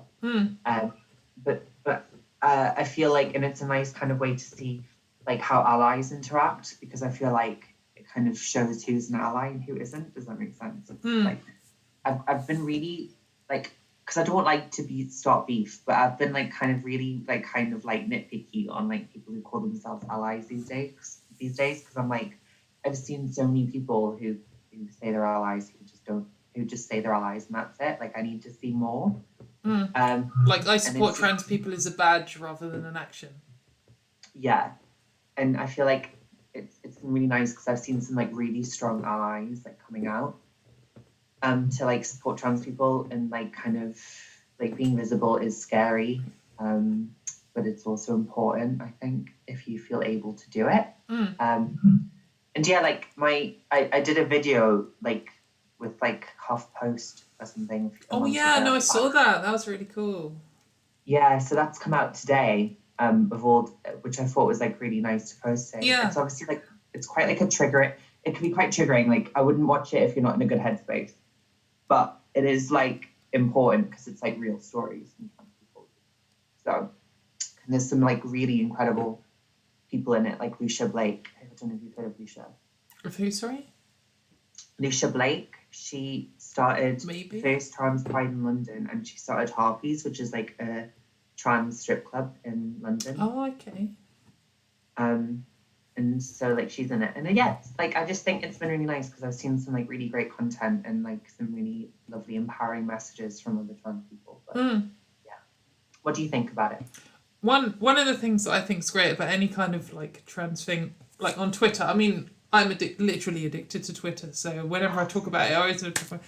But one of the things I think is great, like earlier we had on Hunter, and he has like 350,000 Instagram followers, and Yeah. so much. Like he did a tweet the other day of just him like before coming out and him now, and it like just hit 450,000 likes, and like not even that long ago I hadn't heard of him, and there's always like today I discovered a trans woman and she's got like I don't know 200,000 YouTube subs or something, and like I've never seen her before. She's beautiful. She's amazing. Like I'm so glad. I saw Hunter was on here very briefly. I feel like obviously I don't know him like really well. Like I've seen like 1 or 2 pictures of him.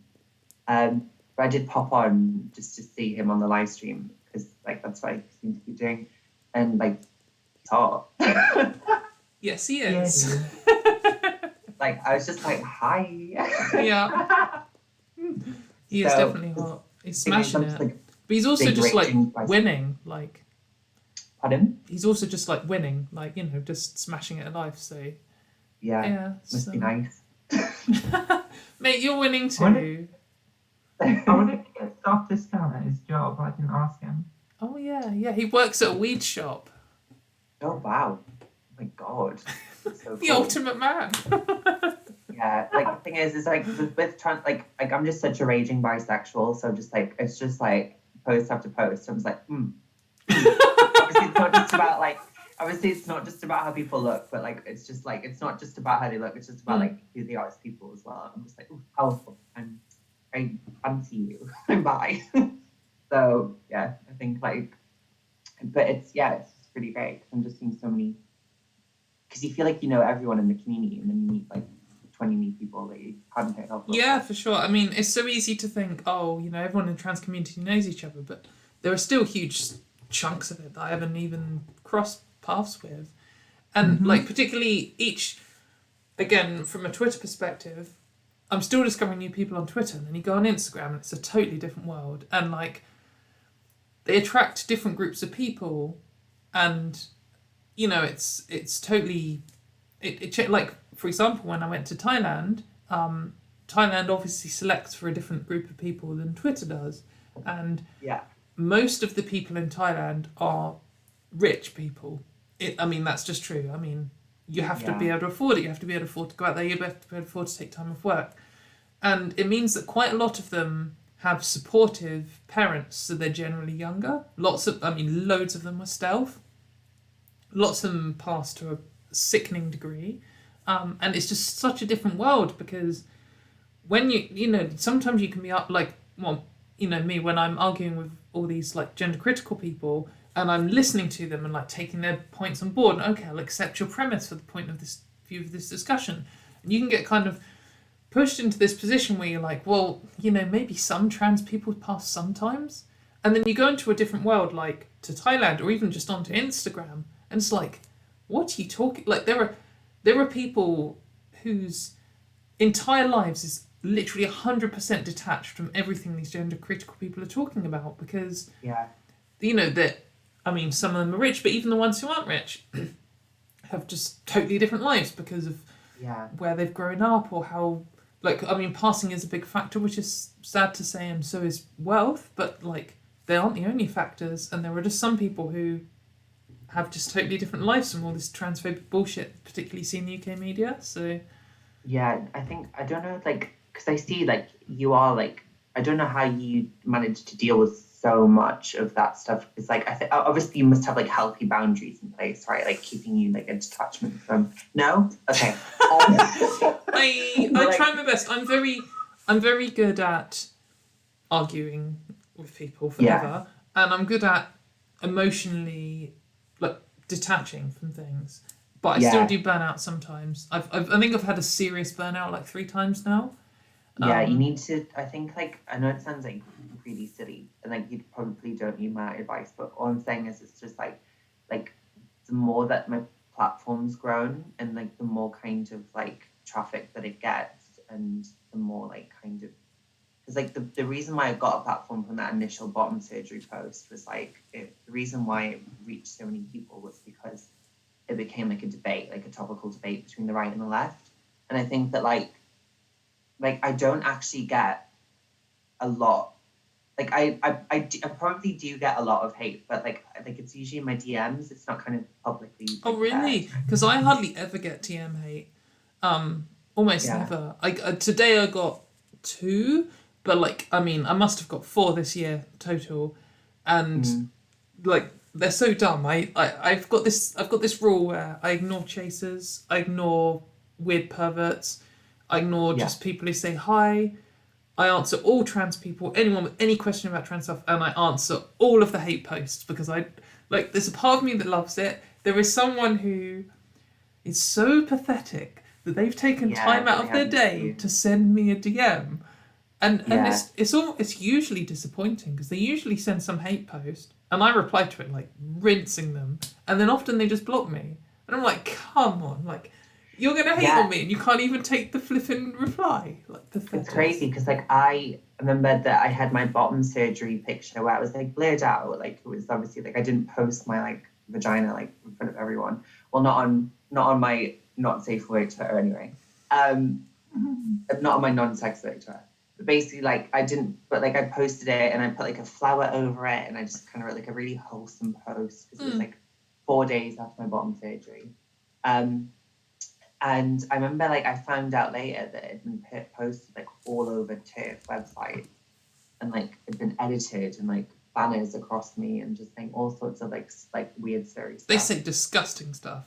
Like Yeah, they say disgusting. awful stuff. Like awful stuff. And like the thing is as well, like literally I was like I remember I had so many people being like literally attacking like a young trans girl, like why are you so bothered like about like what she's just done?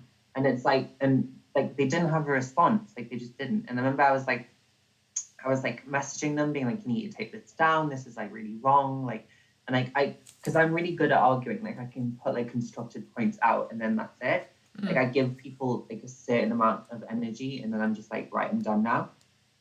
That's probably the healthy way because I'm like, we're going until you admit you've made a logical contradiction or one of us dies. Like that's it. Yeah. And the thing is like I totally understand that feeling, but I think I've stopped giving them a platform because I'm like if I reply to them, then like they get a platform and then people see what they're saying and then maybe one of their people will join in and it's just like but like the most but I had it face to face recently, like in person, like against the LGB Alliance. I went to a protest and like literally stared these people in the face. Oh, that's interesting. That was an experience for sure because like being with one of my friends obviously and protesting against them, they obviously decided to book a venue outside of Grenfell. So that one, yeah, I heard about that. yeah, and it didn't go well at all. Like I did not like condone or agree with some of the stuff that happened. Because it wasn't supposed to. Like, I have no idea who. Like, I mean, there's always trouble in any cause. You know what I mean? There's Yeah, always for people sure. that take it too far, and I felt like the people on our side that like thought it was appropriate to do that really let us down. But like the rest of everything was like really peaceful and quite like well done. But it was just that part, and I was just like, this is really not cool. And I actually had 2 Grenfell activists come up to me and I literally took them to the side and like spoke to them and they were like really like angry because someone had like yelled at them or something. And I like spoke to them and I took them to the side and I was like, can I please take the details? Like I'm gonna make sure that you get an apology. Like this is your space, like and we're taking it up and like we need to be doing it respectfully and this is not what was supposed to happen. And I'm gonna tell everyone now. And they left like really like happy with what I said. Good. But like the thing is it's just like there was this trans woman in the LGB Alliance who was walking around with a shirt, like with like some like adult human female shit on, like around like a bunch I of wonder trans people. who And that like, was. Who was it? Who is she? Well, there's like 4 One possibles. or two people. She's got like white long hair. Yeah, I know the one. No names, not saying. Okay. I'll tell you on DM. Yeah, message me about it. Yeah, but basically, like, what I'm saying is just like these days, I guess I just don't have the energy for it, and like, maybe TIFFs, I don't know, maybe TIFFs has started to pick up on that because they've really backed off me, I think. They like there's this thing that I've noticed just in general and like throughout growing up my whole life is that people who there's different ways to react to bullies and how you and it's identical to reacting with gender critical people. Like anyone at all in their life who's ever been bullied and who has worked out how to handle it would instantly see the pattern, and there's no denying it, and any gender critical person who's been bullied must know that they're doing this. Is like there's certain ways to react which make it much worse, and there's certain ways to react which don't make it much worse. And like ignoring people is genuinely a very good strategy because I find they try something and you ignore them and they escalate a little, and if you stay strong they just totally give up. And another way is to like hit them the right way in reply, but that takes some practice and skill, and it's something I personally spent ages perfecting, and I'm still not perfect at it, but I think lots of people want to reply and it just eggs them on. You end up in this thing where they destroy you. And I think the way that you hold yourself though is like really great. I think you're like a really cool person. I think I've like every time that I've seen you pop up on Twitter, I'm like, oh my god, she's so cool. Like I said to you before.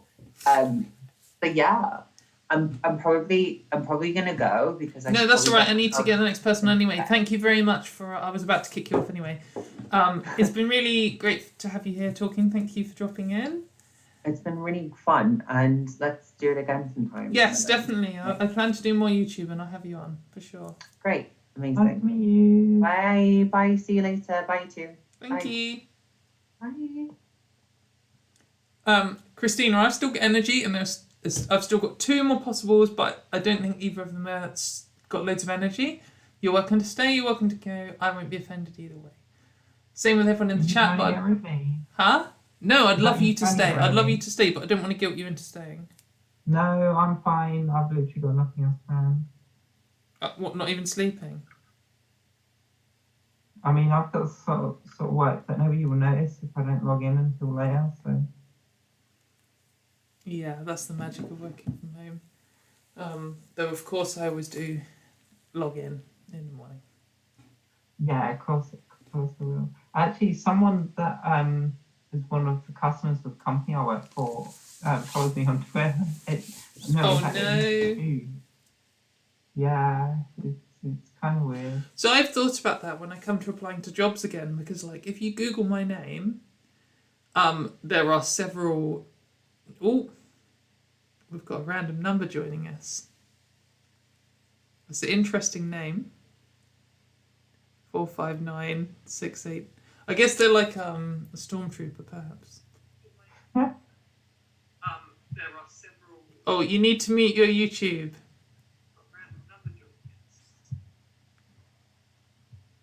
Hello? Hi. Hi, is that Dad Trans? It is, yeah, and I've got First Mum here too. Oh, amazing. So this is, for anyone who doesn't know, this is at Dad Trans and at Fierce Mum, who are great trans allies. So would you like to introduce yourselves? Sure, I think you've just done it there. I think I started on Twitter about the same time as you did. Okay. We're parents of a trans daughter, and we've tried to speak up for her when she doesn't have a voice, doing various things, advocacy, writing articles. We've got a blog that mainly talks about how awful the media is for trans kids and trans healthcare, and try and be positive on Twitter. That's mega. I think it's really, like, obviously, I think, I can't remember if it was you who said about this earlier, or Amanda Knox, who was like, I was saying, you know, it'd be great to have you on. You're like, oh, I don't want to take the place of a trans person, but it's genuinely really great to hear, especially from like parents of trans people, to just see that, like, because so many trans people don't have supportive parents or didn't have supportive parents, and you know, it's genuinely heartwarming to hear from people, and you know, it is really great, and I think it's really inspiring too. So yeah, That's so fun. thanks for being good parents. Well, you know, I think it would depend which day you ask our kids on that question. All kids hate their parents how much TV sometimes. they've been allowed, and you know, all the regular battles and things. Oh, sorry. But for me, like, you know, Trans Day of Visibility it's so important, and I know it matters to our daughter, and you know, it can feel shit a lot of the time out there, but on a positive note, she's doing really well. She's really happy. Good. She's got a kind of, she's got as a given that the problems are out there and aren't on her, which I think is a thing that a lot of previous generations of kids didn't have. You know, she unfortunately knows that there's various crap out there. You can't, but not really. she knows that there's plenty of allies fighting her corner, and yeah, I'm hopeful that things are getting better. And talking to other parents of trans kids, every year we meet more and more parents who are supporting their kids at a younger age. And you know, you meet these kids at, you know, we meet up at Mermaids residentials and things, and you know, when they're supported, they just do brilliantly. Yeah, I mean you hear in studies and stuff that, for example, the classic that people always roll out as a suicide statistic, but just other things about success of trans people in general, is when they're supported, they're barely different to cis kids, and you can see that in a study. But like, kind of this, in a way, the study's kind of, obviously from your point of view, but certainly from my point of view, it's just kind of like a waste of time. It's like studying whether the moon exists. Yeah, quite. I mean, we do obviously. Exactly, and it's still what is the bar? Because I think until fairly recently, the bar of success was, you know, having a kid that's not suicidal, and it's like, well, and that's a depressing that's thing to have to roll that's a out. good starting point, but Yeah. you know, and all the other things that you want for your kid to be, you know, fully, you know, fulfilled and happy and confident and participate in sports, and do well at school. You know, all the stuff that any parent wants for their children is to just have a happy life and to be safe. And I don't think that's too much to ask of any child, our cis kids or our trans kid. I think and it's just so great to have you on there and doing what you're doing. And our daughter's got, you know, we were talking about visibility earlier with Charlie, and it's just so wonderful that she's got all these role models and representation. 5 years ago, even 4 years ago, there wasn't, basically zero representation for trans kids especially. And in the last few years, you know, Stonewall have stepped up a bit, Mermaids have kind of, you know, grown and grown. Mermaids have been propelled almost exclusively because of the hatred against them, which is that's deliciously ironic.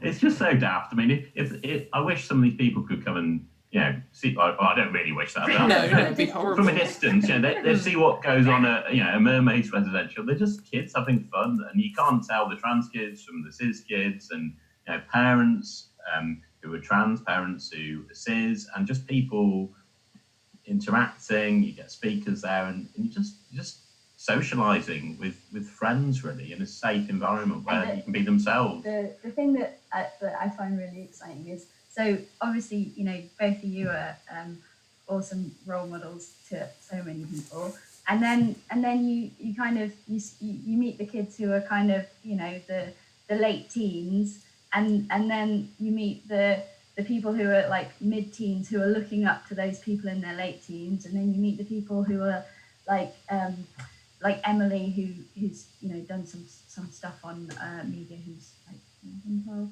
13, I think. Yeah. Just saw her doing her kick. It's important difference. And just each of those kind of generations down have got someone to look up to and someone that they kind of aspire to be, and that gives them confidence. And it's like, say if you see somebody, you can say, well, that, and you can say that's me. And when we went to the first Mermaid Residential some years ago now, and she met all these kids, and at the end of the weekend, we were like, she said something like, oh, I thought there were going to be more trans kids here. And I was like, you do realise that all those children have been playing with are trans? She's like, oh no, I didn't realise. And she was just made up, and so I didn't realise there's anybody else like me. I didn't know anyone would be going through what I'm going through, which is heartbreaking.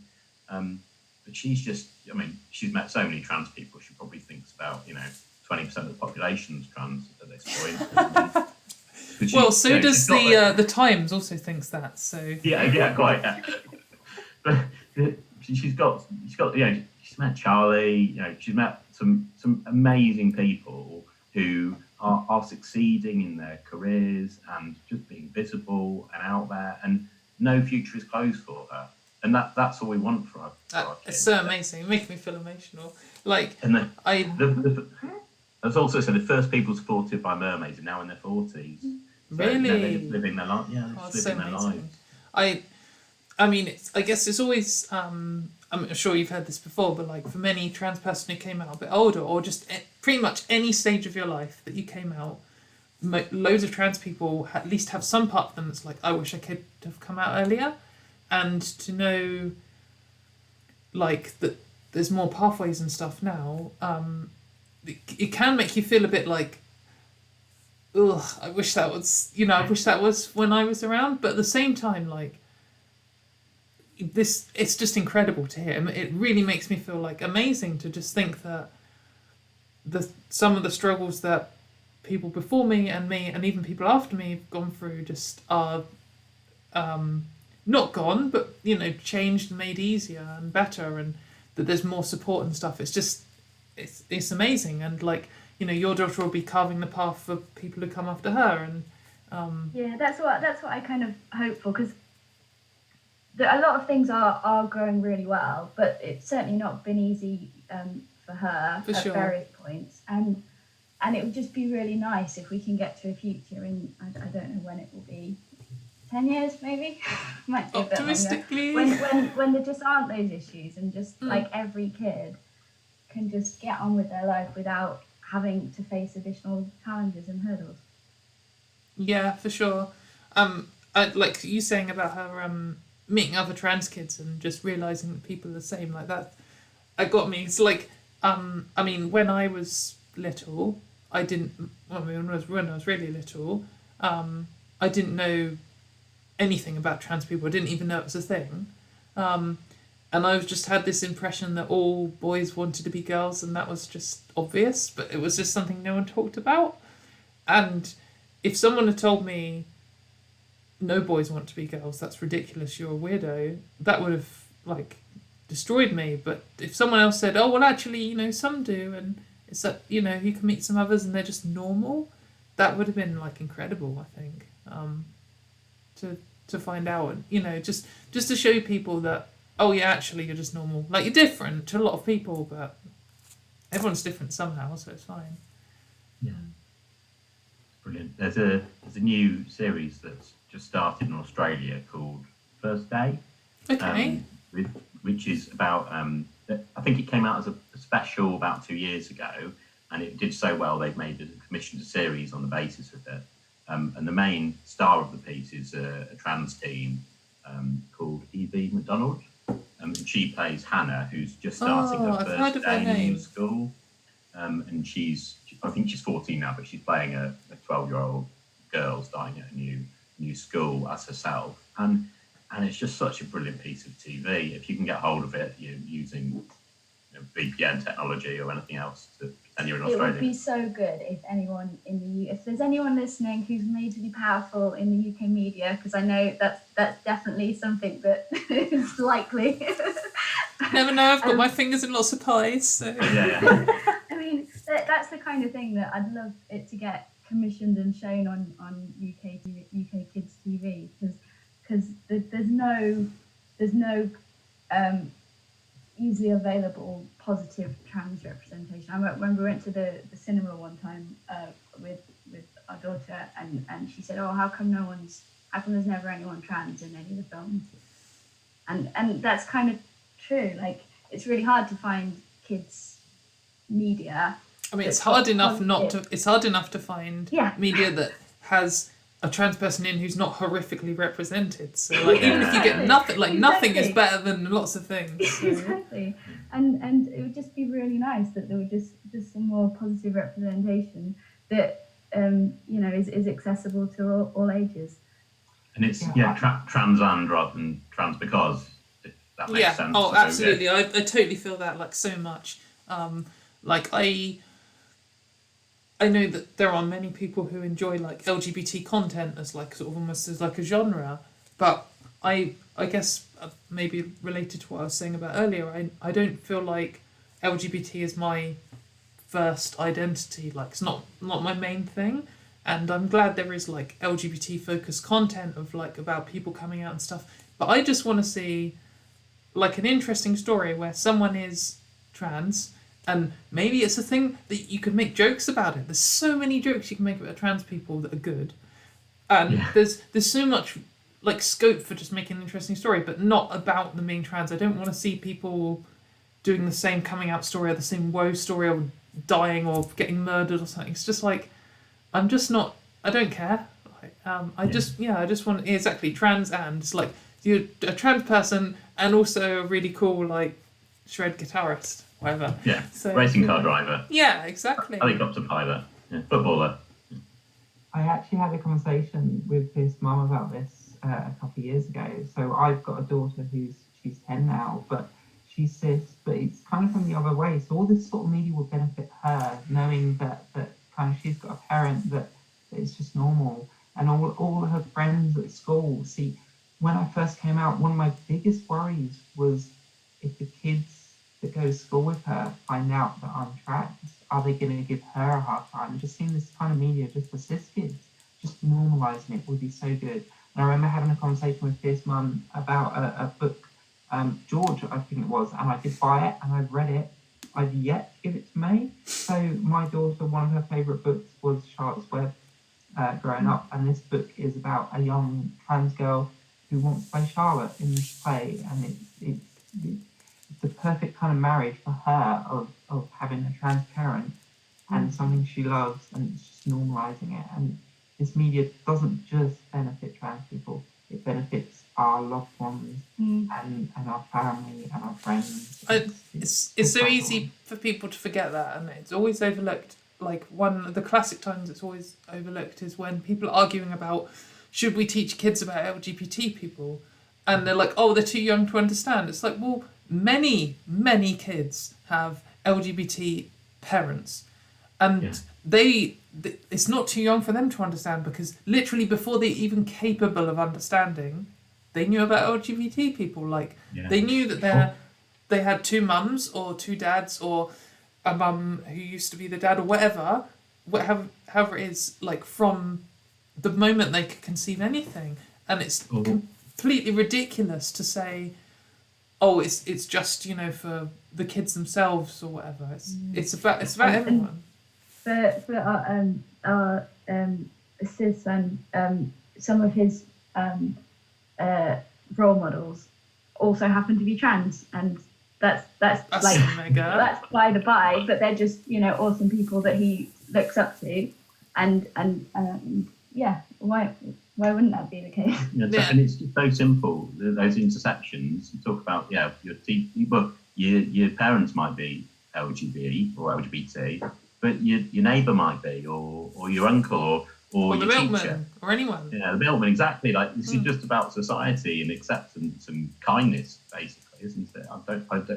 Those are simple messages for children. Just respect people for who they are. And it is so simple. Just imagine someone or an alien who comes to Earth and they're like, describe to me a disagreement amongst humans. And you're like, well, some people think that it's too difficult to tell 4-year-olds about trans people. And they're like, well, how would you do it? I'll be like, some people used to be men and now they're women, or the other way around.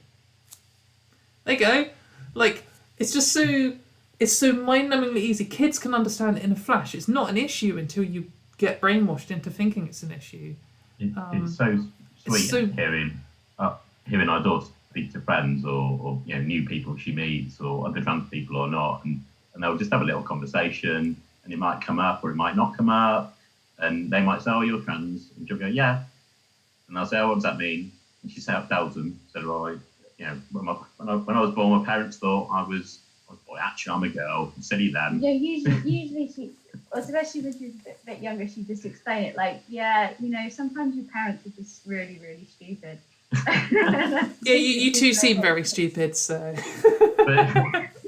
but it's that 30-second conversation, then they're done, and then they're going off, play football or because read a book or whatever. Kids don't judge kids on that. Kids judge, like, if she is a nice person who's going to play whatever game they want to play, then that's all they care about. You're not born a bigot, are you? No. You learn prejudice from the people around you, and I think what's happening is, while the media's been awful of late to trans people, wider society, you just look at Twitter, you just look at YouTube and new media, which who's buying a paper these days? There's going to be so much positivity in terms of representation by LGBT people, for LGBT people and others, that I don't have any concerns about our daughter on that front. Good. That's really good to hear, because I guess I spend a lot of time in the trenches on Twitter, and sometimes walk well into enemy territory, and it can sometimes give me the impression that things are getting worse, or that so many people think all of this bullshit. And often for me, the cure is to just go to the pub, and suddenly it's the total opposite, and it's like, oh, well, actually real life is nothing like these shit corners of Twitter. But it's good to feel, good to hear that you also feel that, and I think as a parent you have a very different perspective on this, whether you're a trans or cis, just because protecting your kid is like so built in. It's like you instantly have a different perspective on these kinds of things because you're worrying about different things. I don't know if that makes sense, but yeah, I've kind of gone off Twitter a bit. It's been a bit on and off for me, but it's total shit.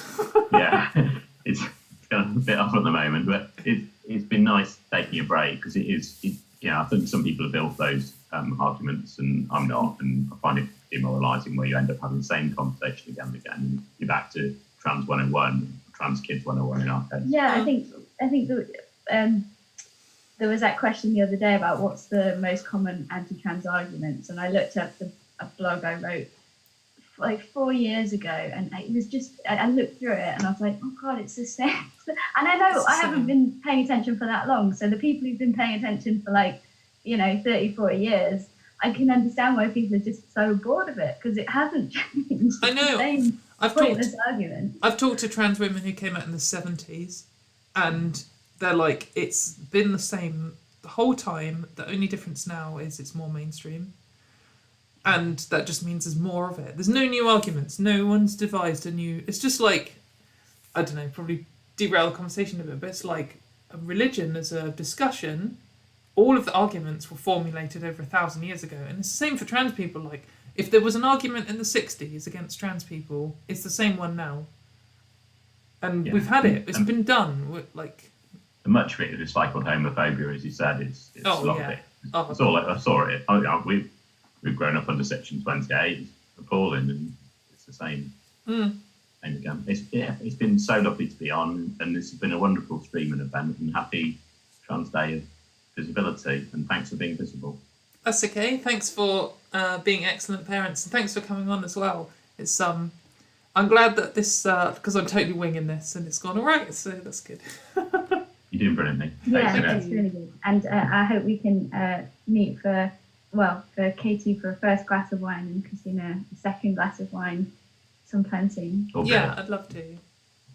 Cider. Or gin. Anything. I mean, pretty much anything. I'll just sideline this on. I keep thinking about, this, the contingency planning for coronavirus and all the kind of, the messages from Italy about what you should be doing now because they're 2 weeks ahead. And I feel like there weren't enough posts about biscuit stockpiling. And I've really failed on the biscuit stockpile. Brewing. You're going to show me a biscuit stockpile? Oh. Hobnobs, is that hobnobs?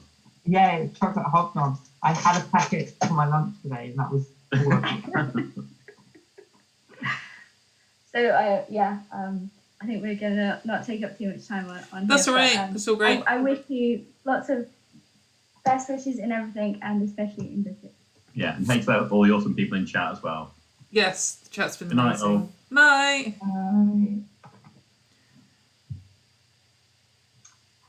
Right, so we've possibly got one more guest. Just see. Cool. Oh yeah, okay, looks like she's coming. So it looks like we've got Casey Explosion next. Headliner. Big name at the top. So until she rocks up, I saw. I met this mum about 2 years ago. Oh, yeah. In a conference, and it was kind of Dawn, Labour woman MP was like headline Dawn speaker, Bella. and we were like that. And then there was like a QA part, and we were like, oh yeah, whatever, all facing the front. And then she's like, oh yeah, I'm fifth mum, and everyone in the room just round like, oh Really? yeah, we know you. Oh And, wait, yeah, ran we- away yeah, or ran to her? Sorry? Ran away or? No, we all just looked round to see who she was. Oh, okay. I was gonna say, yeah, like, what, you pretty made it sound like they all ran out of the room. I was like, what? No. Right, quickly before Casey joins, I'm just gonna go for a week. Hold the room, mate. I believe. No worries. Well, I'm going to do some knitting then. So we're gonna go away. Tell a cool story. Sorry? What, the knitting story? Yeah. I don't know what she's on about. So one of my local arts and crafts places. Okay. I'll show you. I don't know how clear that will be on screen, but that is my nana in the middle. This is cross stitch. So the quality is terrible. That is my daughter, and that is my stepdaughter. And that stays pride of place. That is the best gift my mum ever gave me. Anyway, my nana taught me how to knit probably 20 years ago now. So today I've spent the whole day relearning how to knit, and I've got like that much done. So yeah, that's how I spent my day. So relearning arts and crafts. One kind of positive from the thing. I've got this really weird kind of lump on the end, but I'm not worrying about that. I'm just gonna kind of undo it when I get to the end, and just do it again and do it better. So yeah, I knit now. So what's going on with that? Yeah, wholesome stuff. Yeah, it's 100% wholesome. I haven't done it in years. Oh, I've totally missed loads of stitches. It's terrible. So I was just telling everyone about my knitting. What story was it you were on about my knitting story? No, I just said tell a story. Just don't be a really yeah, shit boring person who just talks about knitting. But So I showed everyone. Now you're back. I don't know if you can see it. That cross stitch is the one thing my mum gave me that I value. And in the middle, it's my nana. It's from a picture, but it's my nana, May, and then my stepdaughter, Kate. Oh, that's lovely. That's the best thing she's ever given me. I think the only thing that I've kept. Oh. There you go. So who's next? Well, hopefully Casey's going to join in a minute. She's been in the chat. Yeah, she was just having a bit of a game to de-stress, I think. She said she'll be a few minutes. But yeah, I think we've had a great lineup. It's been really cool. It's been good to chat to all these people. Yeah, it's been good. We've actually had some people I've heard of. Other than you. Had some real celebs, mate. It's been celeb non-stop, like literally back-to-back celebs. So obviously with the two queens of transness right here, but We're S rank celebrities, and everyone else has been A rank, so it's all good. Oh, you've actually said something nice, so I feel really mean now. Oh, well, I'll take it back then. Your necklace is reflecting in a way that makes it look like a vicar's collar. That's my insult. What? I thought it'd be kind of shady for me to knit. Like, I don't care what you've got to say, I'm just going to knit. Knit away, mate. Yeah, I don't know. I could do What some was that? show I'm control. sure it was like a show where it was. I don't watch that much TV, but I'm sure I remember something where it was like a talk show and they just had like a lady knitting on. Oh, really? I don't know about it. Yeah, and every now and again she'd chip in with something that was kind of a bit shady. And I feel like that's the kind of niche that I should go, oh, you're doing guitar now. Okay. Well, I tell you what, you guitar and I'll knit and we'll see who's got the coolest hobby. Yeah, whose hobby is the coolest? I'm probably too drunk to do any good guitar, so I won't turn the sound on. But I'm not too drunk to do some clumsy sweet picking that looks cool, so... Yeah, I've had a whole bottle of wine, so I don't know how this... You know, I had 3 oh, beers. you must have seen that like study of the spiders on LSD. Yeah, and all kinds of different drugs. It's really cool. They make the webs Should different. I do like a study of me knitting, like on different drugs? Yeah, that'd be interesting. It'd probably just I be a need to mess. live stream it. Live stream it. I'm going to knit for 12 hours on live stream. Oh wow, we get to see the Hi, Casey. Amazing. It's good to see you in your true form. Where your power level is over 9,000. Huh? How is everybody? Yeah, I'm good, thanks. I've still got energy. Christina's cracked out the knitting. Yeah. So can everybody hear me okay? Yeah, I think we can hear you fine. Hey. And the mouth moving's so good. So for everyone at home, would you like to introduce who you are? No, okay. This is Casey Explosion. She's a really worthwhile follower on Twitter. Huh? I don't know, can you see this is a little dog? Oh. What's your dog called? Kiki. Oh. Oh, hello. Just waking up. Heard the name. That typical kind of dog kind of on camera eyes. So yeah, this is Casey Explosion on Twitter. She also does Twitch gaming streaming, right? Yeah. And is a definite worthwhile follow. So were you doing a Trans Day of Visibility stream earlier?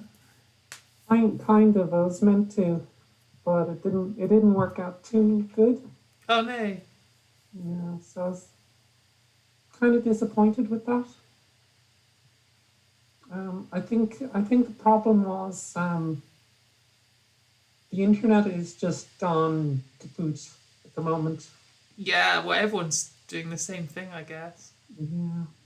I've heard that so my company's announced that we're not allowed to host meetings on the hour anymore because all the companies in the world are hosting meetings on the hour, and it means that all the servers crash. So we've got to start meetings at 5 or 10 past. So, which is pretty funny. But yeah, I'm amazed with. So we've been using Zoom, and I've used Zoom for lots of chats with friends and things, and it's held up quite well. Excellent. Yeah. I don't know what apps you usually use. I usually use Discord, and for streaming, Streamlabs. Okay. I'm using OBS for streaming. Yeah, that must be the problem. You have to put your hand in your mouth to itch your inner nose. Yeah.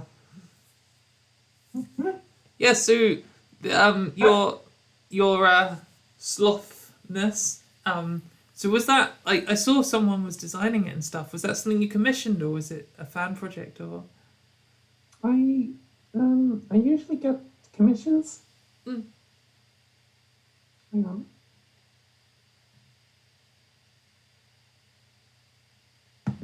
Sorry there, I just had to mute my mic. I needed to clear my throat a little. That's right. I had very spicy noodles just now. So before I needed a little pick-me-up. Yeah. Spicy noodles is a pick-me-up. I got these really awesome They're Korean spicy, so Oh, they're real. I love Korean food so They're much. proper Proper spice. spicy. They actually use a different chili pepper in Korea to most of the rest of the world. It's a different kind of spicy, and it's so good. Very tasty. Yeah, I thought Thailand it wasn't that spicy. I kind of went out there with expectations We went of the so- spice being up there. Me and Christina went to Thailand for when I had GRS with another friend who has, when I say literally zero, I mean literally zero spice threshold. If I put too much black pepper in the dish, she can't handle it. She can't, like, one time I put an accidental shake of chili powder into like a lasagna and she was struggling. And Thailand's food is, like, in certain places, mental how hot it is. And so Christina thinks it wasn't that hot, but we didn't go to anywhere where that was allowed, so she hasn't we had went to the street food places, so it was We kind of did, like we local did. kind of hot. We went to one place where there was no English menu at all. It was just on this random back alley, and it was run by a family. And they handed us this Thai menu, and I was like handwriting the symbols using Google Translate. And our friend ordered this tom yam soup, which, I mean, it's not that spicy, but it's quite spicy, and she almost died. Aw. Bless her. Yeah, so I guess the topic is Trans Day of Visibility. How do you feel about Trans Day of Visibility as a concept, and does it help you? Well, I'm not that visible, am I? Well, I think you're very visible. I'm wearing this. I think that visible doesn't necessarily mean literally. I know. Yeah, because I mean, I'm- like you're a successful trans person who's smashing it online, and that is a thing that's very visible and it's inspiring. So I guess I'm okay. modesty is definitely a virtue to an extent. Oh, It's something I need to learn. Yeah, I'm definitely too arrogant.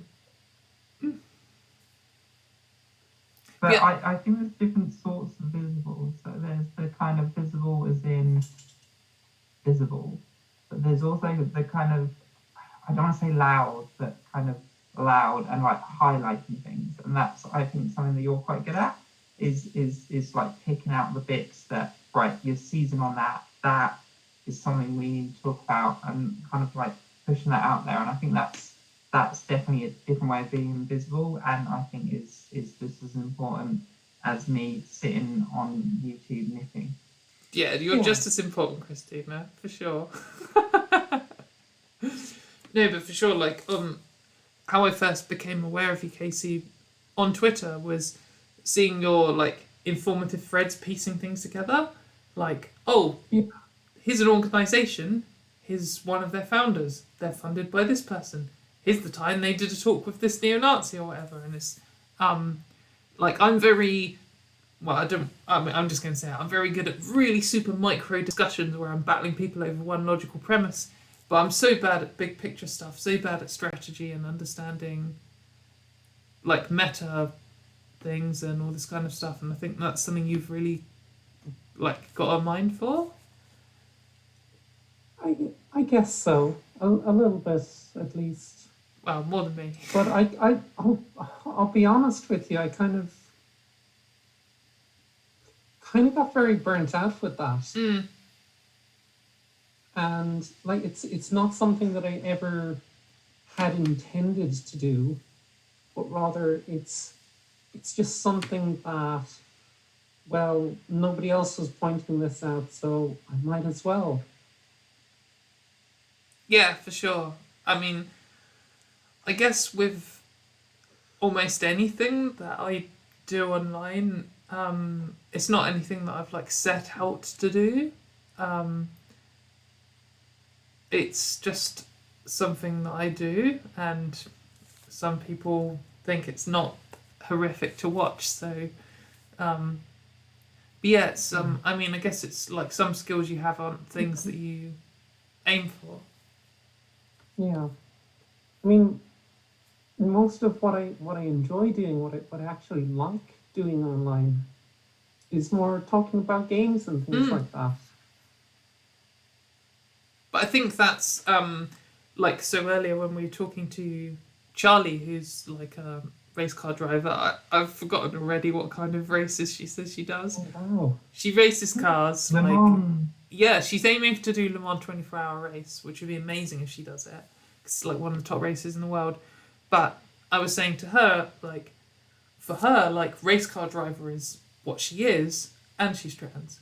And for me, like, being a metal musician and metalhead is like what I am, and I'm also trans. And it's like you are like a gamer and streamer and someone who knows loads of stuff about games and is obviously very passionate about it, and is trans. And I think that that's great, because being like trans, being your personality, that's fine for some people, it's great, but like it's good if you are like someone who's really into games and you're struggling with your gender identity and stuff, to see someone who is just into games and that's who they are, like that's the main thing. So Yeah, 100%. in the gaming world, I don't know much about gaming stuff. I feel like the golden era of computer games was Super Nintendo, or maybe, to be honest, I like Super Nintendo, N64, and GameCube about the same. That was my like peak. But I know that I there's. could recommend some stuff for you to try and get into. Oh yeah, hit me up. Yeah, but if you like that kind of Super Nintendo era of gaming, there's loads of things that I can recommend you later. Okay, amazing. Do it. Yeah, I will. My most recent thing has been watching a few people who play Mario Maker on the Switch. For some reason, I just really enjoy. It's actually while I'm dilating. It's my like dilating relax is to watch. I played Thailand and I was rubbish at it. Yeah, it's a difficult game. But I've been I've been watching this guy called DGR. I don't know if you've heard of him. So if there's any comments in the chat for me, you might have to read them out for me because I can't see very well on this. Does anyone have any questions for Casey? If you do, tag me in, and then I will be more likely to see it. So apologies for that. That's right. But yeah, I'm aware that like other trans people in the sort of gaming world. So I don't really know anything about them, but is Sonic Fox a good gamer person and something to do with Hell LGBT yeah. thing? Okay. Do you know about them? Because I don't know much. The very best gamer. Really? So what are they? I know they play like some fighting game. Yeah, they're the best at everything nearly. Really? Really, really incredible. And I was lucky enough to play some Skullgirls against them, and they absolutely trashed me. Really? And it was fun. That's mega. I saw something recently where they won like some tournament, got hold of the mic and they were like, Vote Bernie. yeah, and but didn't they like also have a trans flag or something? It was like a whole like that's wicked. I'm glad that they just seem so like they've got that kind of almost like I don't know if arrogant's the right word, but like arrogant Very gamer attitude. infectious energy. Yeah, and this kind of like fuck it, let's just do it kind of like thing. That is really great to see someone who's just like at the top of, not just the top of their game, but the top of the game, like owning it. It's just cool to see. I quite enjoy watching Street Fighter because I know how to play Street Fighter, but I haven't really ever watched any other fighting games. And lots of games go over my head. My brother used to play like pretty high level StarCraft, StarCraft 2. Oh. And I can kind of follow StarCraft, but it's very complicated, and other games I just can't follow. So See, those sorts of games I like to play like slowly and kind of build up and kind of peak. Whereas professional StarCraft is just like, if you don't do this very specific thing within a certain amount of time, you might as well give up. And you need like 240 APM actions per minute and everything. So I Yeah. remember when I was playing StarCraft online very, very briefly. I didn't play it very long. But I used to play as the Terran, Hmm. and my tactic was always screw everything else, just get a battleship up ASAP. Right, And yeah. once I had a battleship, I rinsed everything. Like, obviously I have no idea what I'm talking about, really, but I feel like that's one of those strategies that if someone it counters it infuriated early... people. Sorry? It infuriated people. Yeah, because I think it's like one if they don't do a counter for it. Like, if they counter it, then you're buggered, but if they don't do a counter, then there's not much coming back from it. Mm-hmm. They couldn't really counter us. That's the problem. Or they didn't know what I was doing, and it was like nobody was prepared for it. Really? So yeah, It's like one of those things that nobody expects. Is that what it is? Like Spanish Inquisition, like so Pretty far much. out. The Terran Inquisition. Yeah. We actually went to watch StarCraft 2 semi-finals live in Seoul last year, wow. which was really cool. We actually ended up in the front row, and like we were on the live stream and on the TV and everything, like because it's quite a big deal in South Korea. And my brother knows all about it, and my other brother too, and he knows a bit about it. But we ended up missing out on the English. Like they had these things where you can get these like portable translators, and they only had a certain number of them, and we missed out. So I had no idea what was going on, and like something had happened. There'd be this huge fight and loads of explosions, and I'd be like, ah! And the whole crowd would be silent. And then like something else would happen, like a single unit would blow up, and I'd be like, and then the whole crowd would go wild, and I'm like, I don't really understand what's happening. And my brother's like, oh, it's a really key resource for this like thing in this game. I'm like, okay, but yeah, it was really fun to watch. Actually, it's like the same live sport environment that you might get from non-esports, I guess.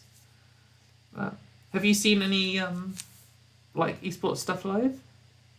No, not live.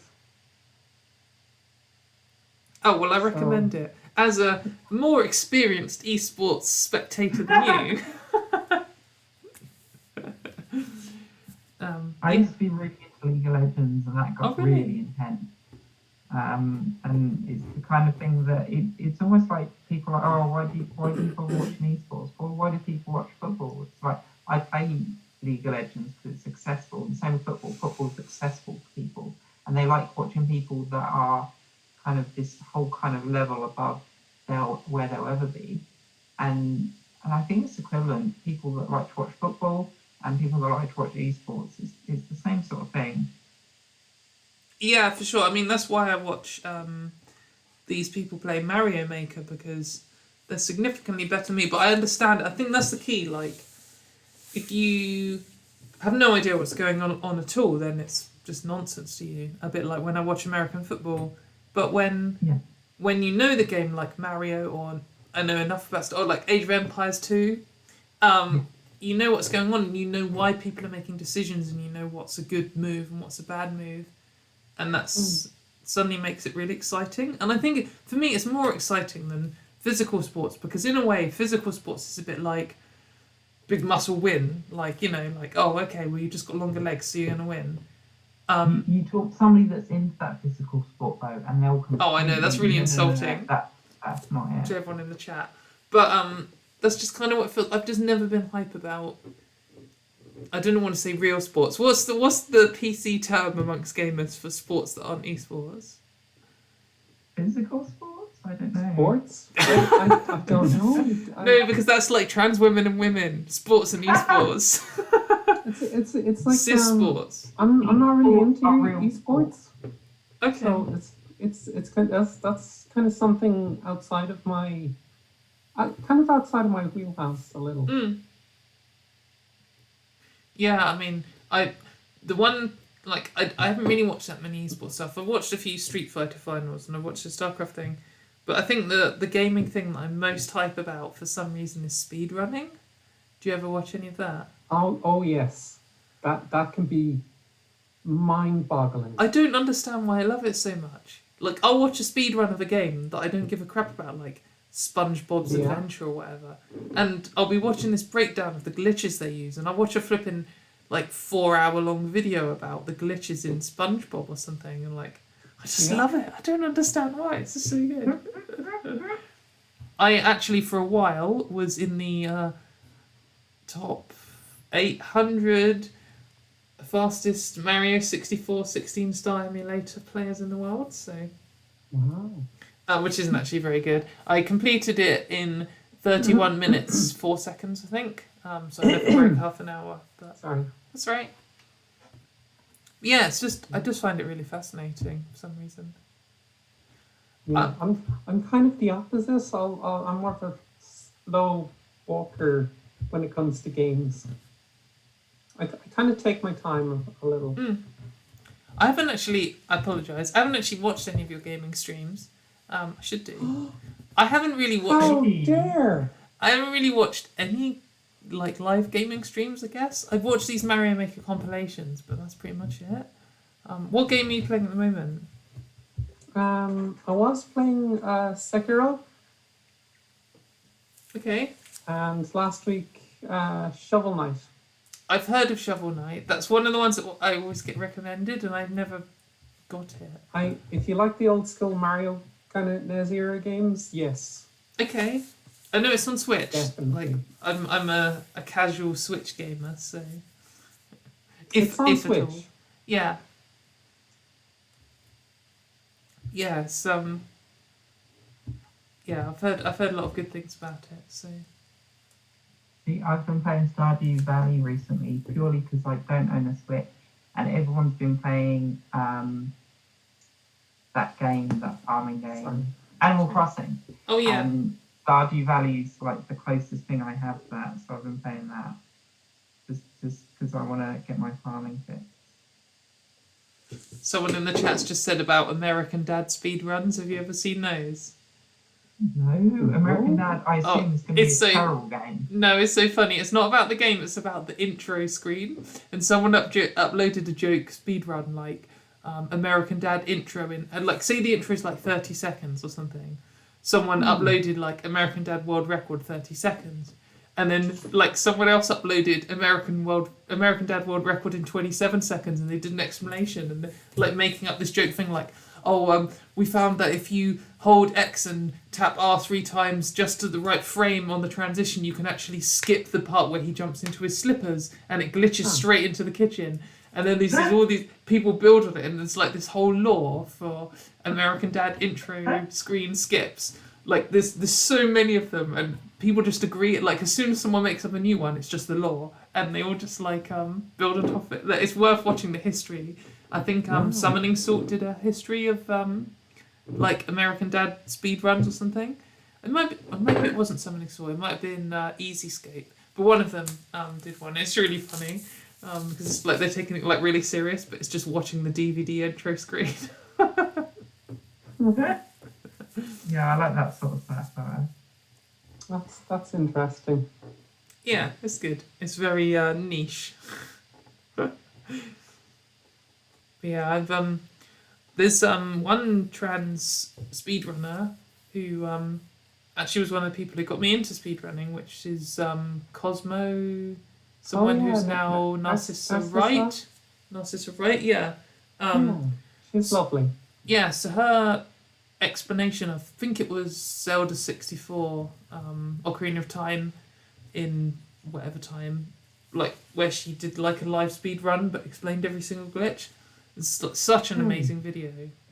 Even today, like it's not the world record anymore, obviously, but there's just so much information in it. Yeah, it's really cool. So do you know her? Or... You having some dog hassle? She's having fun on the ground there. Oh no. Easy. Should I give the doglet a treat? Yeah, do Yes. That's the answer to that. Yes, you should give the dog a treat. So you get the dog a treat. Piggy, come on. What's this? What? Piggy. What's this. No. What you gonna do? Bark. Bark. Bark. Bark. Walk. Come on. Bark. Bark. Yay. My housemate's dog's the opposite. My housemate's got a Dachshund or Xostar or whatever it is. And when she's not around, she's my friend. She'll come sit with me. She'll be fine. When my housemate's in, she's like, oh, constantly barking. Hello, doggo. Yeah, see, I like doggos. I just wouldn't want to keep one. Doggos are something that I'd like to borrow, not something that I'd like to keep.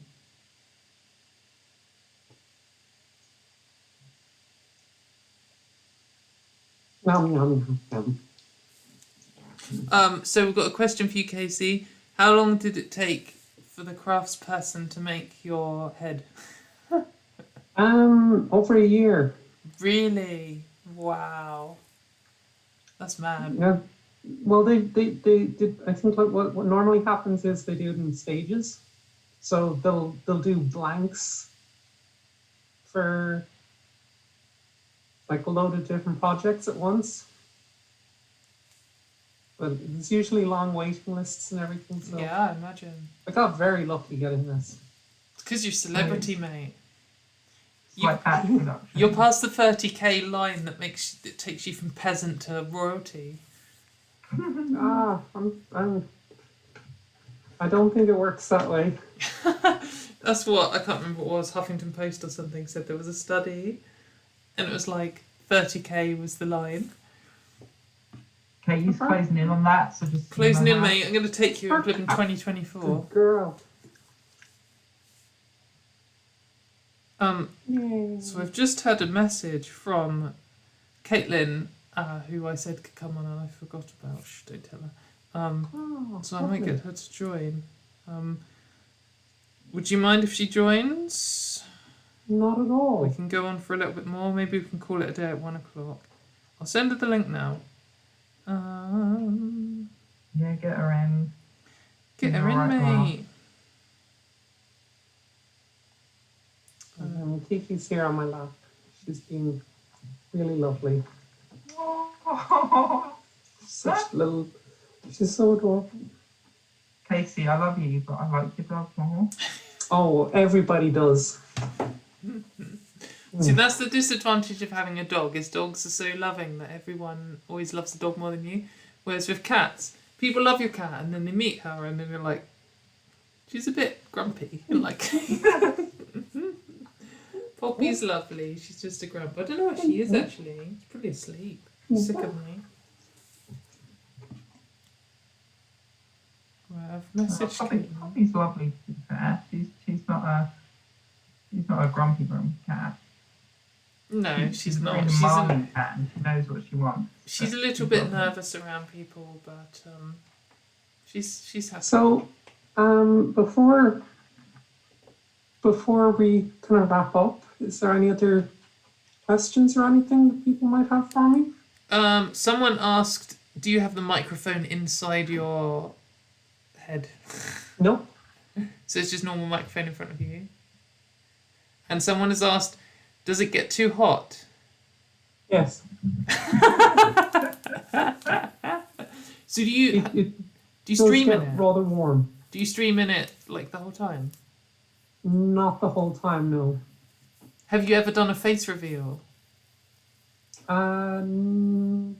Yes, but very, very briefly on Twitter, and then I delete it. Okay. So I can show you, but I'd have to kill you. No, I'm kidding. Or is she? I'm kidding. Don't worry. Let's have a look. See, can I? By the way, before you show, just so you know, this is likely to be on my YouTube channel afterwards. Oh no, I'm not gonna share it live. Oh, okay, that's cool.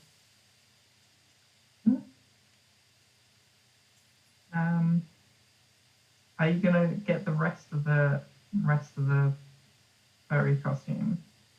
I am not. You're not. That would be even hotter. I'm sure I saw a So video that's- of Adam Savage making a Totoro costume, and I think he tried to build like fans into it or something because it would get so Yeah. hot. Oh, mega. Very pretty. I've never So seen. now you know what I look like. Yeah. What's Kind of pretty much the same. yeah, she just like has a smaller head and that's it. It's still just a sloth face. Yeah. The only thing I want to know is, do you have the same piercing? Yes, the piercings are pretty much based on the ones I have already. Because the old sloth persona, it's just me, but as a sloth. Yeah. Oh, that's pretty cool. Yeah, I've considered getting more piercing, but Go for it. I I've actually thought have about it. more piercings in real life, so I've got How many have you 4 got? on this. Yeah, it's full there. But in real life, I have 5. what, 5 total? No, on this year. Oh, just on that ear. Hang on, Hmm. how many have we got on that? Are we counting industrials as 1 or 2? I don't have none industrial. 1, 2. See, I've got 1, 2, 3, 4 bits of jewellery, but one of them's in industrials. Do you count that as 2 or do you count that as 1? I don't know. Count it however you want. I'm counting it as 2 because then I equal you. I've got Okay, 2 in cool. total, 1 in each. Basic. I think at my peak I had 10 total. 10 total piercings. But 2 of those have gone now, unfortunately. Hmm. Just because they get. I had a son who was quite small while I had my navel piercing, and I don't know if you know babies, but they like to Babies like to do grab. whatever hell they want, Yeah. and he would constantly like kick or like whatever, and yeah, that piercing just had to go. It just was not in a good place.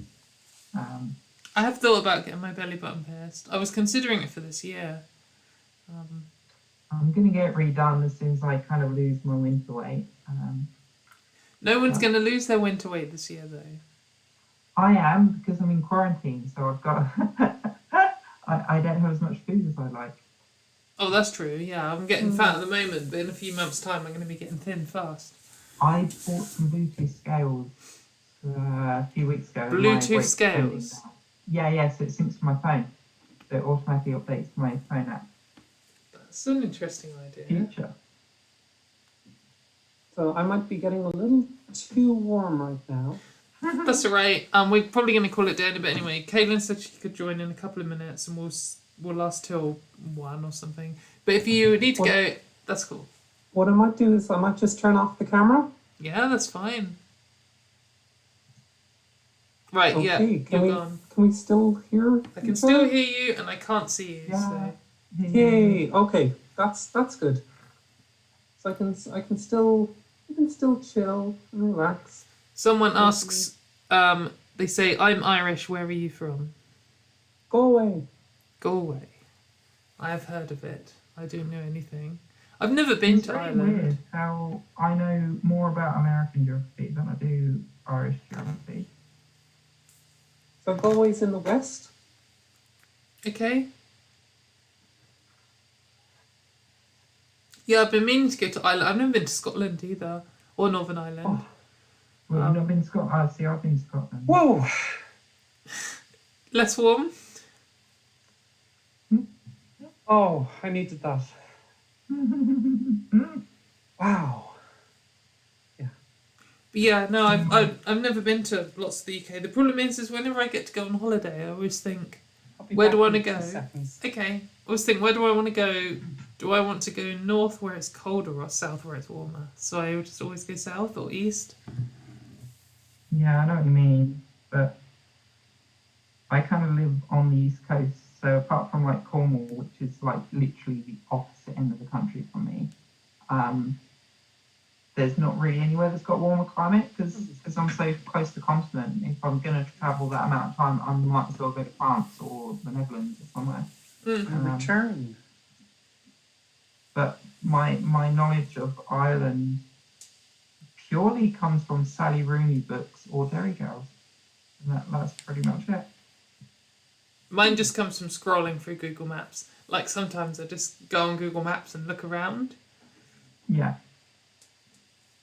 Yeah, sometimes I'll do that, but normally with a purpose for why I'm looking at that specific part of the world.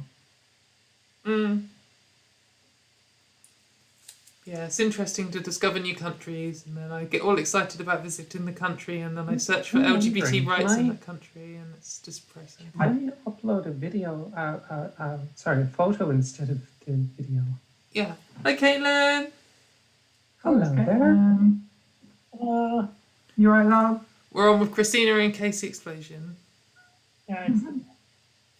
How are you doing? Happy Trans Day of Visibility from... It's still the day in your country, isn't it?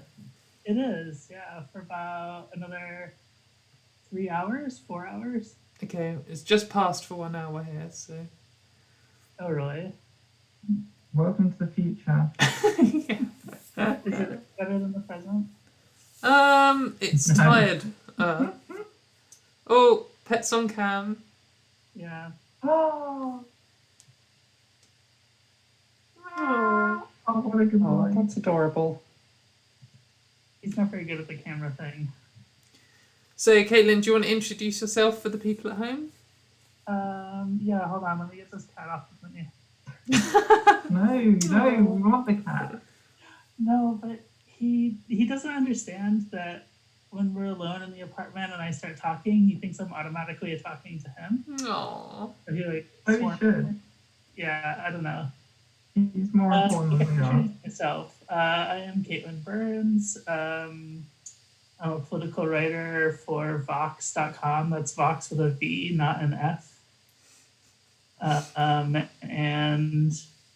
currently writing out the apocalypse. Yeah, depressing. Someone in live chat, Ray O'Neill, says, not sure if Caitlin remembers, but about 3 years ago, she live streamed herself doing eye makeup, and it was my first lesson in eyeshadow. Oh my God. That's really nice. Yeah, I do remember that. And I don't wear nearly as much makeup now. In fact, I'm not wearing any makeup at the moment. But thankfully my computer camera is a little fuzzy, so...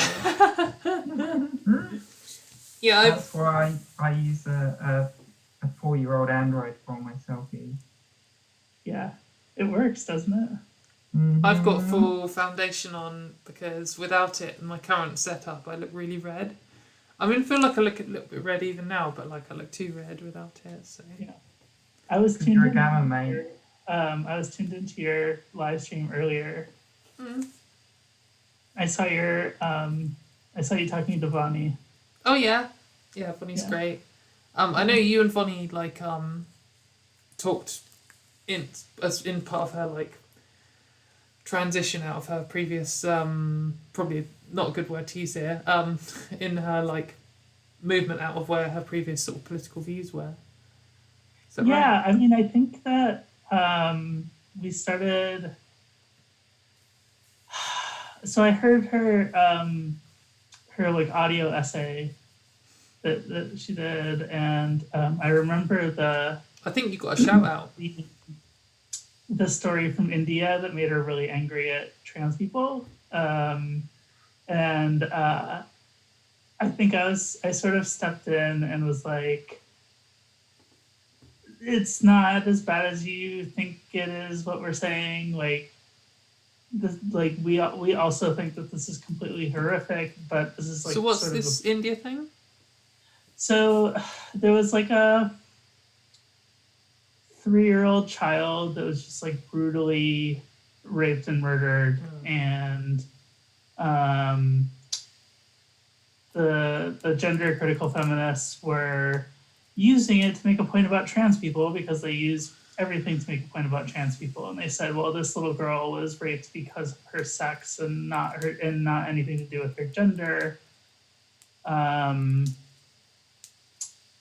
And I think Vonnie had posted something along similar lines. And there was some trans people in our mentions, like, and you know how trans people can get, you know, pretty heated sometimes about things, and I tried to like step in and sort of mediate that. But I think, and I went back and looked, I think that was the start of our DMs, you know, our DM conversation. And the thing that I kept stressing with her is like, look, there's a lot of common ground here.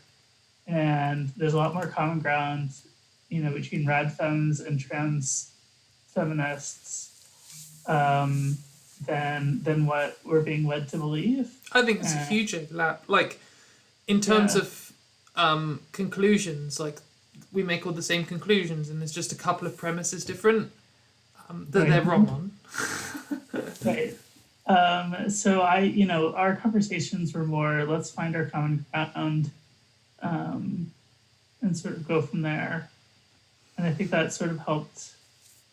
I think it helps both of us actually to see the issues more clearly, to see, you know, quote unquote, both sides with more humanity. And it was right around that time when I really stopped having like a big go at TERFs online. Like, I sort of dialed it back, and this, you know, everybody does the occasional dunk when there's ridiculousness, but I'm not nearly as involved in the online back and forth as I used to be. And I think that my conversations with her helped me get to that point.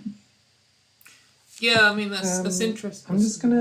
I'm gonna duck out if that's okay. That's cool. It was really great to see you, Casey. Thanks for coming in. That's right, no stress. Yeah, thank you for having me along, and That's I'm right. glad that I could. Yeah, it's great to see you. Talk again soon. It's lovely to talk to you, and I'm sorry I'm not hanging around, Kate. It's okay. Take care. I think that Good night. Night. Night.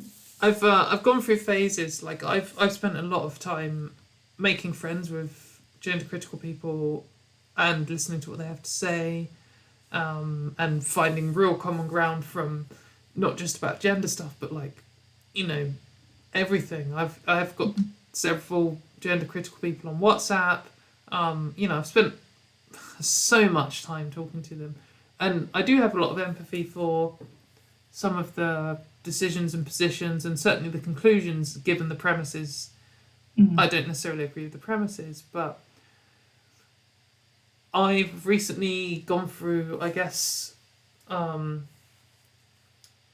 like hearing about this idea of them trying to ban trans people going to the toilet in the UK, where, like, you know, I'll happily argue academic feminism with someone all day, and I find it genuinely interesting, and I love it.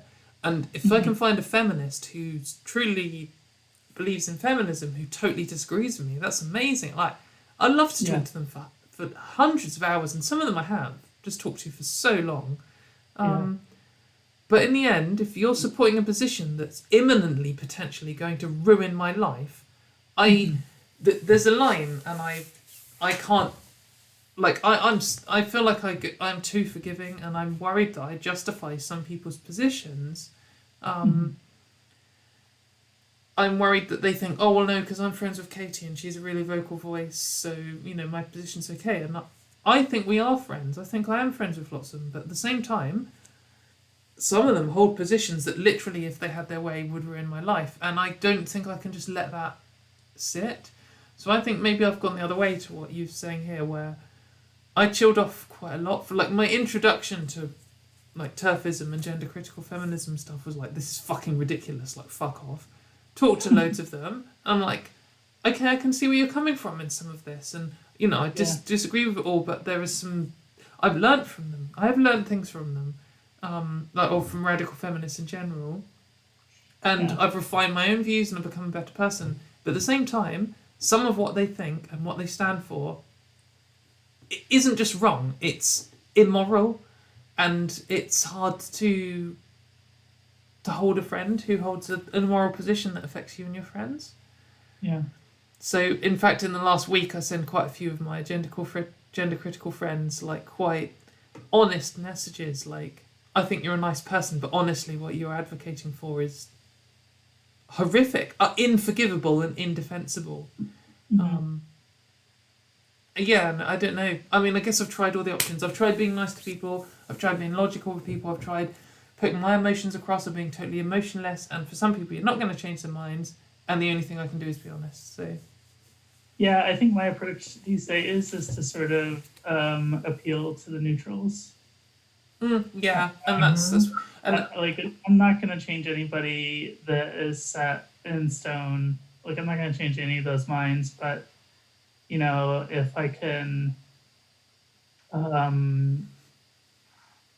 just show the inhumanity behind this and the unreality of some of their positions, I think it helps people understand where we're coming from. And I do it in a way that is not insulting. In fact, I'm not allowed to insult people anymore. My employer is it in your contract? It's not allowed. I got in trouble for a Trump tweet. You're not even allowed to insult Trump. My God, what horrible! Yeah, no, we had a massive case with Naga on the BBC where she literally said he was racist, and he was being racist. Oh yeah, and that was so a bullshit. tribunal, and it was terrible. Yeah, I hate this. Go through that. I hate this concept that racism or transphobia or homophobia is an opinion or an insult. It's not. It's a fact. If someone has an irrational opinion about gay people, they are factually being homophobic. Look, I'm not insulting you by saying that. It's like pointing out you've got brown hair. It's just a fact. Like, if you're offended by it, then don't be it. Like, so the tweet guy told me to delete the tweet, which I did gladly, and I've complied with the rules ever since then. But it was on my first day, and I wasn't quite aware of the social media policy yet. And Trump was giving a speech in this place, Concord, New Hampshire, and he mistook it for Concord, Massachusetts, which, as maybe you British know, was the place where the American Revolution started. We have no idea. It's a completely different place from Concord, New Hampshire, but Trump says, you know, something like, is this the famous Concord where the country started? And no, he was in the completely wrong state. So I quote tweeted somebody else who posted a video clip, and I said, oh man, this guy's a stone cold dipshit. By the way, this is live streaming and it's public, just so you know. No, it's okay. I know, it's fine. But yeah, they were like, That's just true. You can't really call people a dipshit. Like, we have a no insults policy. I was like, oh my God, I didn't realize. I was like, I don't really insult people all that often. And then my second it's different. question, Insulting Trump is like drinking water. It's like, who doesn't do it? Low hanging fruit. He's an idiot. so my follow-up question is, do you consider TERF to be an insult? And they were like, no, it's a factual representation of their position, so that's fine. And I was like, okay, good. Yeah, I mean, I guess I understand part of the TERF's used an insult because people call people who are openly not fair, like people call, actually I'm not going to say any names, but people will call some like big anti-transers TERFs, and it's like, well no, I agree they're not TERFs because then, I mean, they don't, it's not admitting, they proudly are anti-feminists. So it's not a debate here. We all agree they're not TERFs. They're just shit people. I mean, they're trans and exclusionary, but it's not like they're not excluding trans people from their analysis. They're just full-on pro-patriarchy bullshit. So I don't think the phrase works for them at all, which is why I say gender critical, because some gender critical people are feminists and most of them aren't. And it's a good... I know it's a bit like saying race realist when you should be saying racist, but if you say transphobe, I don't think all of them are best described by the term transphobe, because lots are ignorant, lots are on the border. It's not good to necessarily brand them with such an extreme word, but that doesn't mean they're not being transphobic. Like, that's just demonstrably true for some people. I think you could apply the same logic to the term gender critical though, because a lot of them, they're not gender critical, they're trans critical. So like they don't give a shit about gender stereotypes. Most gender critical people are pro gender stereotypes, so yeah, they're not remotely gender critical. Just like most, or in the entirety of race realism, aren't realistic about race in the slightest. But it's their PC term, isn't it? So. Yeah, I found that a lot of gender critical people don't really have problems with gender roles. They just want them to be sex roles. Yeah, it's just relabeling it. They're just moving the goalposts. Right. They want everything to be the same except based on sex, not gender. Which is just a relabeling. There's no different. Right. Yeah. It's it can be frustrating, but I mean, I guess, like you saying, you're aiming for the moderates. Like, I guess that's one of the issues of my position is I'm just genuinely interested in it, and I have actually sought out, like, the most extreme people and tried to make friends with them. And I knew going in that I'm not going to change anyone's mind, but I guess it's very difficult for me to not appeal to people I think who are my friends, is, like, their humanity. And I'm like, mate, I know you're a nice person. What you're advocating for is going to ruin people's lives. How can you not? I can't empathise with this angle that they have. And I can understand where they're coming from and all this kind of bullshit, but how can they not feel guilty for it? For some of them, I mean, some of them are just ignorant and they don't understand, and I can understand why they don't feel guilty, but lots of the, like, proper apologists, like, they know. Yeah. So how long have you been streaming for? Long. I don't know, hours. Who knows? Does time mean anything these days? I think YouTube will tell me. It's not even the day anymore. No, it was a day earlier. Sun was up when we started. Flipping. I still have another call to do tonight. Mate. So. Well, I want to go to bed in a minute. So here we go. We've been streaming for 5 hours 35 minutes. Wow. I was working when you started. Yeah, well, I've learned that my limit is about 4.5 hours. Oh no, my internet. You still there? Yeah, I'm still here. Okay, good. I didn't hear what you said though. I said my limit is about 4.5 hours, and we're at 5.5 hours. Am I your last guest? Yeah, definitely. I probably won't last that much longer, but it's been a fun stream. Had some really good chats with people and learnt some stuff, and it's made me realise I quite enjoy doing it. I just like talking to people about these kinds of things and listening to their views and stuff. Well, you should do it more often. Yeah, I think I plan to. I'd quite like to do some, like, pre-recorded videos as well. I guess what's stopping me is there's a few things. One is just putting myself out there more. Like, I've had a few, like, bad incidents this year.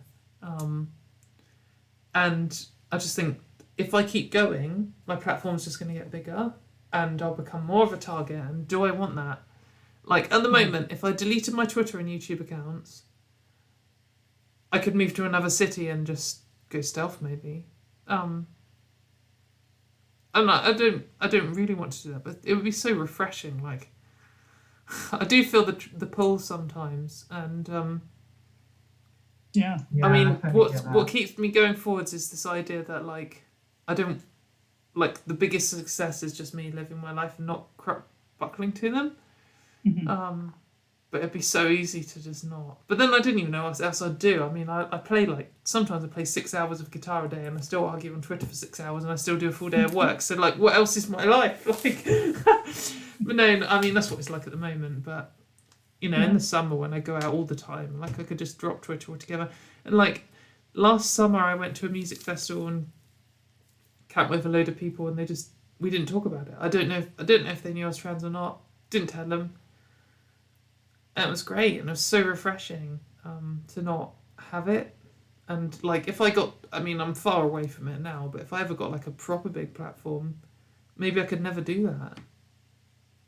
But then again, someone like Laverne Cox or someone who's got the biggest trans platform of all time, I'm pretty sure none of my friends know who she is. Yeah, I think that. I don't have that many more followers on Twitter than you do, but I don't do loads of, like, video stuff either. But I would say. What are you on? Like nearly 50. Okay. almost 50. That's I've, like twice. I've been up Yeah, there. it's like double mine.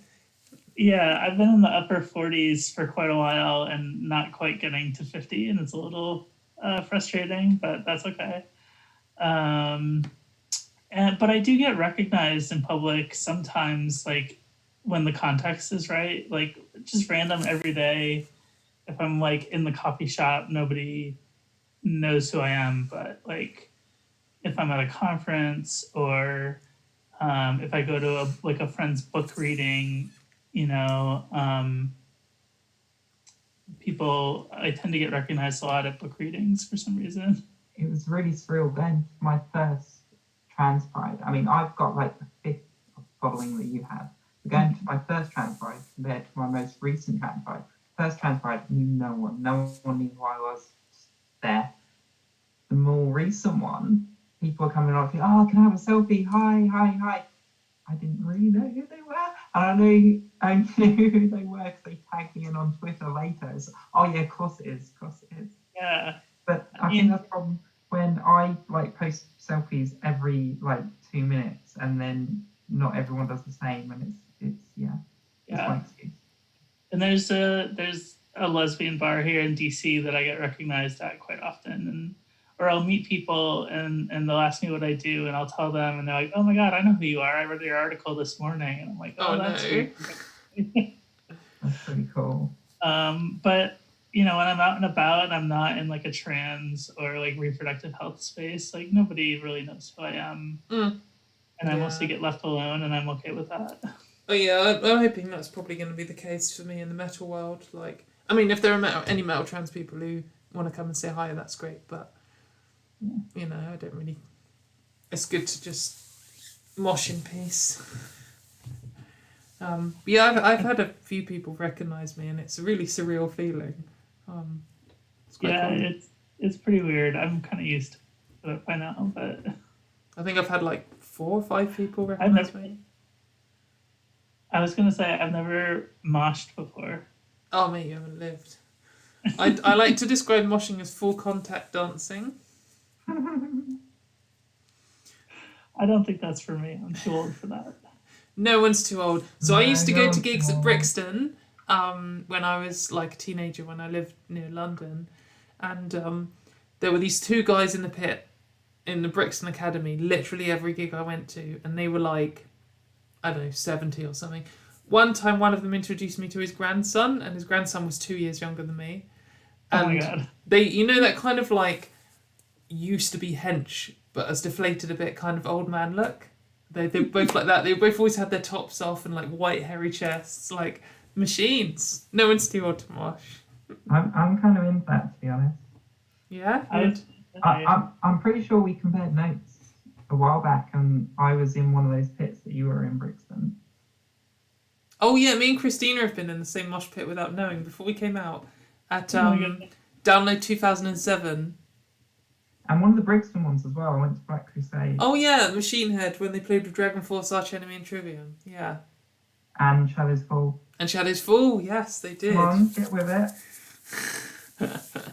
You might as well be speaking a foreign language. Lots of these are American metal bands. Come on, aren't you a patriot? No, not for metal. No. But yeah, yeah, I'm flagging pretty hard. Might need to call it. But yeah, it's been really great to drop in. Sorry I didn't remind you earlier. It's okay. I was playing Overwatch, and then I think I saw your tweet that Casey was coming on, and I was like, oh yeah, I said I'd go on that. I guess I'll send her a message. So yeah, I think I'd like to do more of this in the future. I'll have you both on again.